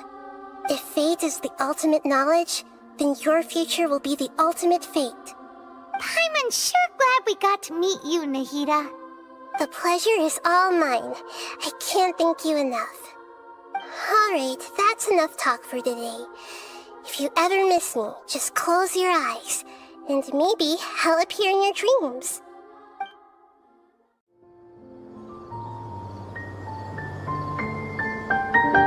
Come on, serious suggestions, please. I'm not trying to write a thriller here. It's supposed to be an essay, you understand? An essay! That means facts and logic. Well, if it's facts and logic you're after, you shot yourself in the foot with your choice of research topic, didn't you? The Tatara Suna mystery. When so much remains unexplained, there's little to be objective about. Unless, of course, you restrict yourself to textual criticism. Yeah, well, this is my teacher's area of research. I can't change that. But it's fascinating enough without having to sensationalize it, don't you think? The strange location, the missing details, a mysterious person. I want to write my essay on something interesting, and I'm interested in getting to the bottom of all this. That's the only reason I came to you. Yes, you came to me, so all the more reason to take my advice. The fact is, it's the dramatization that will make people want to read it. There's no getting around that. Okay, but... Did one of them just mention Tatara Suna? But that's all the way in Inazuma! Is it just Paimon, or is it kinda unusual for someone in Sumero to want to write a paper about that? Everyone here's just going about their business. Maybe it really is just Paimon. Guess people here are free to research pretty much anything. Great! Let's go find out what this Tatara Suna mystery is all about. Alright, I guess I'll go with my textual criticism and your editorial direction for the first draft. I have a feeling that the missing Kabuki Mono will end up being the main focus of this paper. If only we knew where to find that traveler. From what they say about her, this seems like the kind of thing she'd know about. Oh, you're the traveler, you say? Hey, what's with that face? Don't believe us? No, of course I believe you. Actually, I first heard about your great exploits when I was still in Inazuma. This is my first time coming face to face with you and your mysterious silver-haired companion. I couldn't believe my luck, and out of force of habit, I started, examining the evidence. Sorry. Oh, Sawada, for the love of... Sorry, we don't get out much, so our social skills are kinda lacking. Traveler, I hear you've helped many people a great deal and been to many places. Would you be able to tell us about Tatara Suna? Actually, we don't know much about that place either. In fact, we only came over here because we heard you talking about it and wanted to learn more. I see. My teacher chose this area of research as a personal challenge. He said it's difficult to get into because even Inazumans don't know much about Tatara Suna's past. But who'd have thought that... If you don't mind, I'd love to show you all my outline for the book I'm writing about Tatara Suna. Hold on, Sawada. Don't you think that's a bit of a deep dive for a first read?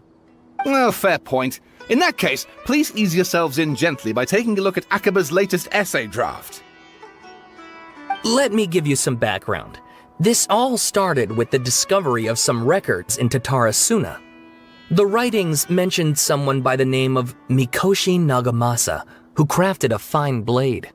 But in the end, he threw it into a fire to destroy it, and killed his servant Katsuragi. Why? Well, no one knows.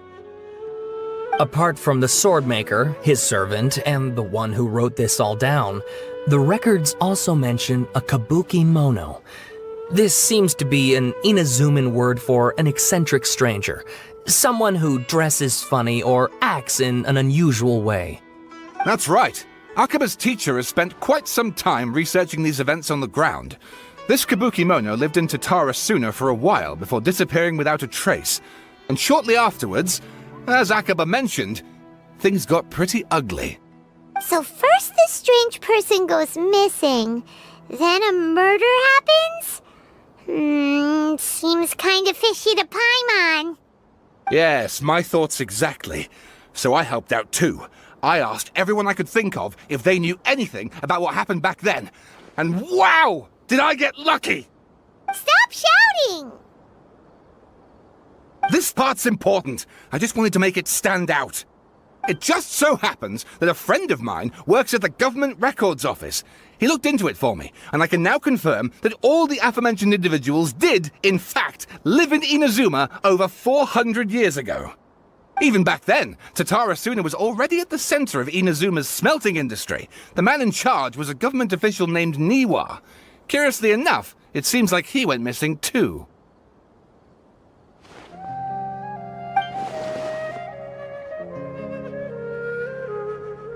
Wait, so there are 2 missing people in the story now? That's right! What's more, Niwa is a name with a lot of history to it. Have you ever heard of the great swordsmith clans of Inazuma? Oh, the swordsmiths? Yeah, like Ishin art and so on? Wow, yes. You really know your stuff. That makes things easier. So basically, this Niwa was a distant relative of the Kaidahara clan, the last practitioners of Ishin art. Something then seems to have happened in the Kaidahara clan, leading to their downfall. I don't know the details, but taken in light of everything else going on around that time, it makes you wonder whether it's all connected somehow. The Kaidahara clan? Sawada, you left out the biggest detail of all. Oh, yes, of course. How could I forget? Brace your minds, ladies and gents, for they are about to be blown. Or maybe you won't believe your ears. I wouldn't blame you, of course, because in all my years as a writer, this is by far the most. Get to the point, for Pete's sake. According to information acquired by Akaba's teacher, the Kabuki Mono was not a human, but a puppet. A puppet?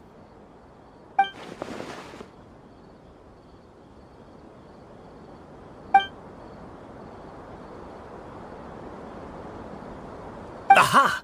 Judging by the looks on your faces, you do know something after all. No! Paimon just meant, how creepy. The way you described it makes it sound like a ghost story. I agree, it does. But considering that non-human races in Inazuma are by no means uncommon, spooky events are to be expected. And that's exactly what my book is about. Please, take a look.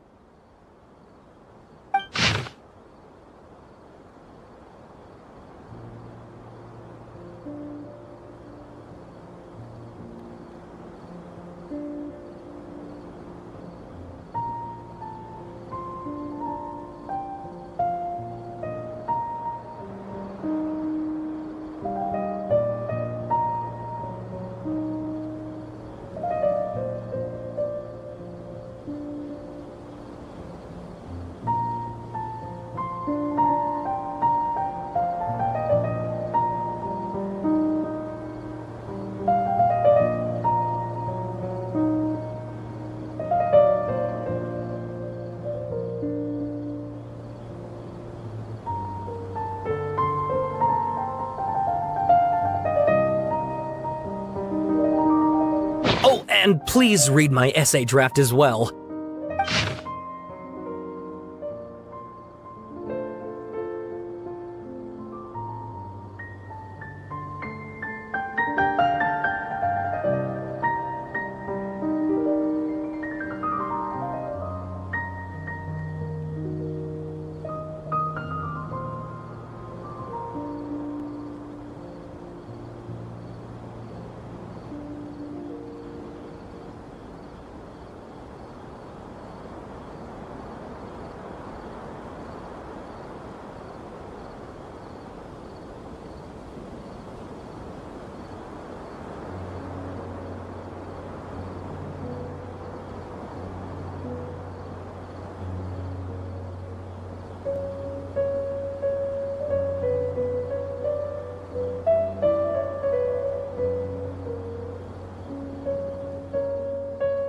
Sawada was encouraging me to follow his more creative approach, but I think essays should be grounded in facts. I don't think explaining everything away with mysterious forces will cut it. Oh, how about if I plug the holes in Sawada's narrative with political intrigue? Like, I could put a turf war between rival factions at the center of the whole series of events. Wait, you're allowed to just make stuff up? Pretty sure you've gone from essay to guessay there. Akaba, look. Your teacher has researched this extensively. I've reached out to everyone I could think of. Whatever information we have now is all that there is to know. This is as much detail as you're ever going to get. Besides, if there really was a political power struggle going on at anything like the level you seem to be suggesting, what hope would we ever have of finding out the truth? Good point. Okay, back to the drawing board, I guess. Give me some time. I need to find a new angle on this. We have some other stuff to do, so we'll have to say goodbye for now. Good luck with your essay! All right, thank you. If you find out any more info about all this, please do let me know. Thanks so much.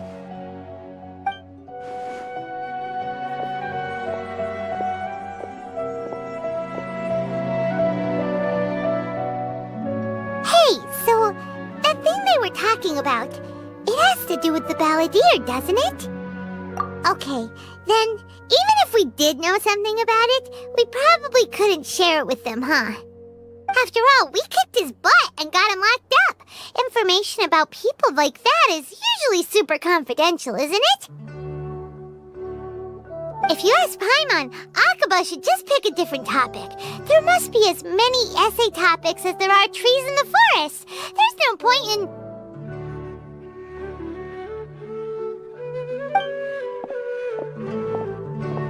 Ah! Hey, did you see that? He literally just went by, over there. It looked like... the balladeer! No, it can't have been. He got locked up. Oh, quick, let's catch up and see.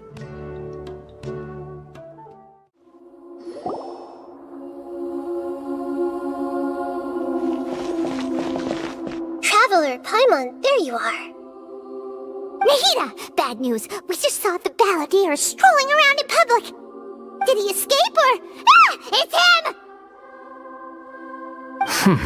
Sure enough, you're here. Hey! What are you doing in the sanctuary of Surastana? Aren't you supposed to be locked up? I know you must have a lot of questions. Please, allow me to explain. It was my idea to set the balladeer free. We made a deal, and he's gonna do some investigation in Irminsul for me. A deal? Huh. You sure you trust this guy? What did you expect? Why do you think Sumero would keep me around otherwise? Or maybe killing me is all you can think about.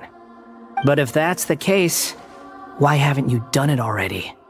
Don't flatter yourself. It was... Nahida said there's still some mysteries in you to figure out. Ah, so if it were up to you, you'd finish the job? Guess I had you all wrong. There I was thinking you were just getting cold feet. Well, that escalated quickly. Not a good start. Could I ask you all to please calm down? But Paimon's worried about you, Nahida. Don't let him trick you. It's not every day you see people questioning the God of Wisdom's judgment. Just when you think you've seen it all. Don't you dare try to drive a wedge between us! As long as the terms are reasonable, I don't think there's a problem in making a deal, even with the balladeer. Well, I for one have no reason to doubt you, considering you even struck a deal with the doctor. Yes, one in which I gained valuable information. You'll come to understand more about that in the fullness of time. The balladeer's power was all but completely spent after your battle. He's no longer strong enough to be a strategic threat to us. That puts him in quite a precarious position. Plus, he's a former harbinger with knowledge of many of the Fatui's sensitive secrets. being stuck here in Sumero could make him a sitting duck, depending on how the Fatui plan to respond. Wait a second. Farmer? You mean he's not a harbinger anymore? I take no pleasure in saying this, but it seems as if the doctor had no intention of welcoming back a loser, so... Sometimes it's you using them, other times it's them using you. Most human relationships are this way. Certainly all the stable ones are. That's how it was between me and the Fatui, and also between each of the Harbingers. So as long as you have some value to offer, nobody will ever abandon you. But after recent events, even I have to admit that I'm not worth quite what I used to be. Well, if the Fatui are gonna reevaluate my utility, I need to have a backup plan for myself. As we discussed, I don't like causing harm to living beings, and you said you need protection. So, why not join forces with us? I think these two have made their objection to that idea fairly clear, don't you? And they're your friends, so I guess you'll be siding with them. Yeah, obviously! Nahida, don't listen to him! Then let's put that discussion to the side for now. We still have time. Today can be a trial run. Where we go from here will depend on how well we manage to cooperate today. All right, then I'll do what we agreed. Good. Go now, and keep in touch. Nahida, are you serious about this? Yes. I have my reasons for this decision. In fact, I'm largely doing it for your benefit. Yes. As I told you once before, there's information about your twin in Irminsul. Oh, yeah. Actually, that's the whole reason we came to see you today. So, you have an update on that? Mm-hmm. You may remember me mentioning that the Fatui had not included your twin's details in the Descender category. This is an extremely important point. It's possible that the Fatui have other information that even I don't know about. And since the Balladeer used to be one of them, he'll be better acquainted with this information than I am. He was granted the power to connect with Irminsul when he almost became the god of a new era. Even though he no longer has the Gnosis, some traces of its power remain in him. He can still connect. The amount of information in Irminsul is vast beyond description. Sifting through all of it without knowing what to look for would take too long, even for me. So I asked the Balladeer to search in Irminsul for any information about the Descenders. He's more familiar with this kind of information, and should be able to find it more quickly. Exactly! Or what if... Paimon just doesn't trust him! He's treated us as enemies every time we've run into him! I understand. But sometimes, everything is dictated by which side you're on. How things will go in the future depends on what information he brings back. And Traveler, I know what your heart desires most of all. Our minds have connected several times before. There is a corner of your heart reserved for an intense longing. A feeling of being all alone in the dark, searching for the one candle whose light still burns. As Sumero's deity, it is my responsibility to be on guard against the Balladeer. But as someone who counts you as a friend, I want to do something for you. If this deal with the Balladeer can give you the answers you've been longing to find, then it's worth it. It's my pleasure, really. You're Sumero's hero. You've more than earned it. Paimon's still worried about this idea. Is there anything we can do to help? I was going to contact you about that, but then you suddenly showed up on your own accord. It seems like we have a telepathic connection. In fact, I was going to ask you to supervise the Balladeer on my behalf while he carries out the task I assigned. Even though he only has a fraction of his full power left, that's still a fraction of a former Harbinger. If you could accompany him, it would put my mind at ease. Of course, I'll be there to help guide you through Irminsul from the outside. Great, thank you. Prepare yourselves. I'm going to transport you into Irminsul. It looks pretty different here compared to last time. The colors are gentler. Guess that must be because Sumero's at peace now.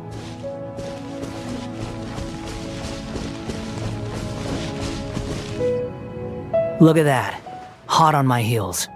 You know, you didn't have to cut your catch-up short just to keep me company. Oh, but I guess you panicked when you realized that I might enter Irminsul ahead of you. Shut your beak, jailbird! No way a prisoner gets to be so smug! I understand that prisoners have to put up with harassment from the guards, but right now, I'm on temporary release, so maybe you should think about backing off a little.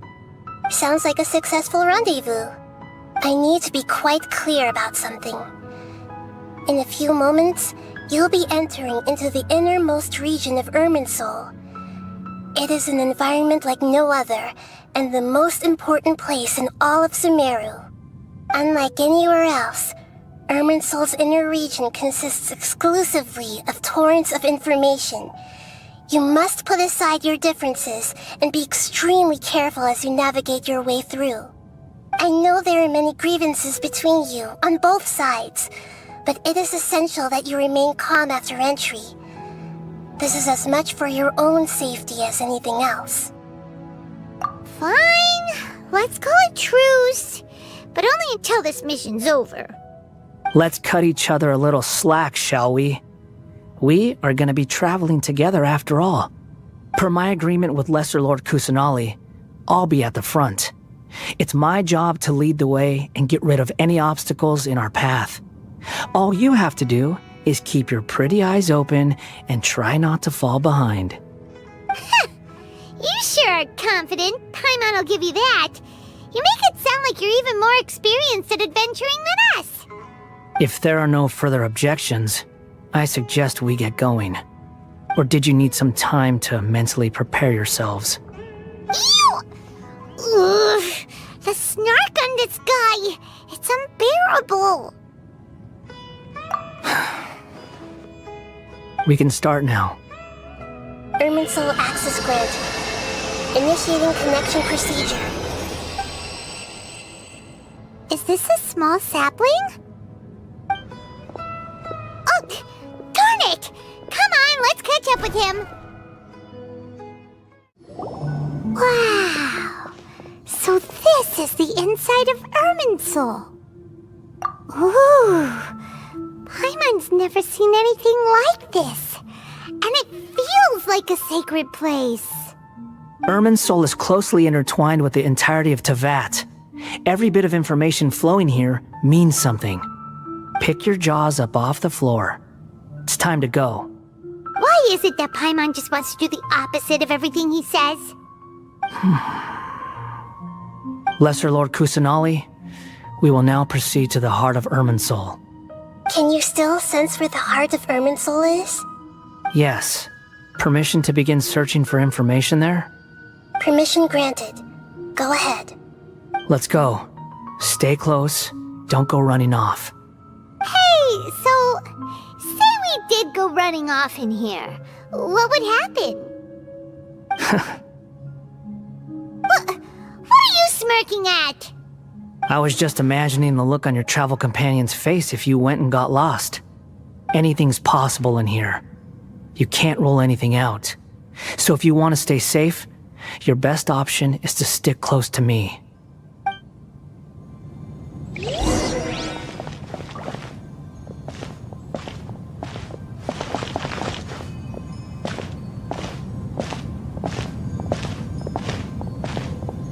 These sapling things have spread out. Those are all packets of information from inside Irminsul. Be careful not to touch them.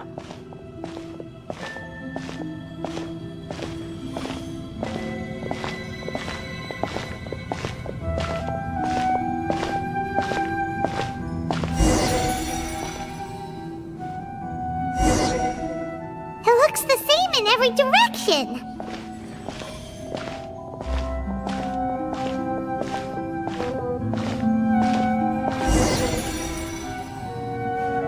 wonder he mentioned about getting lost. Huh. What do you know? He was actually telling the truth.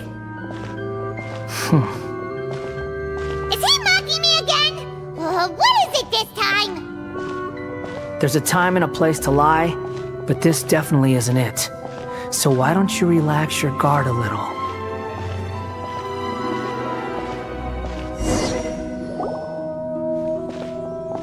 We're here. What a huge tree!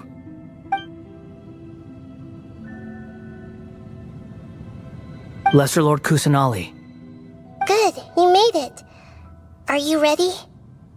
Ready when you are. Then please begin. Preparing to access cognitive currents. Establishing waypoint. The Balladeer's actually doing what Nahida tells him. Guess he must want to stay alive.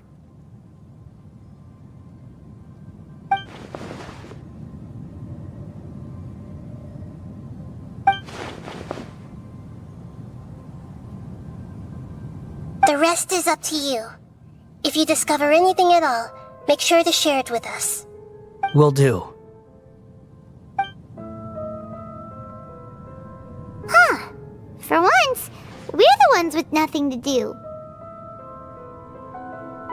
Traveler, Paimon, would you like to talk?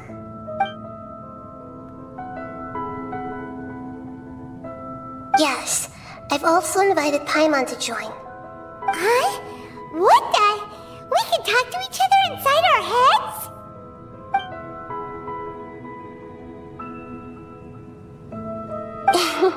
That's part of it. Plus, we're all friends. There's nothing wrong with us talking like this once in a while. Paimon's never tried this before. This is great!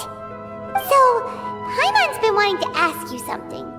Don't you think the Balladeer's a bit of a walking contradiction? He's always talking back, but he seems to listen to what you say.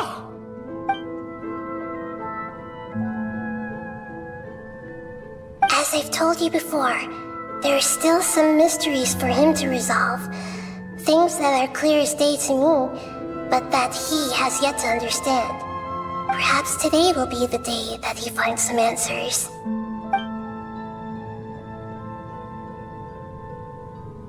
Well done. Smart and attentive as always.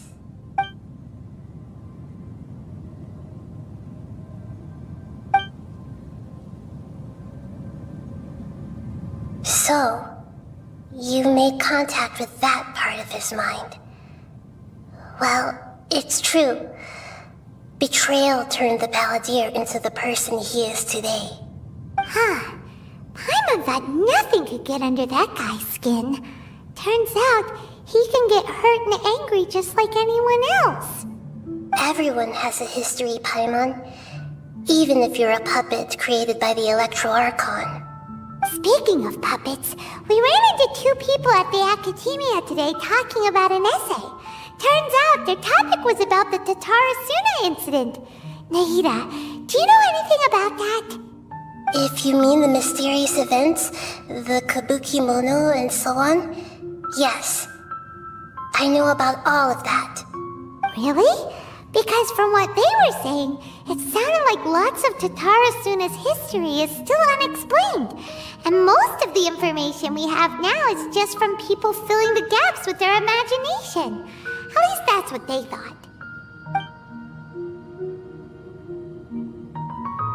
Oh? How interesting. Those two managed to deduce quite a lot through guesswork alone. So the Gese got it right? Well, they guessed right about one thing. Tatarasuna was sabotaged. Must be a riveting conversation you three are having. Funny how all the good ones happen when I'm not involved. What makes you think we're talking to each other? Don't insult me. You're having a private conversation without me. Obviously, I must be the topic of said conversation. Of course you do. You can't have your prisoner knowing too much. So, have you found anything yet? Still looking. Don't get your hopes up, though. You and your twin come from outside this world. It wouldn't surprise me if there was nothing on either of you in Irminsul at all. Wait! How did you know about that? Did Nahida tell you? It's not like we've never met before.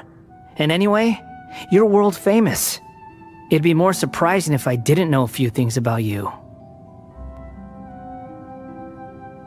Right now, we have to keep the peace. I'm not interested in creating more misery for myself. And making cordial conversation is something I can manage. Huh?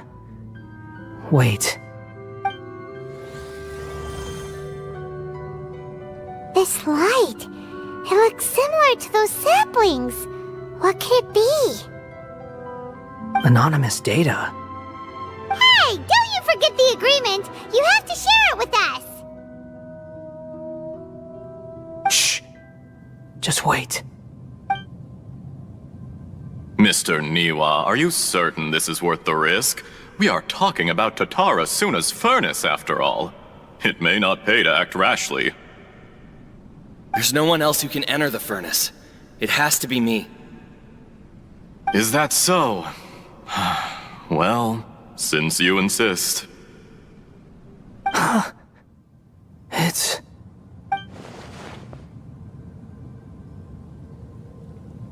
Whoa!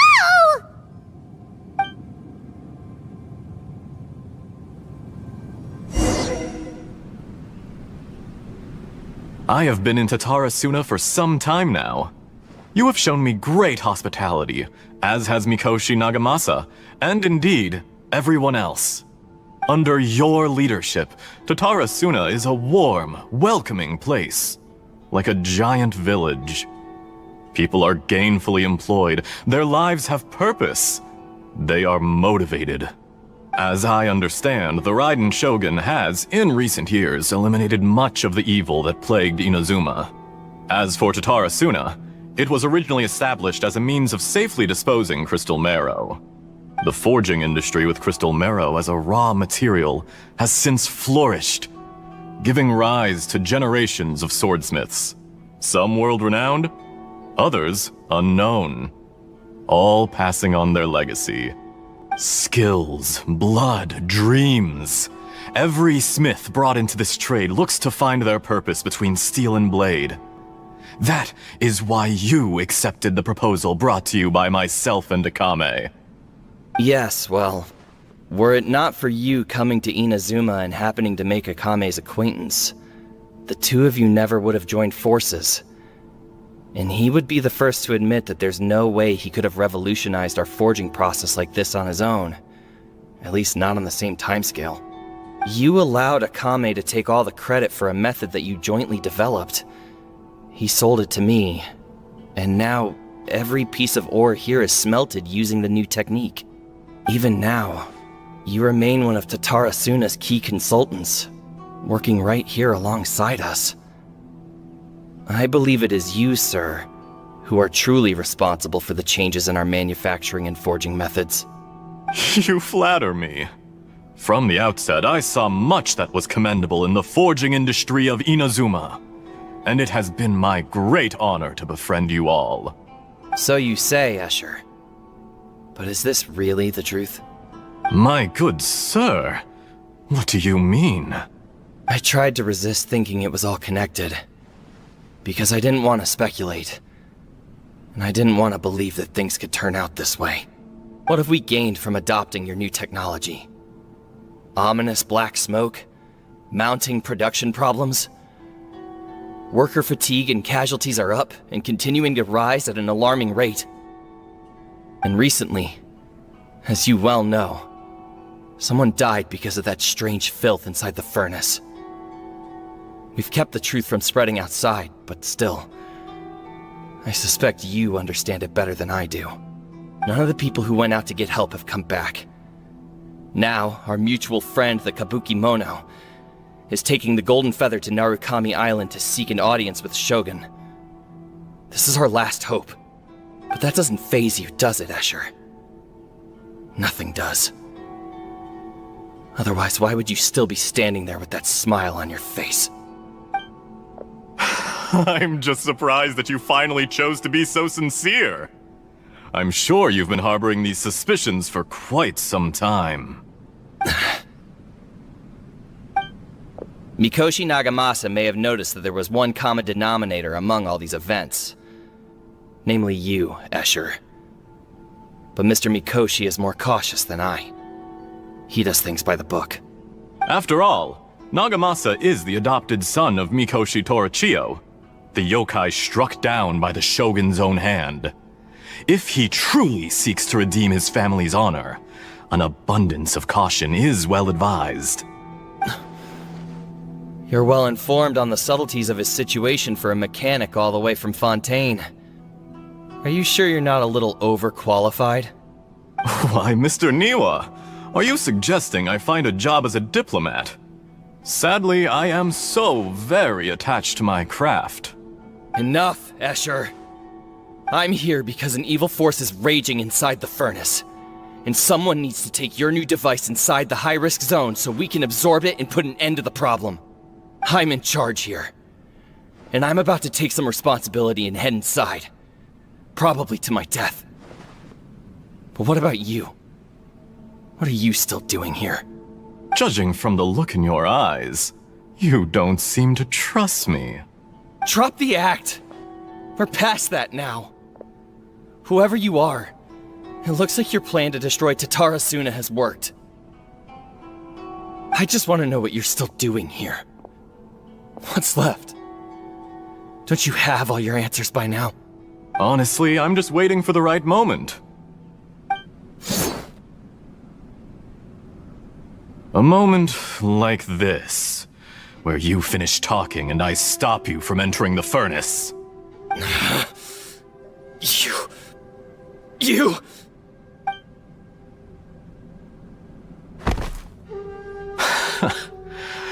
You're a little smarter than I initially gave you credit for. I thought I'd disguised myself exceptionally well, at least for the first few days.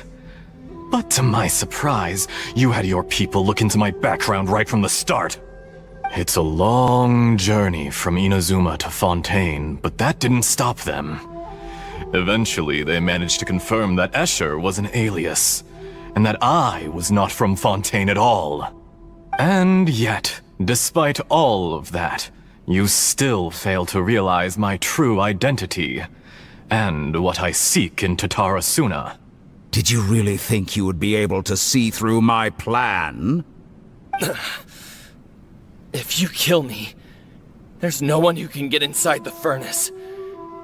So you're really going to destroy this place? Is that it? Oh, but you're quite wrong. There is one other person. Some may not see him as a person, but you told him yourself. You're not a puppet. You're a human. You're just missing a heart. Whoever you're working for won't get away with this. They'll be found out. But this makes no sense. What are you really trying to accomplish by all this? Why go to all this trouble? It's no trouble at all. Patience is a virtue which I have in abundance. This is all part of a carefully controlled experiment.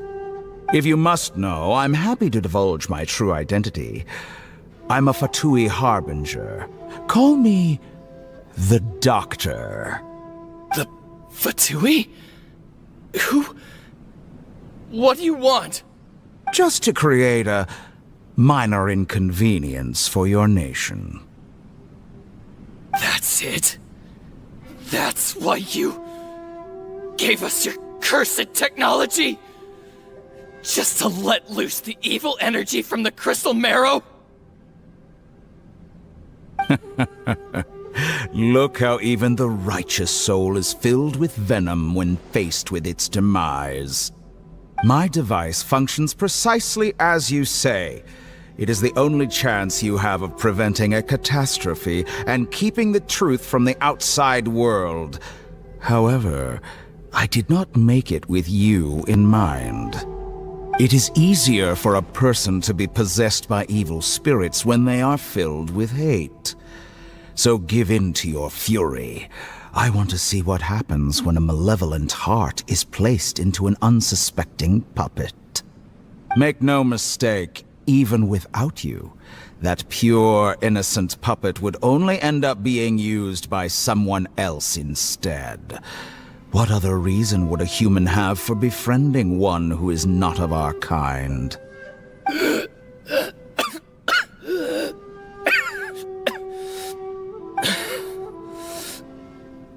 If you give him my heart, tell him that both Nagamasa and I see him as one of us. He has nothing to prove to anyone.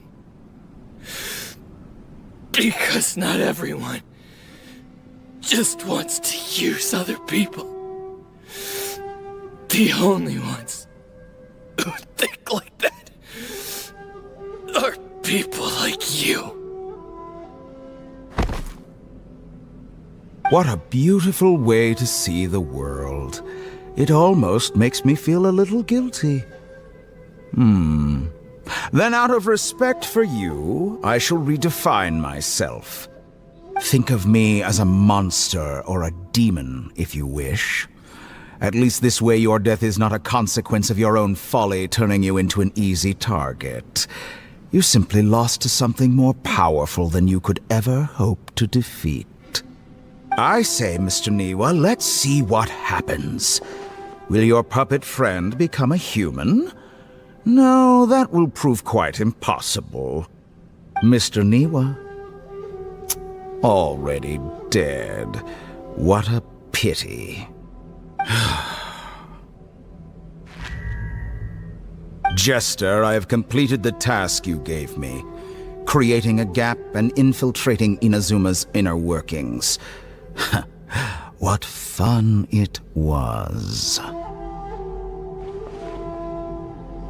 I'd like to introduce a puppet to you. If he proves useful, let's make him our newest comrade. And if not, let's turn him to dust.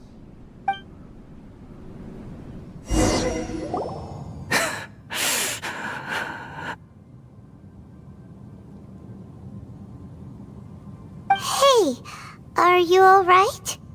Dottore.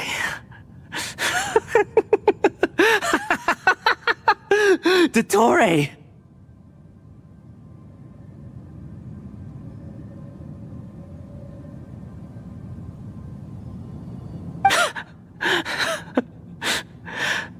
Good. Good. Was that the doctor?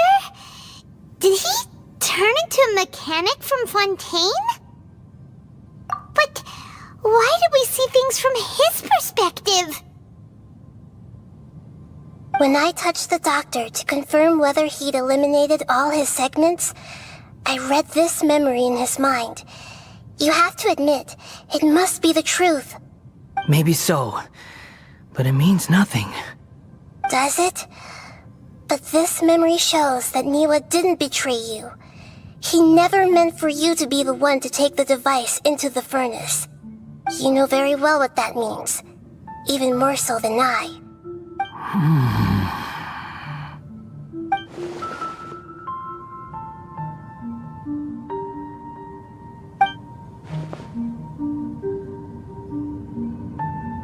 Let's give him some space. He looks really mad. Paimon doesn't want to be anywhere near him right now. We need to give him some time to process his emotions.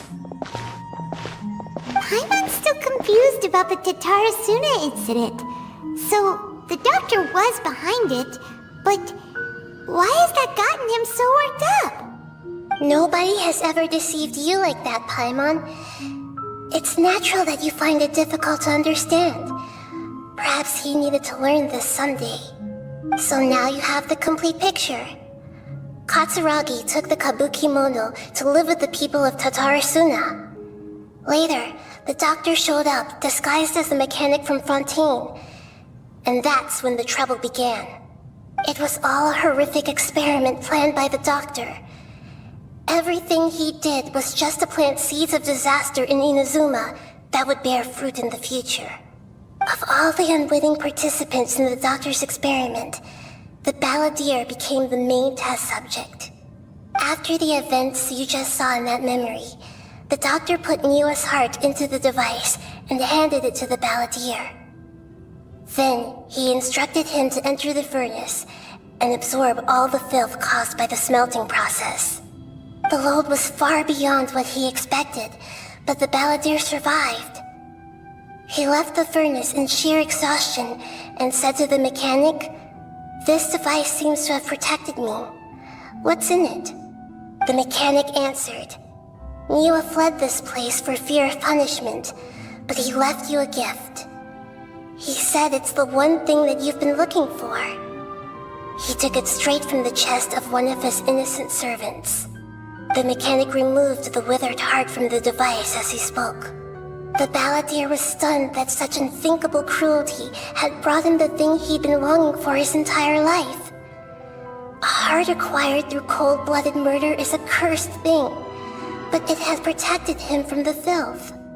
He thought Niwa had completely betrayed him, and yet this very betrayal had ensured his survival. Overwhelmed with anger and sorrow, the balladeer threw the heart to the ground and left Tatarasuna without looking back. Holy moly! So the doctor killed an innocent man and pinned everything on the victim? That's terrible!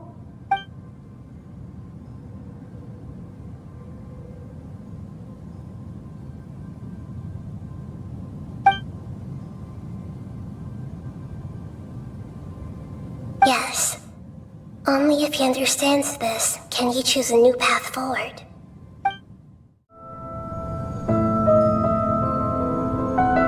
Shall we see how he's doing?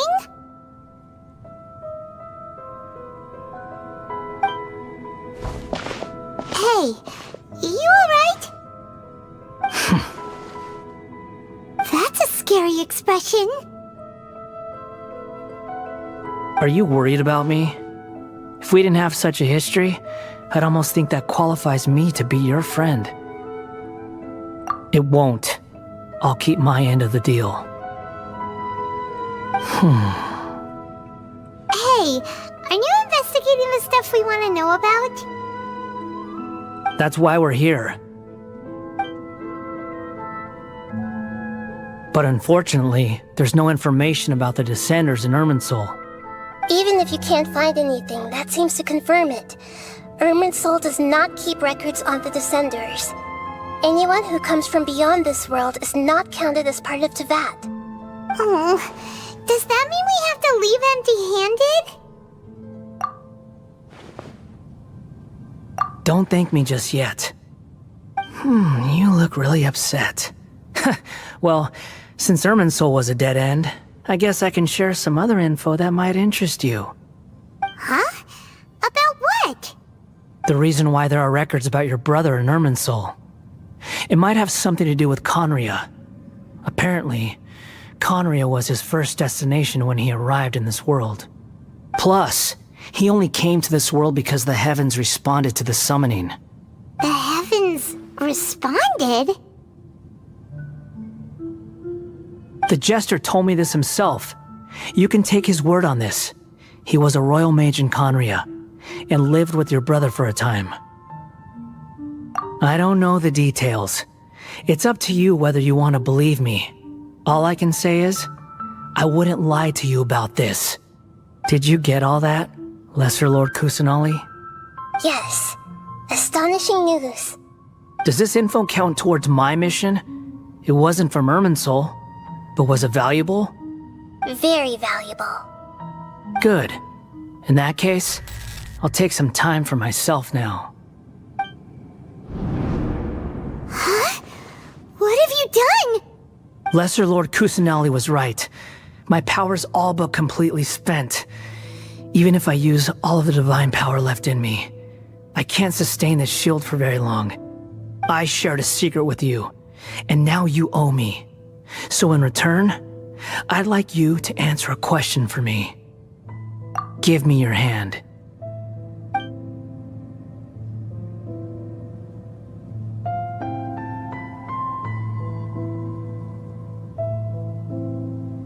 Can you hear my voice inside your head?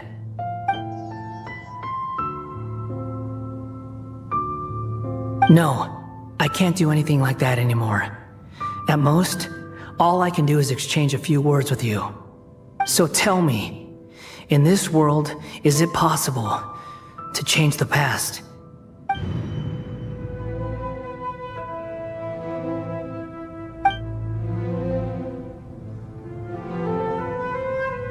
Done. Huh? What the? What happened? Paimon only saw you hold hands for a second. Nothing. I was just thanking her for helping me.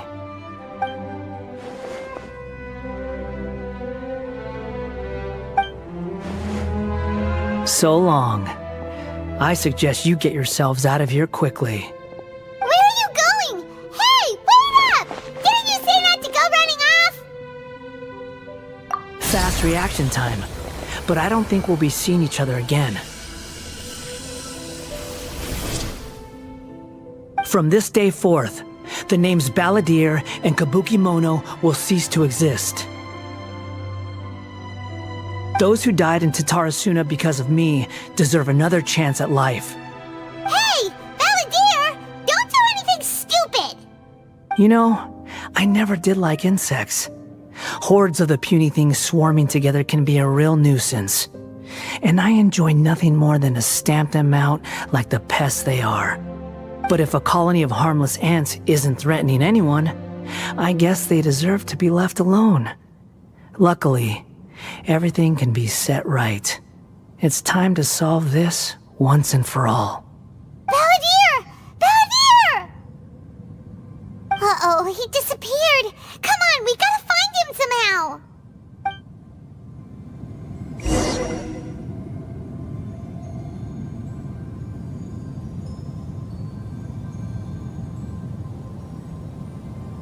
Oh no, he's really gone! Oh, can you hear me? Nahida! Traveler, Paimon, Balladeer, what happened just now? I was suddenly cut off by some kind of power. It was the Balladeer's fault. He shut you out!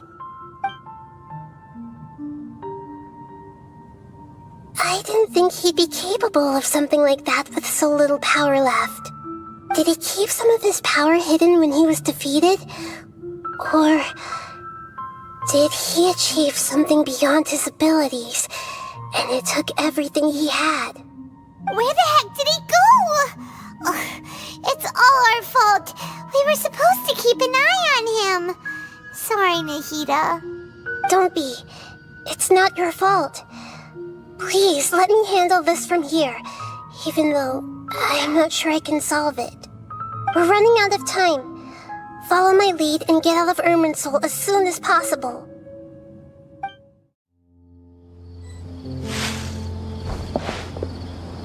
We're out! And we're at, an inn or something? This is an emergency. I'll have to ask you to stay here for now. Everything's arranged, and nobody will disturb you. I'm sorry, but this isn't something I need your help with. Leave this one to me. An emergency? How bad is it? Nahida, will you be okay? Don't worry. If my assessment is correct, though there may be some minor disturbances, it won't lead to a disaster. Please rest and recover your strength here until I say it's safe. Her voice has gone. Paimon can't shake the feeling that something really big has happened. What do you think the Balladeer meant? And why did he suddenly grab onto you before?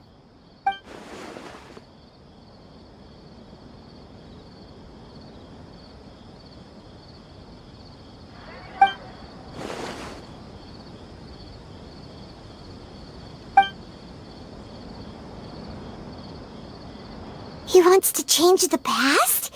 But surely that's impossible! Right! You can't just rewrite history! All that stuff happened already in real life! It's like, drink all the water in this inn. Even if no one was there to see it, Paimon would sure as heck remember drinking it. So, why does Paimon still have a bad feeling about this? Paimon can't help but feel scared about what he might do. Oh, Paimon's so confused. Huh? Sorry, Paimon accidentally... It's the Balladeer's fault for causing Paimon all this mental stress. But erasing yourself from history? It's unthinkable. Is that really possible in Irminsul? Uh-oh. Paimon's head is overheating from trying to understand what he's up to. And it's still not working. Ugh. Paimon's had it with that little brat. He's been nothing but trouble ever since we met him. There's no way he'll actually succeed, right? Otherwise, won't everyone who's connected to him be affected too?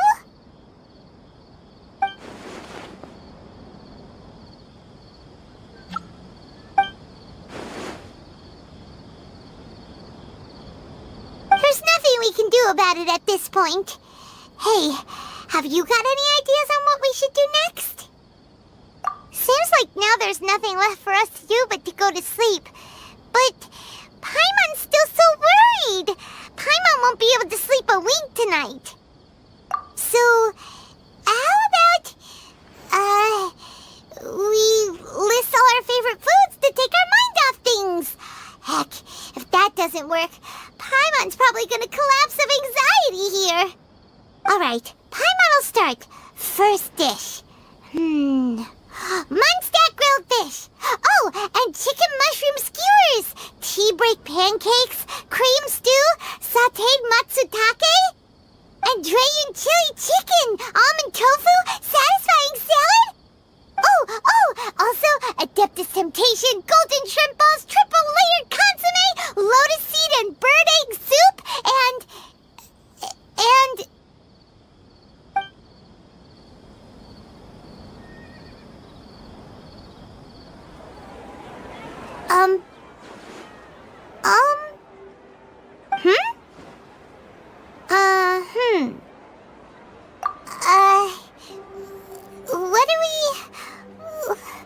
What was Paimon supposed to be doing just now?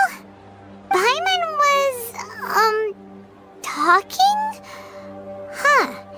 Paimon suddenly can't remember what she was talking about. What was it again? The Balladeer? Is that a food too? Huh. Weird name, though.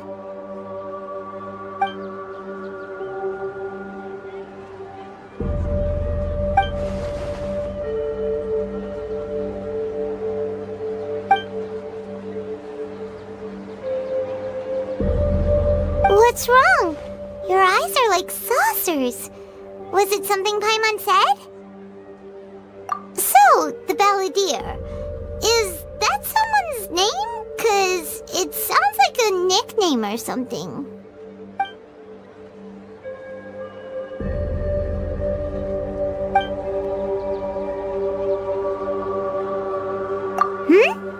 Okay, sure. Where are we going? Huh? Fine by Paimon, but is everything okay? You're acting like this is an emergency.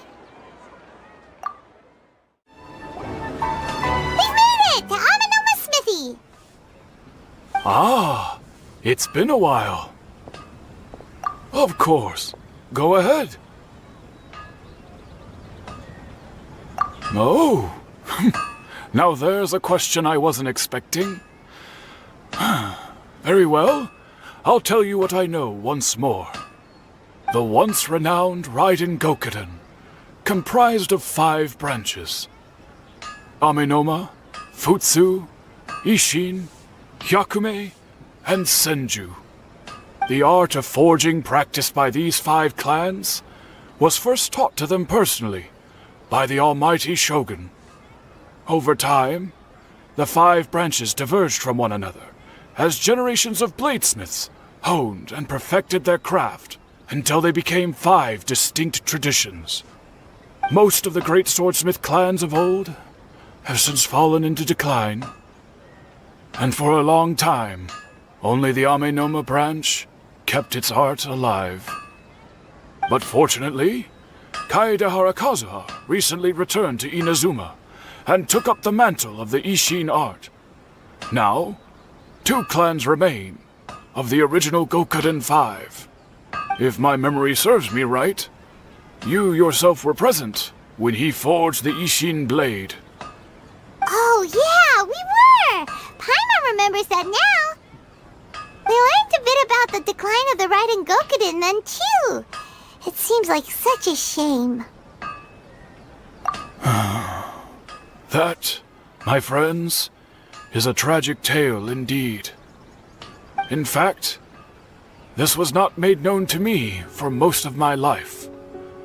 All these years, I knew of those great clans' demise, but never the cause. Only recently, when the question was on my mind, did I ask Kaedehara Kazuha about this.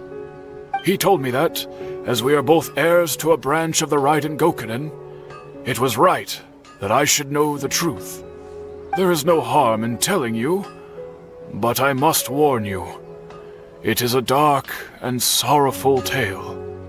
The Raiden Gokuden were the targets of a murderous rampage by a vengeful bladesmith. Vengeful? Why? 400 years ago, so I'm told, there was a catastrophic malfunction in Tatarasuna's furnace. One brave swordsmith heard the commotion and chose not to flee, but he rushed to the scene, hoping to prevent a disaster. Tatarasuna was home to a state-of-the-art forging and smelting operation in that day, and overseeing it was the armory officer. His surname was Niwa, though he had family ties to the Kaedehara clan. Knowing that they had just one chance to save countless lives, Mr. Niwa and the swordsmith leaped together into the furnace. The furnace quickly stabilized, but neither of them made it out. The smith's death, though heroic, dealt a devastating blow to his family's fortunes. His orphaned son was left to fend for himself, and grew up deeply resentful at the world. In his heart, the whole of Inazuma was culpable in his tragedy. He hated the almighty shogun for her apparent indifference towards his father's death, and he hated everyone who had done nothing to try and save him. Powerless and destitute, the only legacy he had to pass on to his children was his hatred. Generation after generation bore this grudge, living in utter misery. Alas, if only the story could have ended there. But 100 years ago, the then head of this family reached the end of his wits. He could bear their fate no longer, and yet he could do nothing to change it. Finally, he made a drastic decision to take revenge on the Raiden Gokuden. In doing so, he sought to vent his pent up anger and shake the very foundations of Inazuma's forging industry. In his fury, he murdered indiscriminately, killing even bladesmiths from the Hyakume clan which he belonged to. His goal was absolute, the devastation of all of the Raiden Gokuden. But when he came to the Kaedehara and Kamisato clans, his killing spree came to an abrupt end. He failed to catch them unawares. They fought back fiercely, and they did not spare his life. That is why the Kaedehara clan and their Ishin art survived that day. I suppose they were the lucky ones, under the dire circumstances.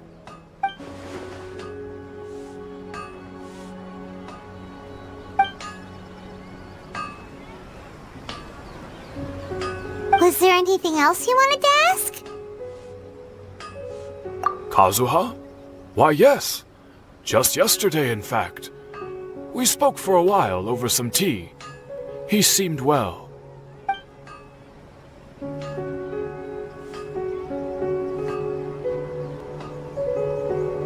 My pleasure. Don't tell Paimon. There are other places you want to visit too, right? Your expression says it all. You can't hide anything from Paimon. On to the next stop. Lead the way, traveler. Paimon will be right behind you. We're here! This is the Yashiro Commission's headquarters, so... Traveler! It's been a while. If you're looking for the Commissioner and Miss Kamisato, I'm afraid your timing is unfortunate. They're not here right now. Are they out on business? The Commissioner is out on business, and Miss Kamisato is standing in for some meetings in the Commissioner's place. If it's urgent, you're welcome to wait inside until they get back. What do you think? Shall we go in?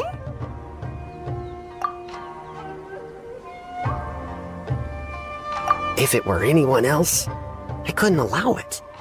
But seeing as you're so close with the Commissioner and Miss Kamisato, I think it should be okay. We'll be heading in then. Thanks!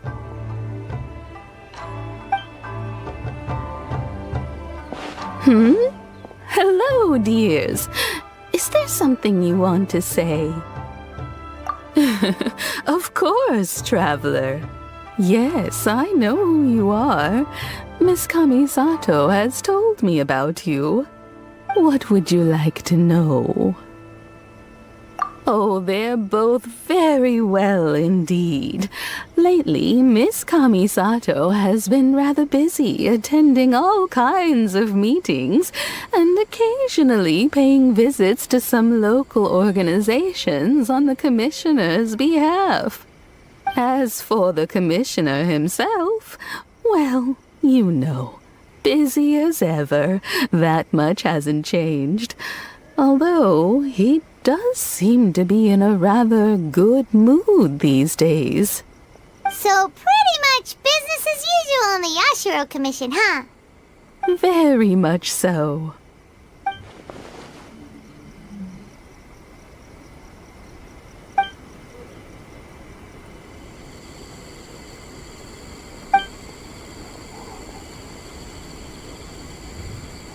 Well, got any more questions? You're very welcome. In fact, I would love nothing more than for you to come and visit more often. But I'm sure you must be far too busy to have time for that. Miss Kamisato talks about you all the time. She seems so thrilled to have you as a friend, and she's always saying how talented you are and how much she admires you. I must say, many things in Inazuma seem to have taken a turn for the better since you arrived here. So you're not just Miss Kamisato's knight in shining armor, you know. You're a hero to us all. I mean it. Whenever the Commissioner dines at home, Toma always joins him. I always find myself at my most relaxed when I'm serving the two of them and listening to them chat away. The Commissioner has such a busy schedule that he doesn't always have the chance to take his meals at home.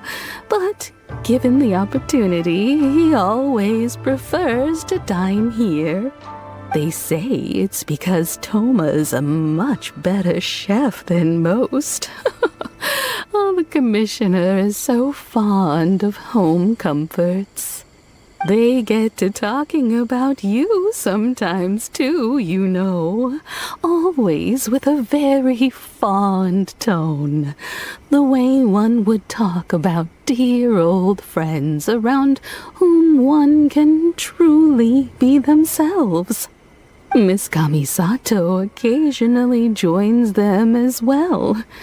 Whenever the whole family gets together and they start talking about people they've met and experiences they've had, you always get a mention.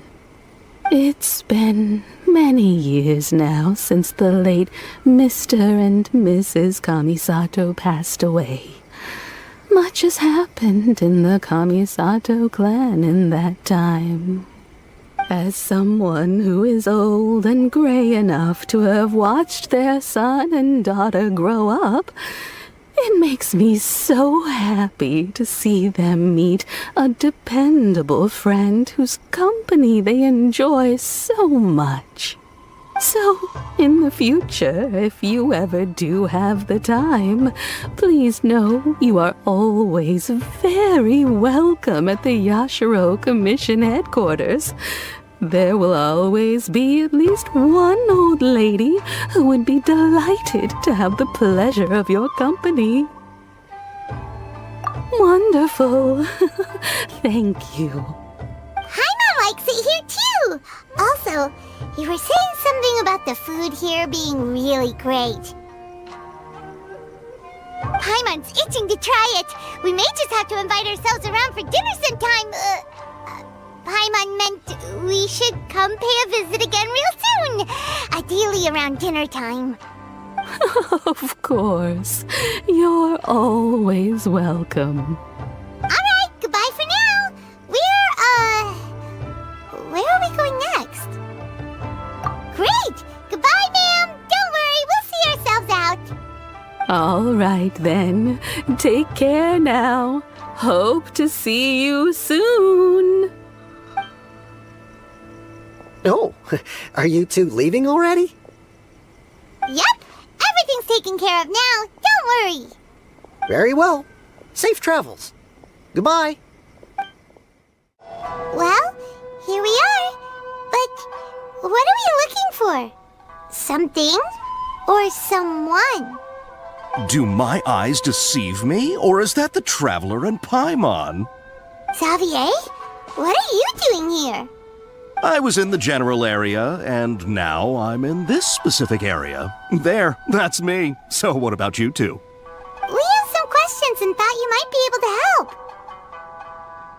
Certainly do. I've researched the furnace here in some depth. If there's anything you want to know, just ask away. Like the back of my hand? Make no mistake, I have been here a good many times before. Not only that, but I've met people in Inazuma whose families used to live in Tatarasuna years ago. They said it's all true, the history here. Oh, well, it's a long story, don't you know? The tale of Tatarasuna starts a long time ago. I'm told that its history is one of the most foremost forging and smelting operations in the nation, goes back around 1,000 years. Still, the furnace has had a couple of serious maintenance issues along the way. A couple? When exactly? One was just in the last few years, the other was several hundred years ago. A fun fact, I'm not the first Fontaine tech guy to come and work on it either. There was a guy back then too. They say he was a mechanic who consulted on a technology upgrade. It seems like the technological collaboration between our two nations goes back a long way. How about that?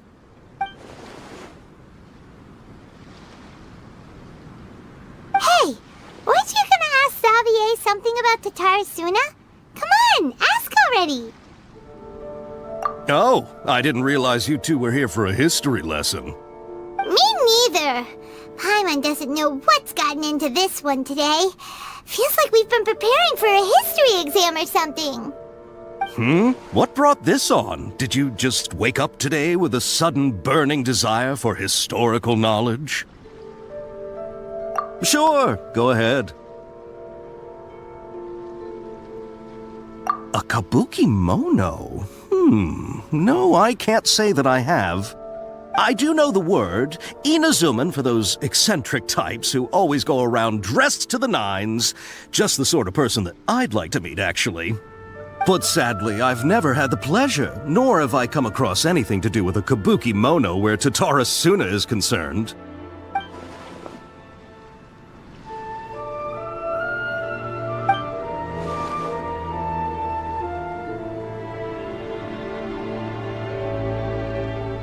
Of course! Don't mention it. Oh, were Oh, you're most welcome. More than happy to help. Farewell. Looks like you got all the information you're looking for.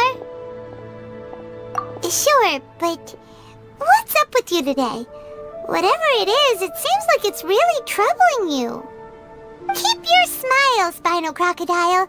No matter what happens, Paimon will always be there for you. Hey, don't mention it. Alright, let's head off and go meet Nahida.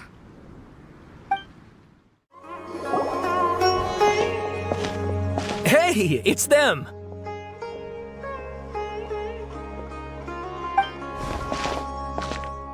Akaba, Sawada, you're still here?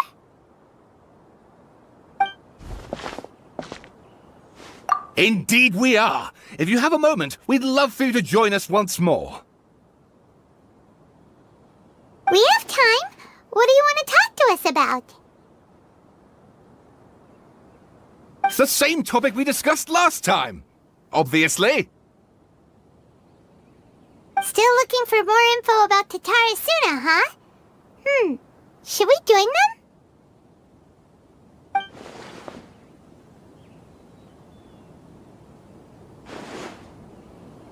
Unfortunately, we haven't made any real progress. Huh? Oh, of course.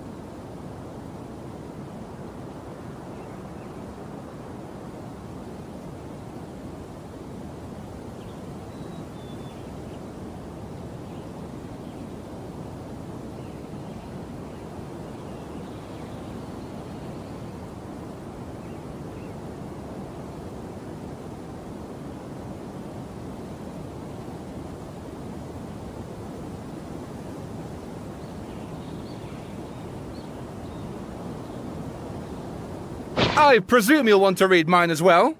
Here.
Well, what do you think?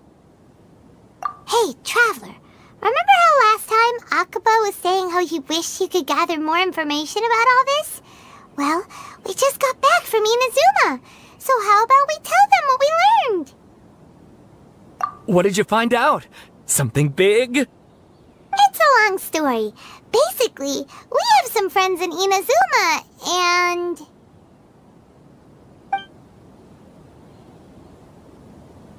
Wow, so many new details. Thank you so much for sharing that with us. Well, well, so it all comes down to one man's desire for revenge. Huh. You heard this from a member of the Amenoma clan, you say? Then I guess it must be true. Ugh. So there's no ghost story here after all. This new information actually lends further credence to my hypothesis.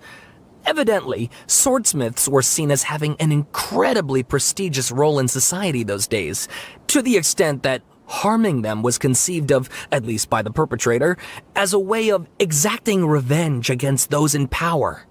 Yes, okay, point taken, you were right. But that doesn't mean I can't carry on with my novel.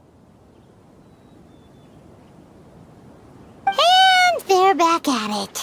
These guys are really into this. Oh, so sorry. Look at us, prattling on about our projects and ignoring you. Thank you so much for the information. You're welcome. See ya. Keep us in the loop if you find out anything else. Will do.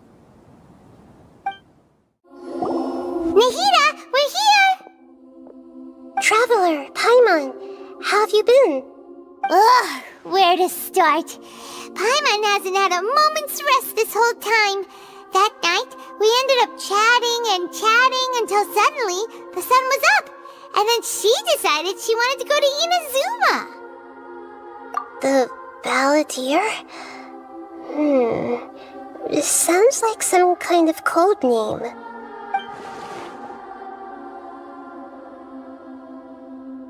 You look troubled.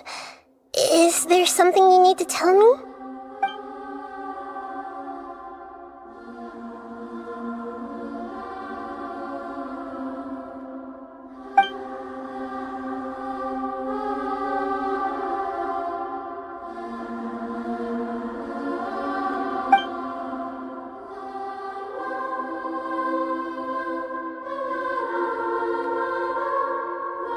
Traveler? Hey, what's wrong? You look so upset.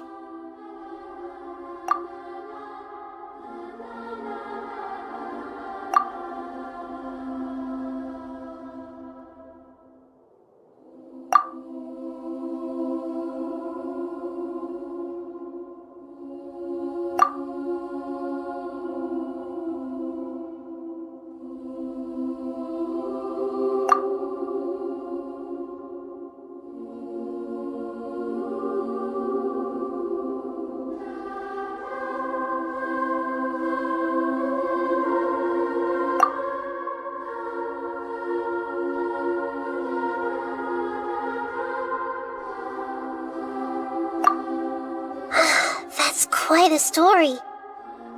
So, this puppet known as the Balladeer erased himself from Irminsul, hoping that he could change the past. But how was he even able to do that?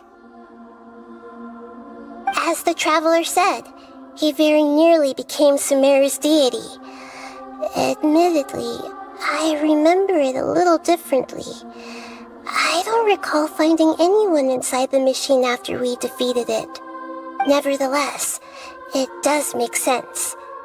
If someone were to successfully erase themselves from Irminsul, the world would change to reflect the new reality. So, you believe this person really existed, and we just don't remember him because... well, because he literally changed the world? Yes. Theoretically speaking, it is possible to do this.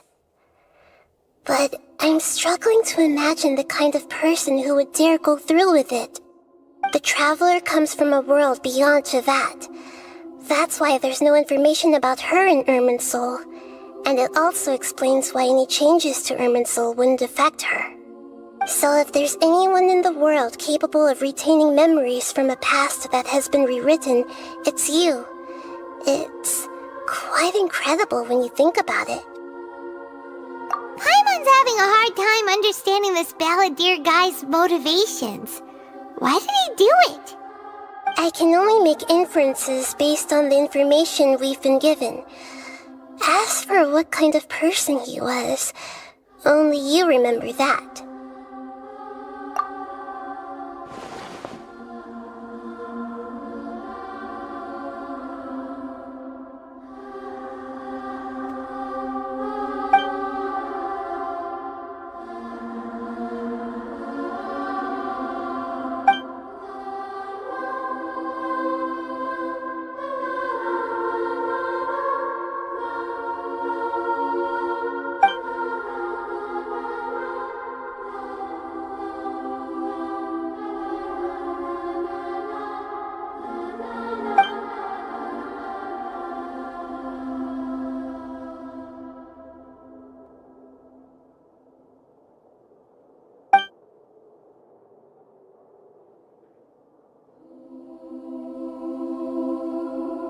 something else worrying you?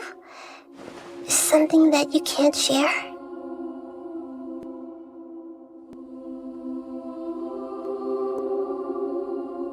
It couldn't change the fate of the ones who had died, right?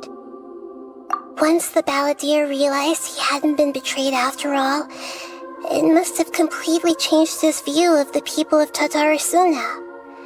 Now he saw them as friends again. He couldn't keep hating humans after that. And if he thought there was a chance he could save his old friends, it would be hard not to try. The story makes sense, every part of it. The balladeer tried to achieve godhood with the doctor's help. He was unsuccessful, but retained the power to connect with Irminsul. That power then enabled him to change what was recorded in Irminsul and erase himself, even though he didn't have much strength left. Yeah, it does make sense, but it still ended in tragedy for his friends. It just feels so hopeless. He gave everything to do this, but it seems like he got nothing in return.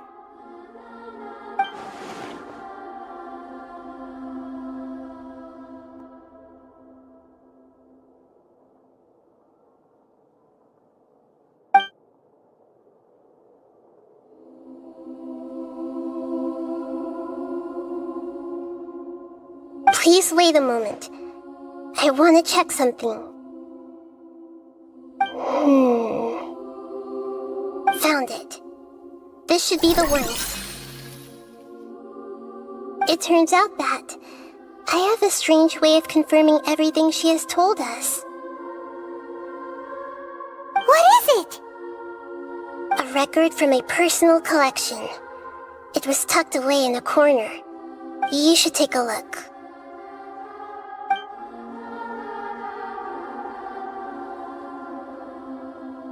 Is this a fairy tale? Who wrote it? I authored this record myself. Huh? You wrote a fairy tale that somehow has something to do with the balladeer? When combined with the traveler's narrative, it's clear that this story is an allegory. Everything in it is a symbol for something else. Hold on.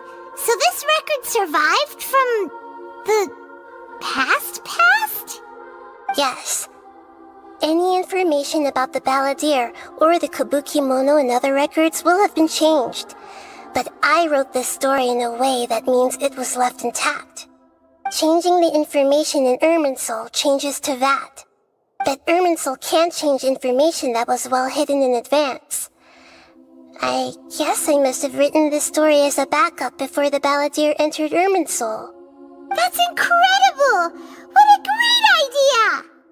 And sending the traveler into Irminsul with the balladeer must have been a further precaution. I knew she'd remember everything. This story is abstract enough that it still resonates with the present information recorded in Irminsul. But if we connect all the different pieces together, the true story that emerges is the one she told us, the now erased life of the balladeer.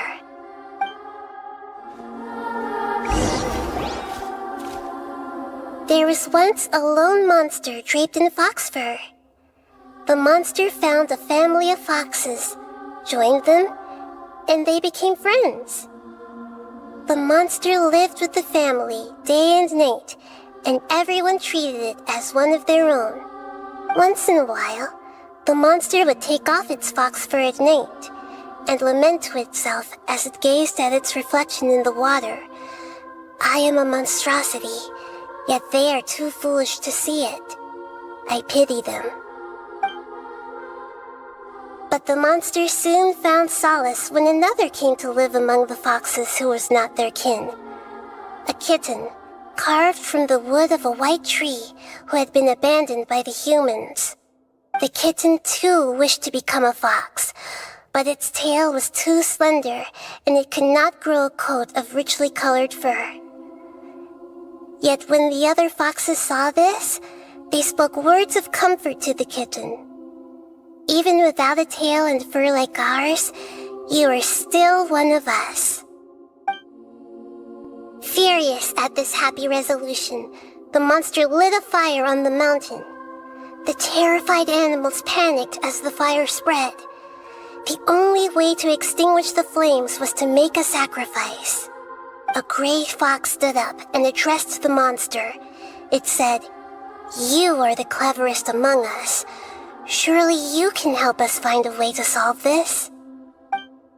The monster smiled, led the fox toward the fire, and murdered it. The gray fox's heart was turned into a beautiful drop of water, clear, spotless, and pure. The monster gave the heart of water to the kitten, telling him, "The foxes have decided. You are the one who must be sacrificed. Take this, quench the flames, and die for your fox kin." The fire was extinguished, but the kitten lived. It left that side of the mountain and found a little bird who had a broken wing. The two promised they would spend their whole lives together, but the little bird did not have long left to live. It passed away soon after. After burying the bird, the kitten left the mountain for good. Never again would it cherish a single creature, nor a single blade of grass that stood on that mountain. The kitten spent the nights wandering aimlessly, gnashing its teeth at the moon. How it wished to swallow the moon and devour the moonlight. If the world could only return to darkness, then it would finally be peaceful and content. I will become the new moon, the answer to everything. Then, no one will know that there were once birds, foxes, and cats in this world. And no one can know that they were different.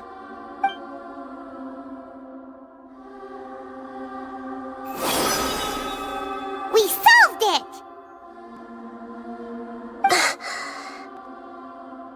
I remember now. This is not just the Balladeer story. It is his very own memories. I made a backup so that it would be preserved no matter what happened. To become a god, he was experimented on and modified countless times. It was brutal torture, and the only reason he was able to survive is that he was a puppet. This memory was extracted from him by the scholars. Presumably, they kept it to have something to defend themselves with. Creating a deity was just the first step. Some of them wanted to be able to control it. That's why they backed up his memory for later use. I buried it deep inside one of my own dreams, and then hid it inside an allegorical story so that it wouldn't be altered. It's hard to believe that this person really existed, let alone that he tried to get rid of us on more than one occasion. Paimon has no memory of him at all. He completely vanished like a puff of smoke. The Balladeer agreed to help me look for information about the Descenders, and although he was unsuccessful, he still helped you. Before he vanished, he confirmed an important detail, that Conria was where your twin first came into this world. We still don't know how the change to Irminsul will affect the senior ranks of the Fatui, but in all likelihood, they won't even remember their own Harbinger. It sounds like Paimon wouldn't like this guy a whole lot if he was still around. But still, Paimon doesn't like the way it all ended that much better. This is why wisdom alone cannot answer all our questions. We look, we see, and we comprehend, but the question still troubles us. So the answer is not everything. People yearn to find the truth and then conquer the troubles they face. When you give someone the truth, you give them a chance to choose their own destiny. To others looking on, this may seem like a pointless endeavor, but for him, the chance to act on his desire to disappear must have meant a lot.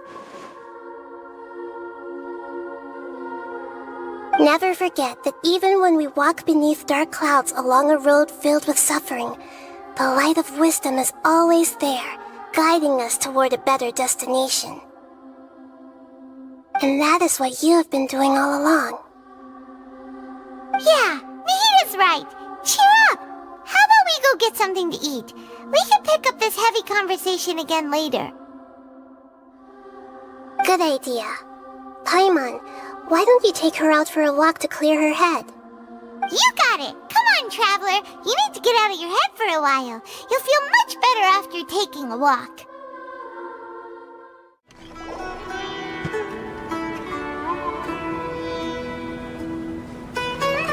We're here! What should we eat first?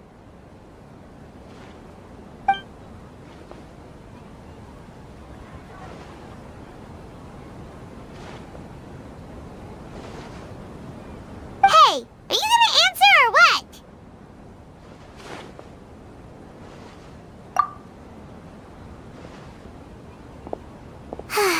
Alright, whatever you want. Well, Paimon will be right here when you figured stuff out. Then we can get something to eat.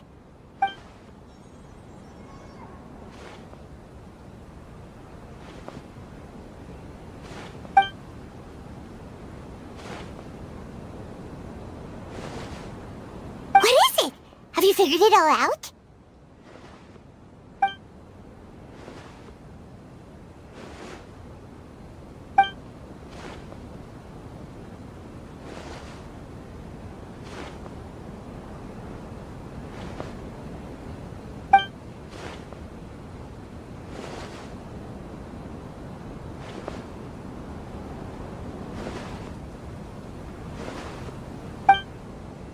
Why'd you jump up all of a sudden?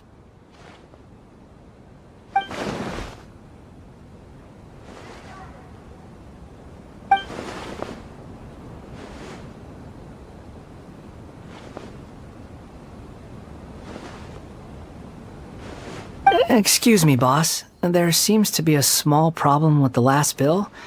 Look, here.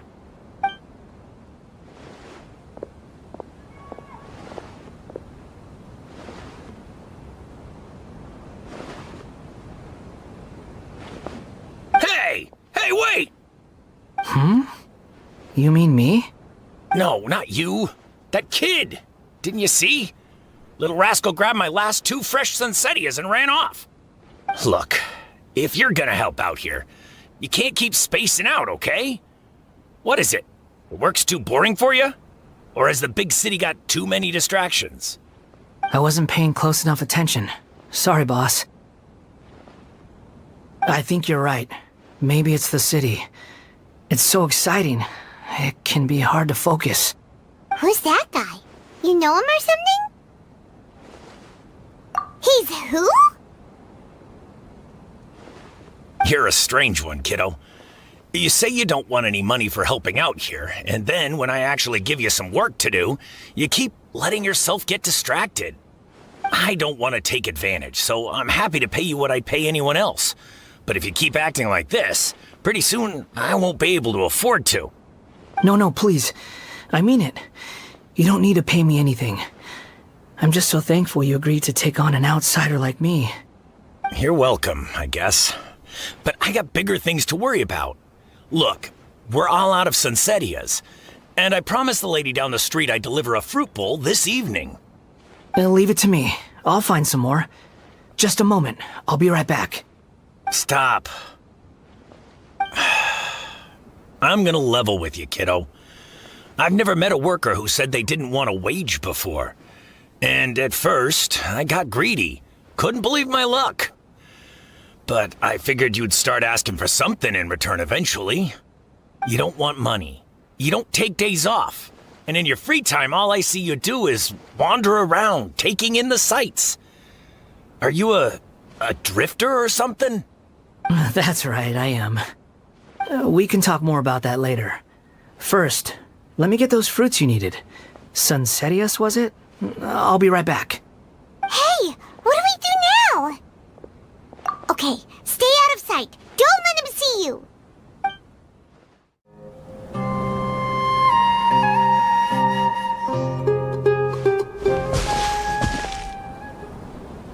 Yeah, this'll do. Even though you say he's the balladeer, what are we planning on doing? Stealing his Sunsetias? Isn't that a bit too cruel? Oh, alright. This should be enough. Guess I should wash them before I take them back.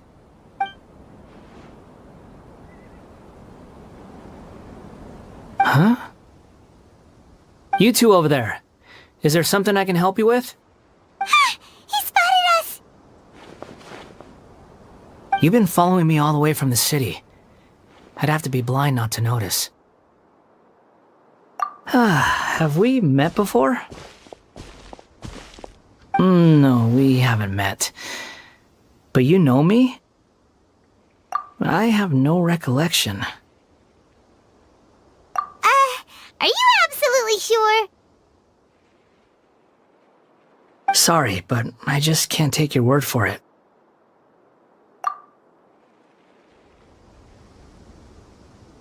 A puppet? What makes you think that?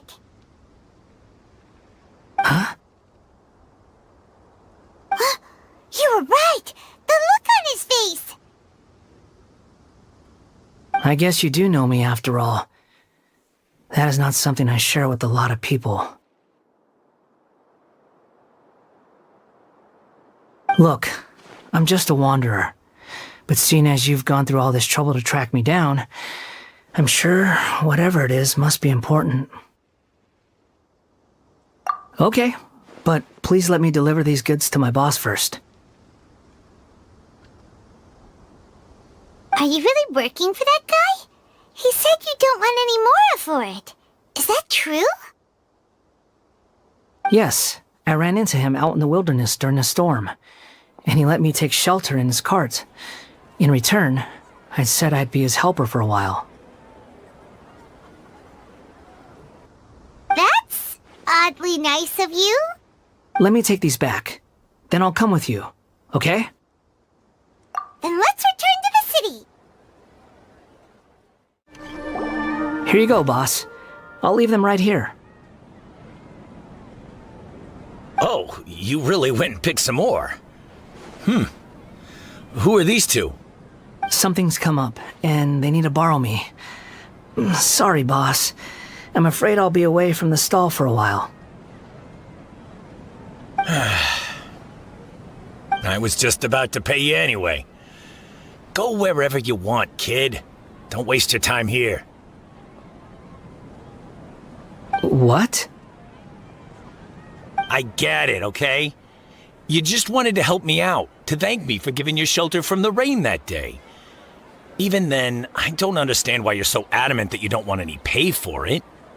But look, it was pouring down, and there you were, sauntering along without a care in the world, like you had nowhere to be and didn't even care that it was raining. Imagine you were me for a second. It's a little weird, right? Why is this guy traveling during a rainstorm if he's not trying to get somewhere? And why is he taking a shortcut through the open country if he's not even in a hurry? But anyway, taking you in didn't put me out even slightly. You don't owe me a thing for it. Certainly not all this. Your time is valuable. You know, you should go live your life. But I don't...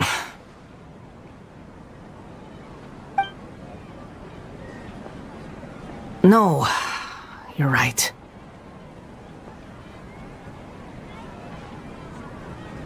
Then I suppose this is where we say goodbye. Thank you again for taking me into the city. Don't mention it, kiddo. I've run into all kinds of characters over the years. I just hope you find your path. Thank you.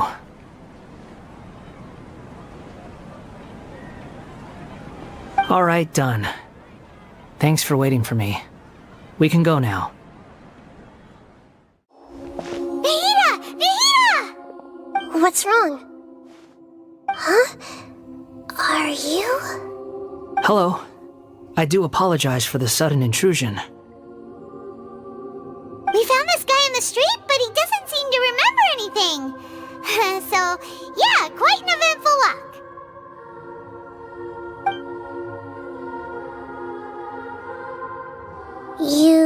say that you are trekking across Teyvat to train yourself. Many other Inazumans who describe themselves in this way call themselves Shugenja. Why do you refer to yourself as a wanderer? Well, it seems more relevant in my case. To me, it sounds like a plant with no roots. But these two claim that they know me, and that I have a hidden past unknown even to myself. I wouldn't call it the past, but rather... this is a difficult one to explain. I don't like to rely on using terms like this often, but in your case, it seems that it ought to be called, previous incarnation. Oh, like a past life or something? Yes, something far more distant than the past. So far away that you cannot perceive it. Okay, I have to ask. What was I like in my previous incarnation?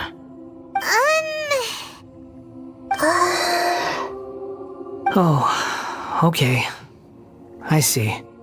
You want to tell me, but you can't bring yourselves to say it. Looks like I didn't have the most wonderful existence in my previous incarnation. If it's that difficult to talk about, I have no doubt it will be just as difficult to hear. But I'll be able to handle it. Please, tell me the truth. Is truth something you care a lot about? Yes. Then I'll be straight with you.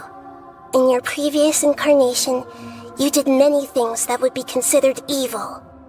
You nearly died because of what other people did, and many died because of you.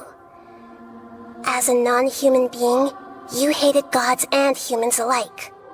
You drifted from place to place, never able to settle, even where you found status and identity. You adamantly believed that you were missing a heart. Actions rooted in persistence sometimes bear bitter fruit. Sometimes, you have to let parts of yourself go, or you'll never be happy.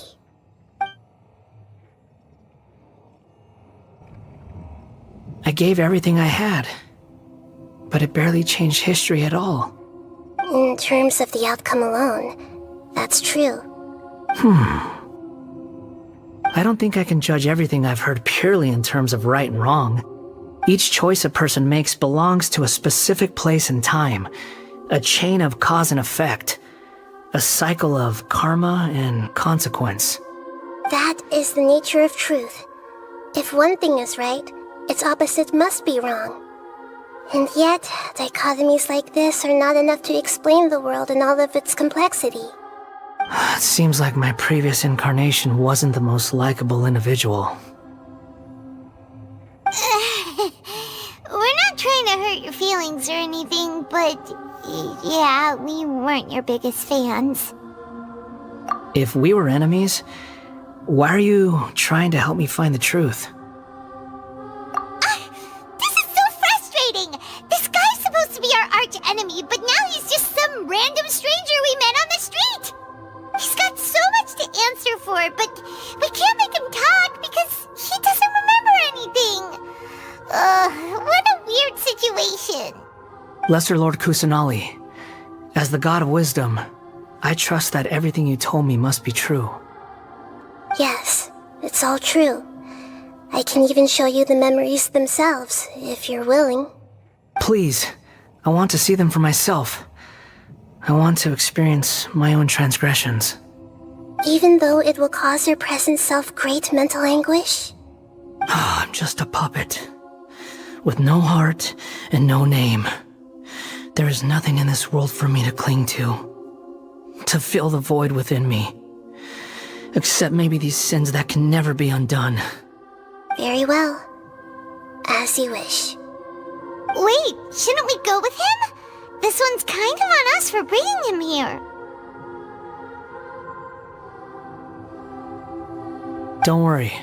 Whatever danger I might face, it's my burden to bear.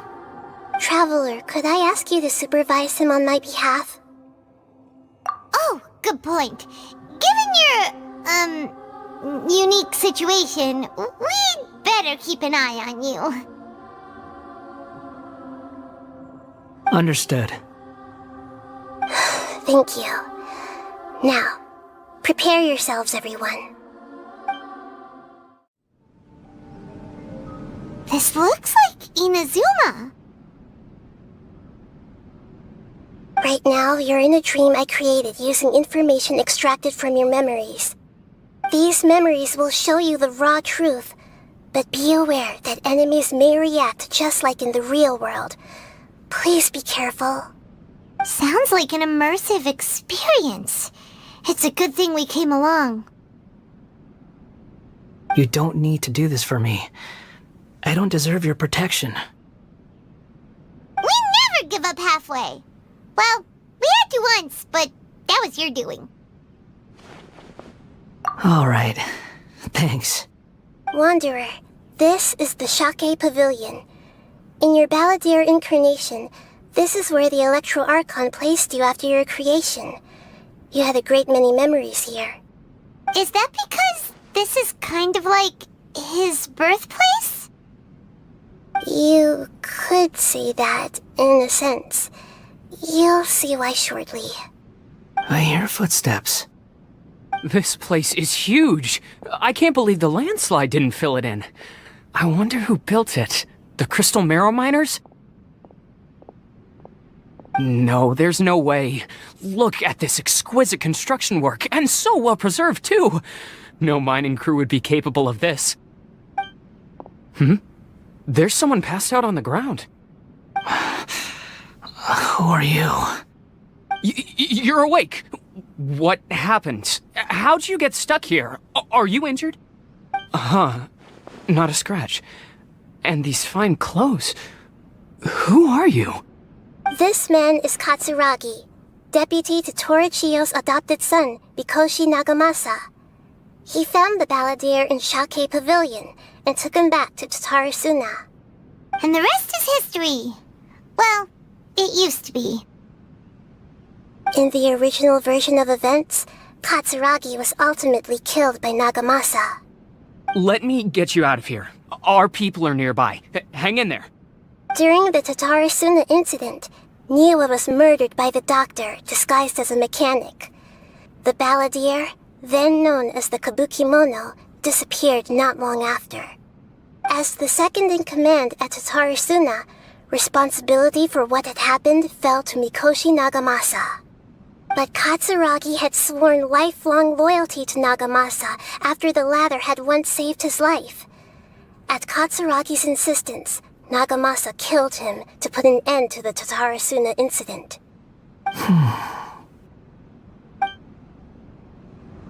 Katsuragi seems like he was a good guy. He looks like a warrior, but he has a kind face. Why couldn't he live a long and happy life?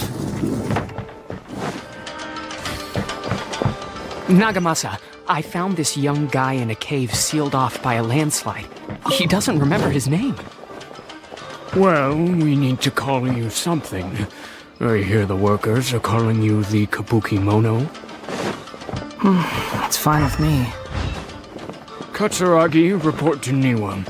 Tell him we have someone new joining us.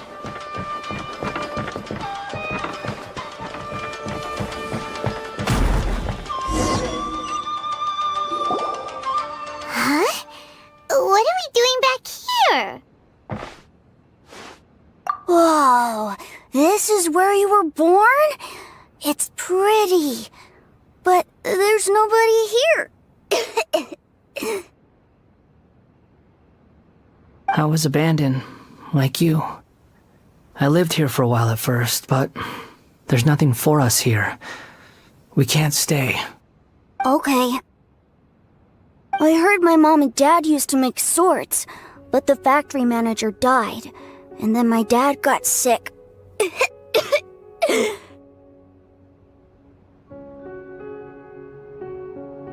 He kept coughing all the time, just like me. Then Mom started coughing too. But you can't. You promised me. Yup, we're family now. We're gonna be together forever and ever. This child didn't have a name. Or rather, the balladeer didn't know what to call him. His father died before he could name him. After his mother died, the child stayed in their straw hut alone. Some of the neighbors helped to raise him. After leaving Tatarasuna, the balladeer ran into this child who didn't have a name, just like him. They made a promise to live together. What happened to the child then? He died from his illness while he was still very young. The balladeer came home one day and found that he had stopped breathing. Hey! What's wrong? Say something! You promised me we could be family! You're no different from Niwa and all the others.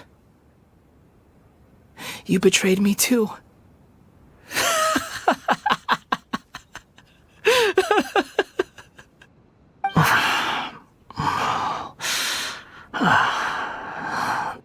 The voices have gone.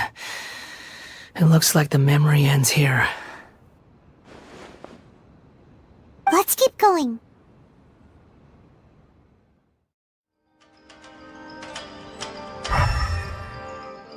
You do realize you're blocking my path. I come not to obstruct you. I've been waiting. What you are truly is a weapon. One that could be wielded with an iron will.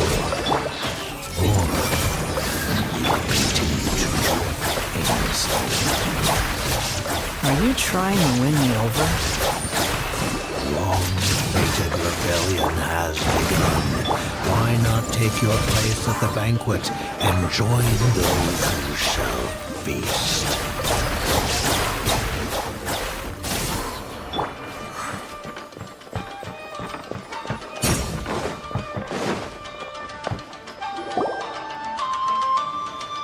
This place is dark. Paimon knows this place. It's the Delusion Factory in Inazuma. In the original version of events, the Traveler once encountered the balladeer here. Such a creepy atmosphere. And so familiar.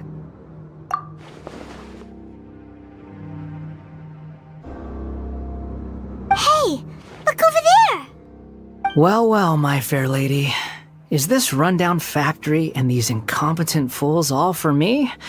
Wow. You shouldn't have. Huh. What do you have to gain from belittling your subordinates? You might not want to admit it, but you are a part of this plan. Perhaps you find fighting in the abyss to be a more meaningful use of your time? Oh, but of course, even this pales in comparison to being experimented on by the doctor. What a sharp tongue you have. Funny how negotiating never seems to be your strong suit. For the task ahead, I suggest you keep your true feelings to yourself. Save your breath. I know what I have to do. I'm sure you think so, but I still think you need to hear it. Don't start thinking you're invincible, and don't let your emotions get in the way. Surely you're not worried about me. I just can't have you getting in my way. You and Child never fail to find ways to complicate things. I'm merely lighting a little fire in this chaotic nation. But you, being tossed out like trash, must make you want to destroy it completely. Do you remember the last time you were here? That was a lot of swordsmiths you killed. I'm sure the descendants of the Raiden Gokaden are still suffering the consequences now. Look at you. Oh, don't get so sentimental. Now, give that poor little tongue of yours a rest and stop pretending like you're above everyone else. Bye then. See you at the victory feast. Poor little tongue? She's playing with fire talking to me like that. Who does she think she is? Forget it. Someone might find me here any minute now. I should prepare to give them a warm welcome.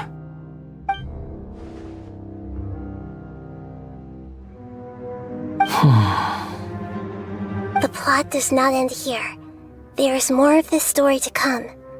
Wanderer, are you able to continue? Yes. Please don't worry about me. Why are you staring at me in silence? Can't you think of a nicer way to express yourself? I'm under no obligation to be nice to you. Besides, I thought nothing mattered to you except results in your own interests. Isn't that right? Witch? Muddle-headed puppet.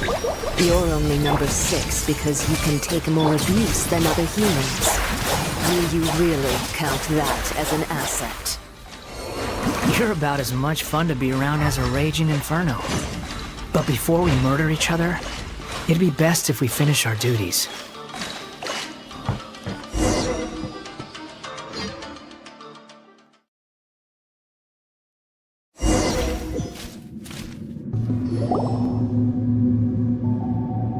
Looks like we have arrived in Sumero. Is that? Considering that Amorta's sage, Nafis, refused to join this project, I'll take part in the experiment in his place. Welcome.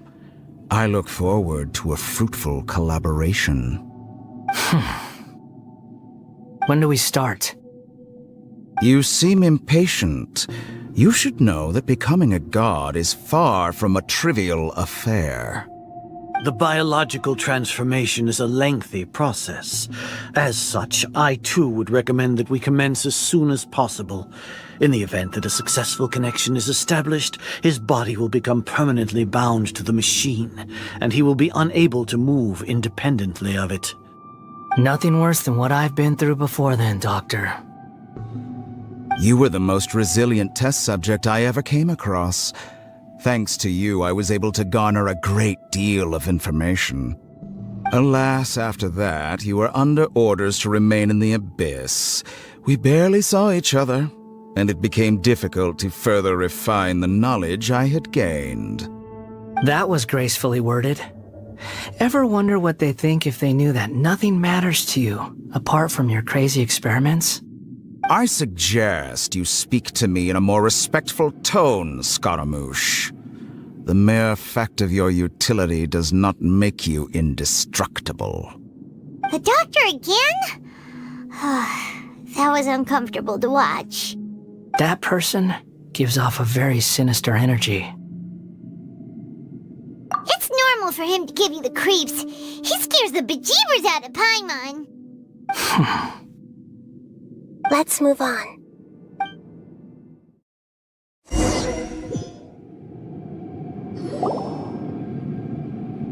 You're a god. Do you think I'm evil? If you accept that he is you, just as you are you, then yes, you are evil. In your eyes, are there any differences between humans and puppets? Do you think there are any differences between your present self and your previous and future incarnations? If not, then what are the differences between humans and puppets? Whoever has tasted the joys and sorrows of life in the human realm is human. Whoever has loved and lost, cried with grief, howled with rage at the tragedy of death that eclipses the miracle of life, they are human too. I've seen enough of my past. If possible, I'd like to reclaim the sins that are mine to bear. No matter the consequences, I won't run from blame or punishment.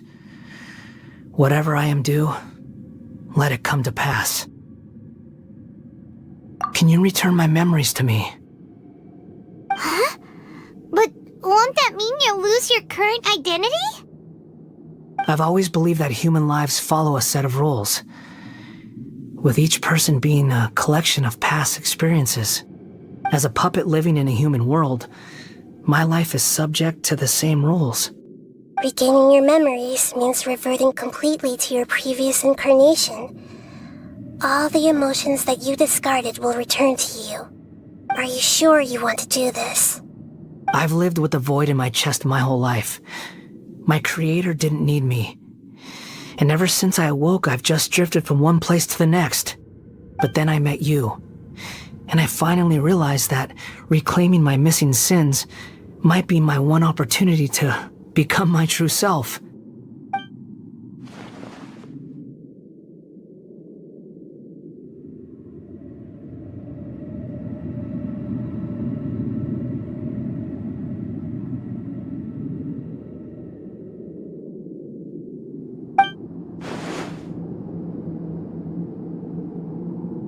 I've always felt I have an innate tendency to yearn for something more, in a way that goes deeper than for most people. But for all my soul-searching as a Shugenja, I've never fully understood it. Looking at it now, it seems that I brought this curse upon myself. So I beg you, grant me this opportunity to gain a purpose, to change my destiny, and end my wandering. Very well. Since your mind is made up, I will return to you that which is yours.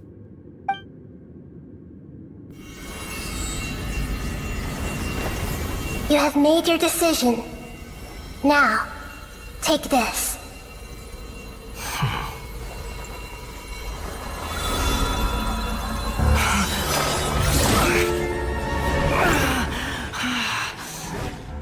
Set him free. A puppet? What's he doing here? You're a human as far as I'm concerned. Everyone's here. Wonderful. What a fine blade. Nagamasa will be thrilled. This is my...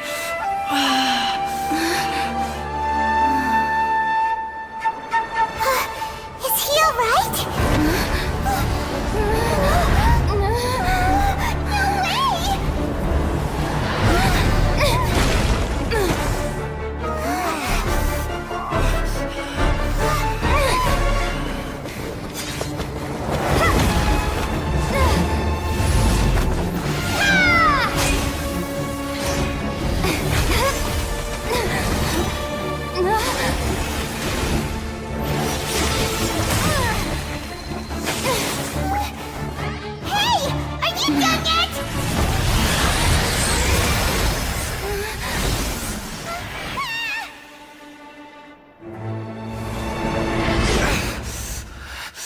All worthless dross will be purged. That's why this won't be the end.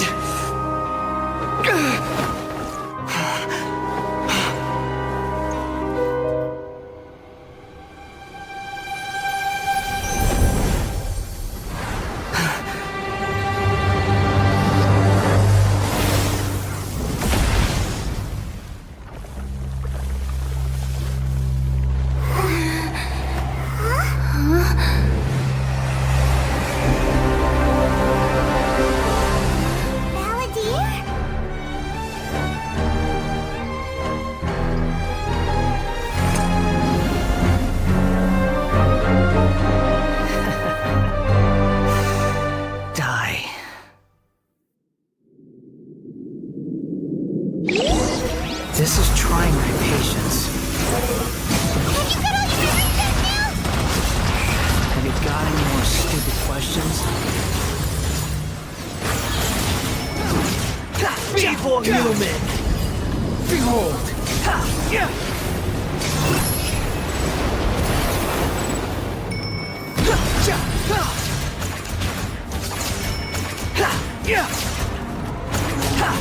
The wind rises.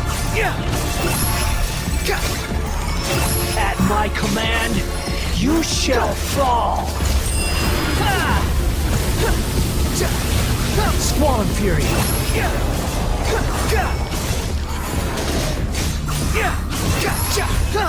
Feeble human! You dare to gaze upon me?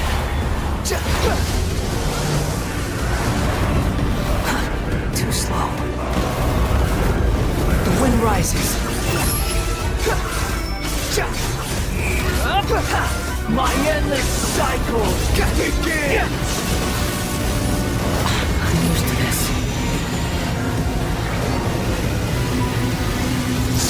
fury.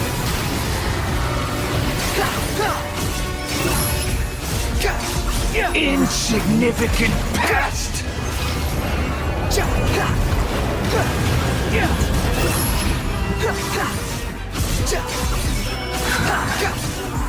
You're dead!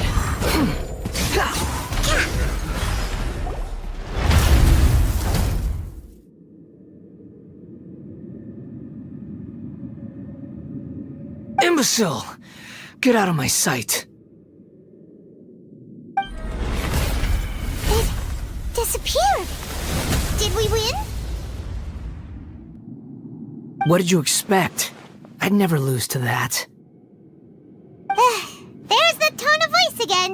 You're definitely back to your old self. Wait, but it was you inside that thing too! What have you got to be smug about? Sorry. I'm harsh on myself and everyone else. Just the way I am. You sound like you're concerned about me.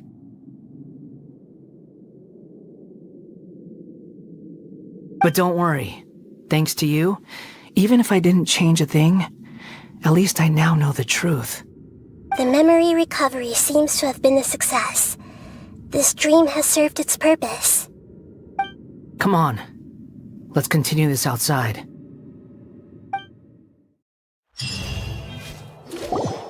Welcome back, Traveler, Paimon, Balladeer. It feels like we just went on a really long journey. Paimon's exhausted. You don't like being addressed by that name? It's fine. But I was just thinking, I should probably change it. After learning about everything the doctor did, there's no way I can carry on using a name connected to him. I'm not planning on returning to the Fatui, and they wouldn't take me back anyway. Recent events will have affected a lot of people, and they might not even remember who the 6th is. So, you're quitting the Fatui for good? It's like you said, Lesser Lord Kusanali. Everything may look futile, but it wasn't completely meaningless. At least I made a lot of people forget about me. But that doesn't mean your own past has disappeared. Of course. And your main goal, for which you gave up everything you had, you weren't able to achieve it. I hope you can see and understand that. Changing the world, changing the past, changing the fates of other people, these are not simple things to accomplish. What you were looking for is complete annihilation. But this is just a fantasy. Even if the Balladeer is removed from existence, the world will not heed your will. Indeed. How ridiculous. Do you regret doing all that when you've gotten so little in return? Even if I'm completely worthless, there's nothing in the world worth regretting. Lesser Lord Kusanali, you purposely left that information in Irminsul, didn't you? Yes, and I took pains to make sure that you'd acquire that information naturally. Why would you go to such lengths? You trying to win me over too? In all honesty, your past experiences have made you a useful asset to Sumero and to me. Winning you over was indeed a part of my plan. But before that, I wanted to tell you the truth about your past. If all I wanted to do was use you, then I'd be no different from the doctor. Very clever. I guess you could say that's one of my virtues. Utility to others is what gives me worth. So if embracing my sins is what it takes to make me useful again, so be it. Oh right, I almost forgot. You're the good guys. You're into justice and all that. Sorry if I have a slightly different perspective on things, but I don't feel like I've been duped. The wisest leaders are fated to end up with the best helpers. I can live with that. I'm glad you're able to think of it in that way. Traveler, in the future, I'll continue to search Irminsul more deeply and see what secrets can be uncovered, including the beginning of your twins' journey recorded in Irminsul. What exactly happened before and after that point? I want to know as well. I will try. Traveler. After I dove into the information torrent in Irminsul, why did you go to Inazuma? So that's how you found out whose fate had changed. And how? Well, whatever your reasons, you did me a favor. And I'll do everything I can to pay it back. Borrowing and returning are the only real relationships between individuals. I'll balance the books one day. Don't you worry. That's not true. A relationship between two people is not simply a ledger that can be reset to zero. I think deep down you realize this. People who show up in your life don't just evaporate like water drops and leave nothing behind. There is no such thing as balancing the books. Some things in this world can never be brought back, and they can never be changed, which is why there is emotion in the human world. Everything that you feel is real and lasting, and whatever is missing in you will not be made whole. To be human is to live with imperfections. You can choose whether or not you want to be human. But humans can't live without a heart, can they? Anyway, I gave up trying to become a human a long time ago. You understand what pain is perfectly well, even without a heart. You're just bearing your feelings. The past is set in stone, but you can keep moving on. And the longer your future lasts, the shorter your past will become, until one day, it is but a tiny fraction of your life. Sounds like you've got a future planned out for me. Everything's ended up being pretty darn complicated. Paimon doesn't even know where to start, but the most important thing now is that you need to follow Nahida. Otherwise, all our efforts will have been for nothing.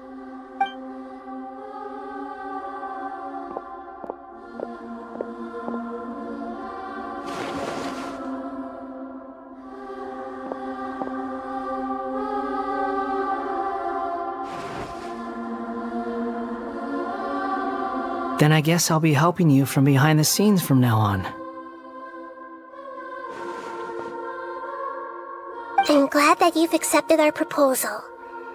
Why don't you choose a new name to celebrate? Ooh! Paimon wants to pick an ugly nickname for you, too! Why? Because Paimon still doesn't like you that much. Then I hope we don't see much of each other in the future. A name is life's first gift. You didn't say it out loud, but I know that's what you're thinking. The Traveler and Paimon have helped you a lot. If you can't decide on a new name, maybe you can ask them for ideas. No! Paimon only does nicknames! If it's a serious name you're after, it's all yours.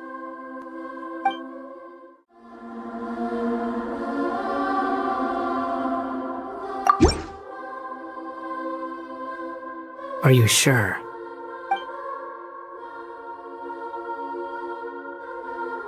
Oh, alright. If you say so. There! Now you have a name of your own. What about a nickname? Are you done yet? Still thinking. Stop rushing me! Take your time.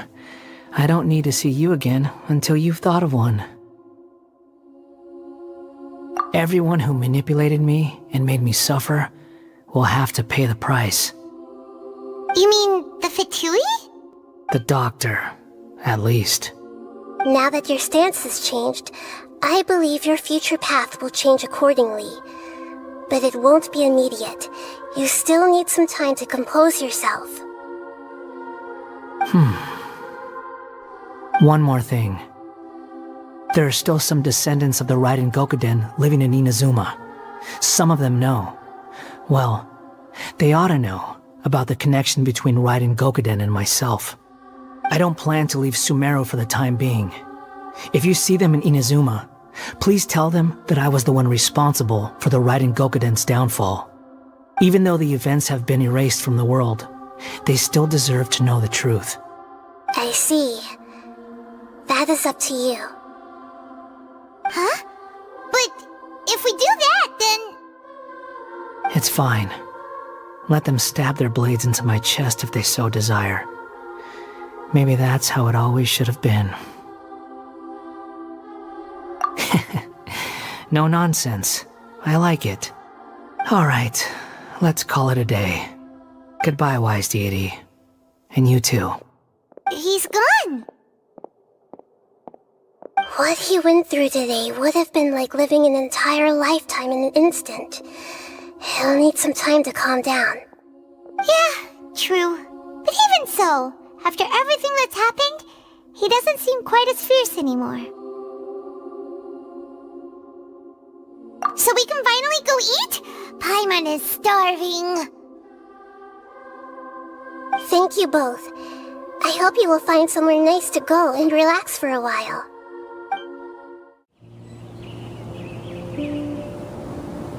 I've got it! I can end my novel with some words from Mikoshi Nagamasa. You mean because everyone else in the story is dead? Yeah, I heard that Mikoshi Nagamasa died at a ripe old age. He's the perfect fit to be the narrator of the epilogue.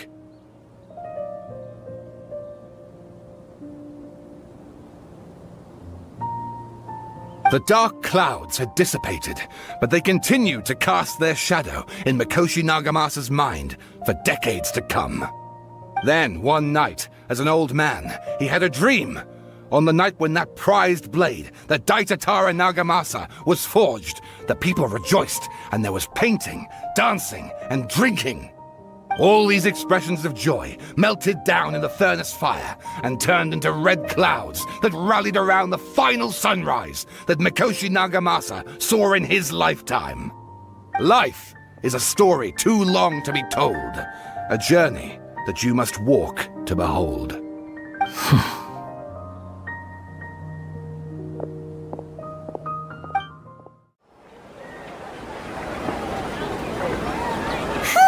It's about time we had a break. As soon as you stop, all the tiredness and hunger comes rushing back. Wow, great! Huh? Look at the vase. Did someone break it while they were cleaning the room or something? But Paimon doesn't remember there being a cleaner.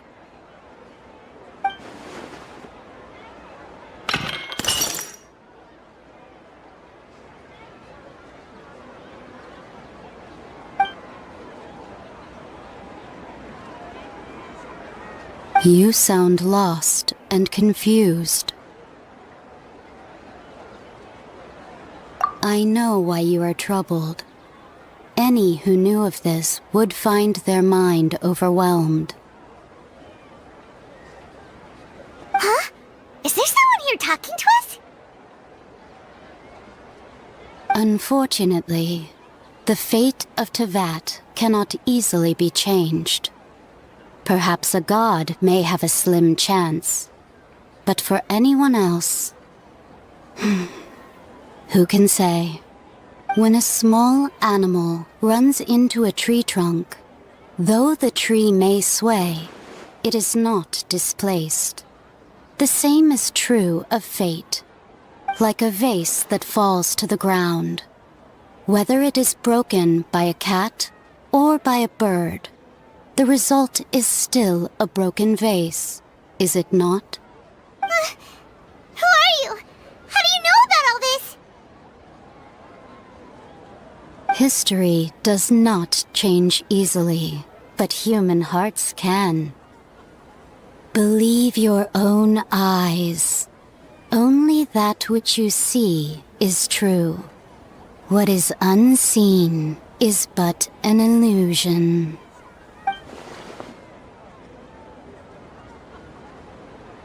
The voice has disappeared. And who the heck was that? And what were they doing coming out of nowhere and saying all that scary stuff?